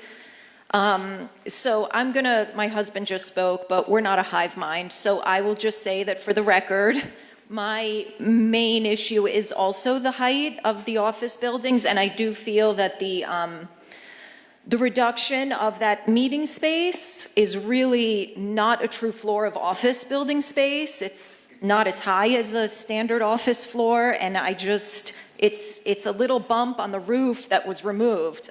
When I heard rumors that a floor of the office building was going to be removed, I was super excited. When I actually saw that it was that little bump on the roof that was going away, I mean, you can't imagine my disappointment. I don't think that it's fair to consider that a floor. So that's point number one.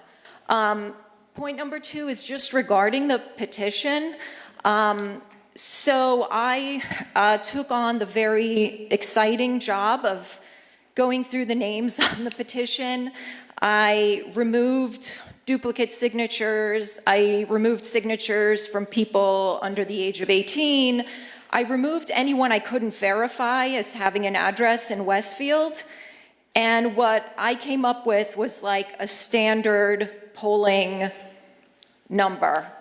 It was not out of the ordinary. It was like a standard polling loss number. So, petition signers are still coming on board.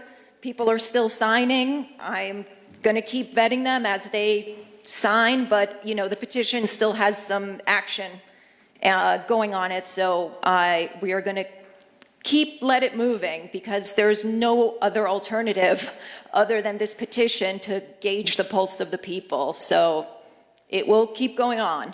That's all I have to say. Thank you so much.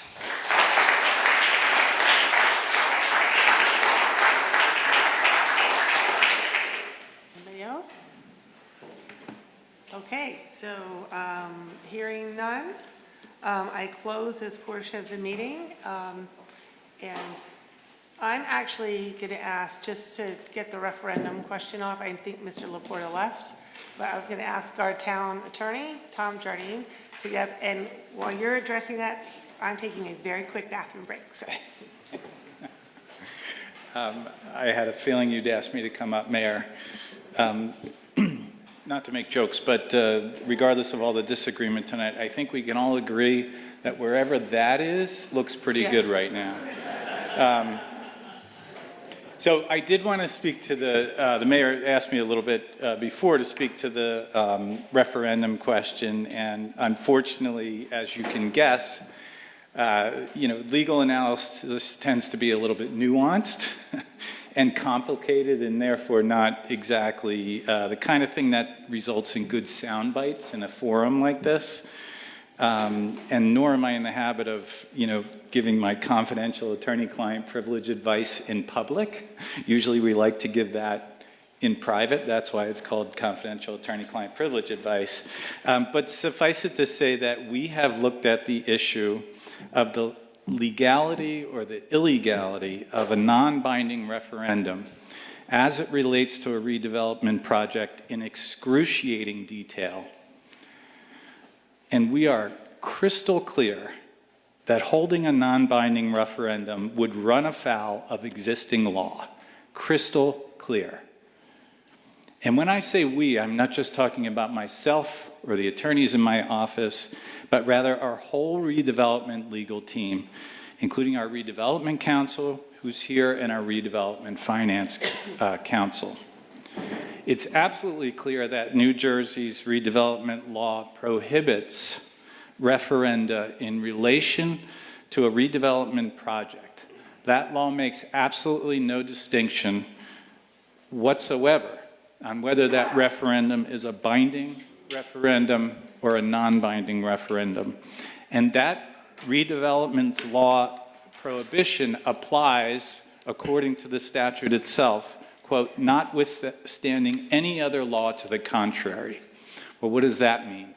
There is one other law that would be relevant here, and that is set forth in Title 19 of the State Legislative Code, which sets forth a process for holding a non-binding referendum.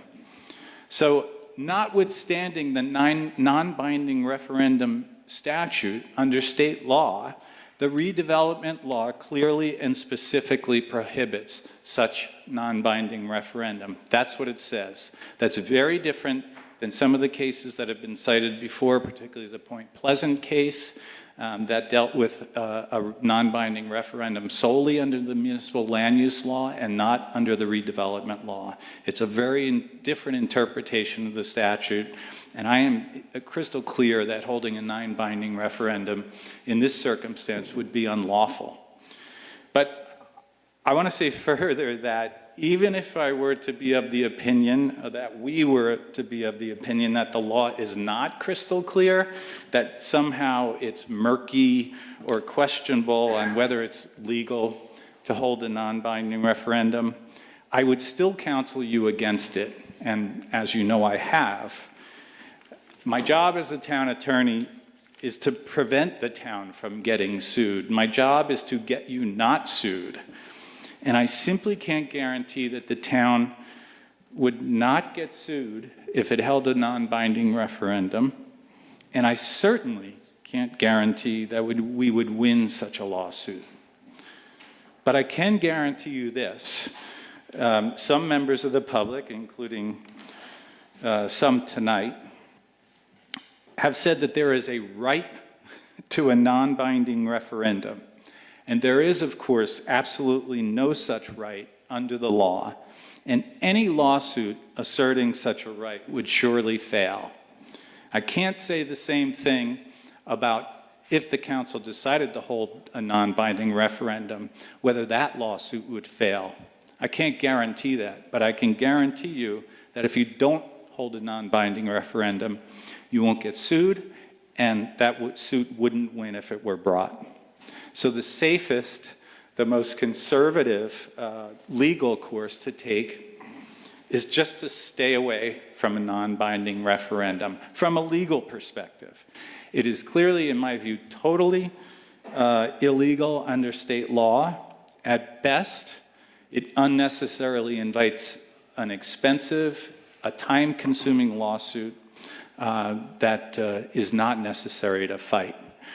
So I have my own personal opinions, by the way, on whether in our representative democracy a referendum is the right policy course to follow in any circumstance or this circumstance. But you're paying me here to just give my legal opinion, and that's my legal opinion. It is crystal clear that that would be an improper, unlawful, and unwise course to take. So I hope that answers the question. Tom, real quick, so you're saying this council could vote on bringing it to a referendum? I'm sorry? You're saying that this council could vote to bring it to a referendum? Well, what I have just said to you is that I would urge you not to, because it will be illegal to do so. And you are not in the business of taking illegal actions, and I'm not in the business of giving you advice that will lead to the town getting sued. Yeah, I think, Mark, it's pretty clear it's not allowed.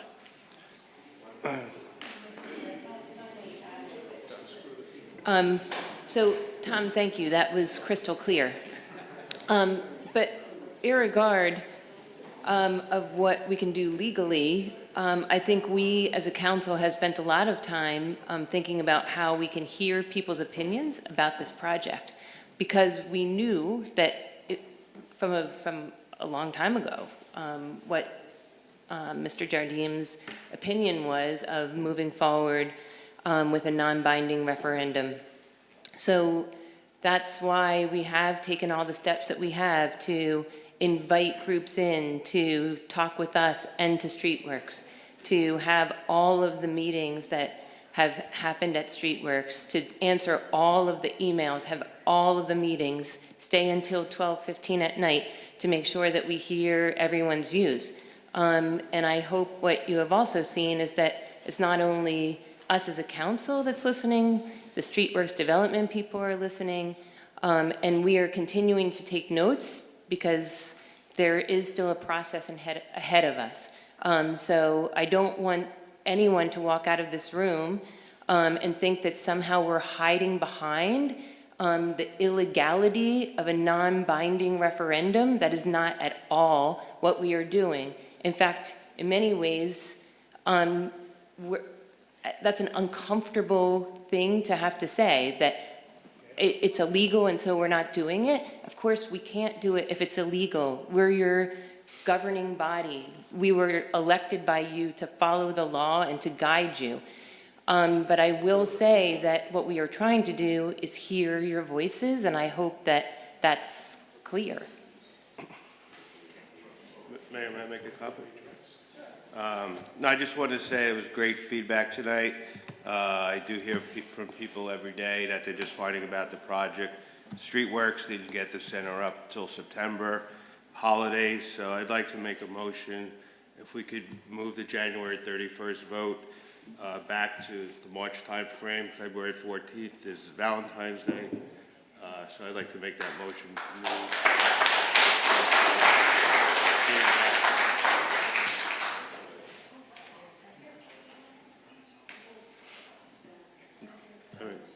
I made the honestly, you heard a lot of good feedback here tonight, a lot of new conversation.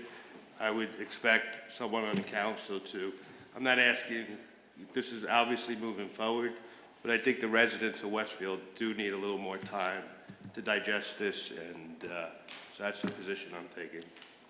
Thank you. Yeah, I mean, I might add a couple comments. So I do think tonight it's pretty clear that there's going to be different perceptions of this.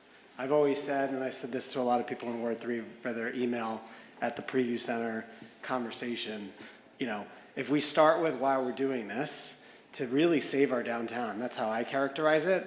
I think that's the reason why most of us moved here, or one of the top 3 reasons why most of us moved here. So we have to do something to save our downtown. Tonight you hear, a lot of people love the project and a lot of people don't like aspects of it. If we start... I don't want to interrupt you, Councilman, and I apologize for that, but just as procedurally speaking, there's a motion on the floor, and I believe the presiding officer has to ask for a second, and we can't really talk about things that are unrelated to the motion. So I'm sorry, I did ask for a second, Tom, and no one said anything. Got it. Okay. So, thank you. So you're welcome. So I gave the floor to David. Oh, sorry. So basically, I lost my train of thought, but I just wanted to say that, a lot of people talked about tonight, so this is trying to address some of the public comment, split the project apart. Only do part of it.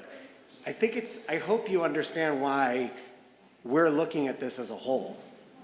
When you look at it as a whole, then we can holistically plan for the town and plan to address what the town needs and the town's goals. If you start to break it up into parts, you lose a lot of the public benefits that we spent a long time discussing tonight, like the $54 million in public improvements, et cetera, the pilot revenues. That's why when the Streetworks came to the town, said, listen, we can help support your master plan as well as address our needs. And the town said, sure, let's work together on this. I actually saw a lot of value in that.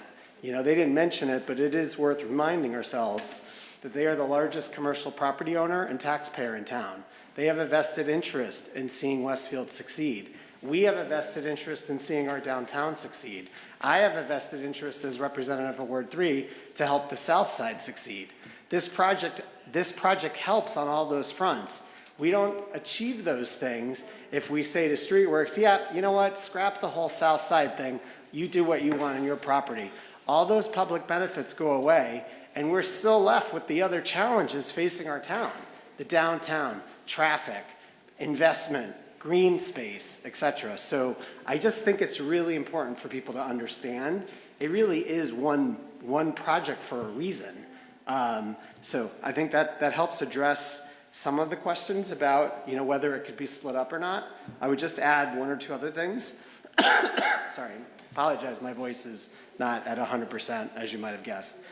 So maybe the mask gave it away.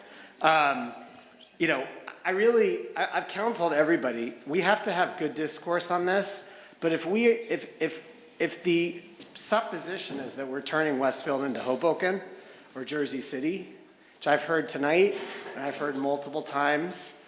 Guys, we're not having a good intellectual discussion about this. This is not Hoboken, and this is not Jersey City. So, like, if we want to have a good discussion on this, we have to start with some basic, I would say assumptions of what this is and what it isn't. And it's clearly not those things. Now, you might disagree with the scale, but the scale that we're talking about is not Hoboken and not Jersey City. Last time I went to those places, they have 40 and 50-story office buildings, right? We're not talking about that here. We're talking about, yes, building on the the train corridor, where one of the residents tonight, Matt something or another, spoke about, that's the best place to actually address your core issues by adding density, adding people living and working to fuel the downtown. I've always said to Ward 3, and then I'm going to shut up in a second, this project's about trade-offs. There's no perfect project. So if we really want to, in my mind, and I've heard this from a lot of residents, if it's about protecting and insulating and future-proofing, I think that was the mayor's term earlier, the downtown, we have to accept certain things. If you want no traffic and you don't want any density and you want to protect the downtown, I don't believe you can have those three things together. I don't. So that's why I've asked all Ward 3 residents, you have to decide what's most important to you. I personally believe saving our downtown is the #1 overriding objective that we have. It's what we ran on in 2017. It's what the master plan made really clear to me. And it's why we all got reelected last year. So what we've tried to do, at least I've tried to do, is mitigate the impacts. You know what? It may not be enough for all of you in the audience, but from what I can tell and talking to a lot of people in Ward 3, it is enough. So that's really, I just wanted to see these things to help address a lot of your feedback. Okay, it's late.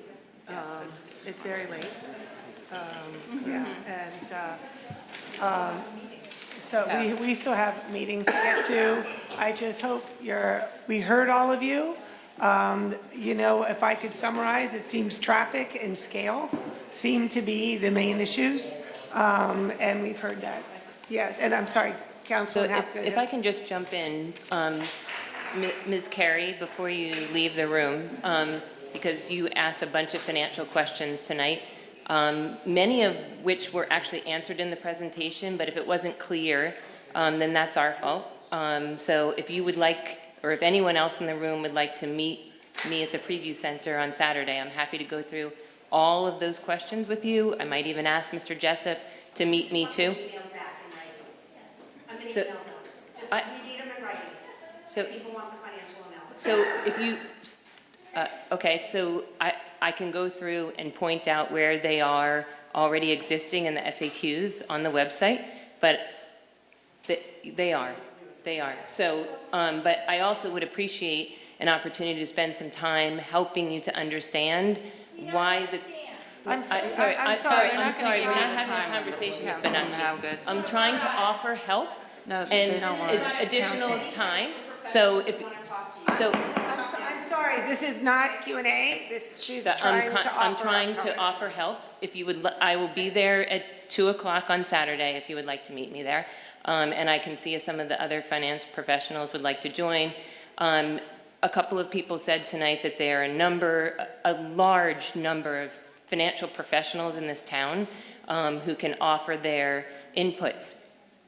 I have a call out every year for an IAC. I got 2 applications this year for additional members to that IAC. A lot of cherished people who continue to participate in that. I am open to having conversations and answering all questions about the financial aspects of this. We've tried very, very hard to put all of the information out in a Facebook Live that happened last week, and we went over it again tonight. It is complicated, and there's a lot of information there, so I'm just saying I'm happy to continue spending time with anyone who would like to ask more questions about it. Okay? That's... Councilman Parmalee. I just kind of want to follow up on something quickly that Linda mentions, and I think generally, first of all, I agree with you, Mark, that it was a good discussion tonight. What I don't know, what I would like to do is to express, and I don't think that they get enough credit for what they've been doing, but Matt Jessup, Bob Powell, Steve Lennox, and the team that is working to advocate on behalf of our town has been outstanding. I've been together with Councilwoman Habgood on a number of meetings with them to discuss the way we are going forward with the negotiations and everything that's surrounded with it. All of the protections, all of the things, the safety nets that are proposed in the project are things that they made sure were included in the approach that we're taking with this. And they have been outstanding. The fact that I have to say, when someone stood up and interrupted Mr. Jessup earlier this evening, I thought it was incredibly disrespectful when, on one hand, that person is complaining about transparency, and then on the other hand, he's complaining about how long it takes to be transparent. I think the people who have been working on this project for us deserve an enormous amount of credit.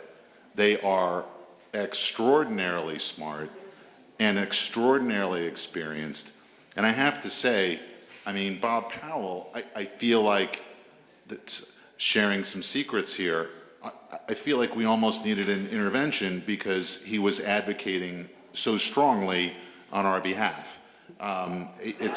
This has been a great team, and I want to make sure that the town understands at least my perspective on the support that we have been getting from actual experts in the field who are deeply, deeply involved in all stages of this project. And thank you, and that was definitely well worth saying. And I know Matt gets tired of me saying, but one of them is our cherished, trusted finance professionals, Westfield resident. So Yes, I actually meant to say that Mr. Jessup actually is a resident as well. Born and raised. Right. So with that, thank you all for coming tonight. It's been late. I'm sure there'll be more, and we still have an agenda to go through. So with that, let's move on to bills and claims. Councilman Habgood. Just keep going. Yeah, let's just keep going.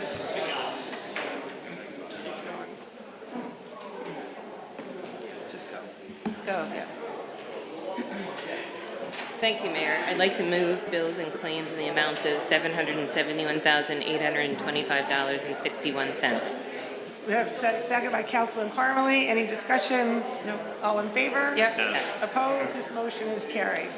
Next is reports of standing committees. Councilman Habgood. Thank you again, Mayor. I have 8 resolutions I'd like to move as a package. 1, a resolution authorizing the CFO to prepare warrants for postage payment in connection with the tax assessment notices to the property owners. 2, a resolution authorizing the CFO to refund recreation department fees. 3, a resolution authorizing the CFO to draw a warrant for dog licenses for December 2022. 4, a resolution authorizing the CFO to draw a warrant for fourth quarter construction official state permit fees. 5, a resolution authorizing the CFO to draw warrants for 2021 pursuant to the Tax Court of New Jersey.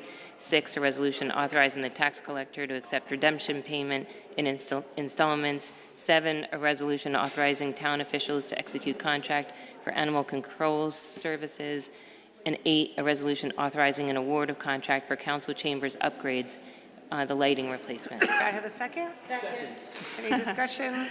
All in favor? Yes. Yes. Opposed? This motion is carried. I'd also like to move General Ordinance Number 2023-1 on first reading, an ordinance to amend General Ordinance Number 2024 entitled An Ordinance Fixing the Wages of Certain Employees of the Public Works Department. May I have a second? Second. Second by Councilman Dardia. Any discussion? Please call the roll. Yes. Yes. Yes. Yep. Yes. Yep. Yes. Lastly, I'd like to move General Ordinance Number 2023-02 on first reading, an ordinance to amend the Code of the Town of Westfield, Chapter 16, Parks and Recreation, by changing certain fees for membership in the memorial pool and by establishing certain new membership categories. And just to remind everyone what Mr. Gilday mentioned at the beginning of the meeting, that this is just setting new upper limits. The fees for the pool haven't been changed. The ranges hasn't been changed for over 10 years. May I have a second? Second. By Councilman Mackey. Any discussion? Please call the roll. Councilwoman Hapgood? Yes. Councilman Farley? Yes. Councilman LaGrepa? No. Councilman Katz? Yep. Councilwoman Mackey? Yes. Councilman Contract? Yes. Councilman Dardia? Yes. Councilwoman Root? Yep. Mayor Brindle? Yes, this motion is carried. Next is the Public Safety Transportation Parking Committee. Councilman Root. Thank you, Mayor. I have 3 resolutions I would like to move as a package. The first resolution is appointing a fire official. Second, a resolution to amend contract for an on-call traffic safety consultant. And third, the resolution authorizing an annual agreement with the Flock Safety for ALPR equipment. May I have a second? Second by Councilman Dardia. Any discussion? All in favor? Yes. Opposed? This motion is carried. Next is the Public Works Committee. Councilman Katz. Thank you, Mayor. I have 3 resolutions I would like to move as a package. One, resolution to reject bids for 2023 brush and log grinding. Second, resolution to amend contract for various landscape materials for the Department of Public Works. And the third, resolution authorizing change order number 1 for 2022 leaf collection program, various vendors. May I have a second? Second. Second by Councilman Root. Any discussion? All in favor? Yes. Opposed? This motion is carried. May I have a motion to adjourn? So moved. By Councilman Mackey, second. Second. Second by Councilman Rowe. All in favor? Opposed? Yes, this motion. Adjourned.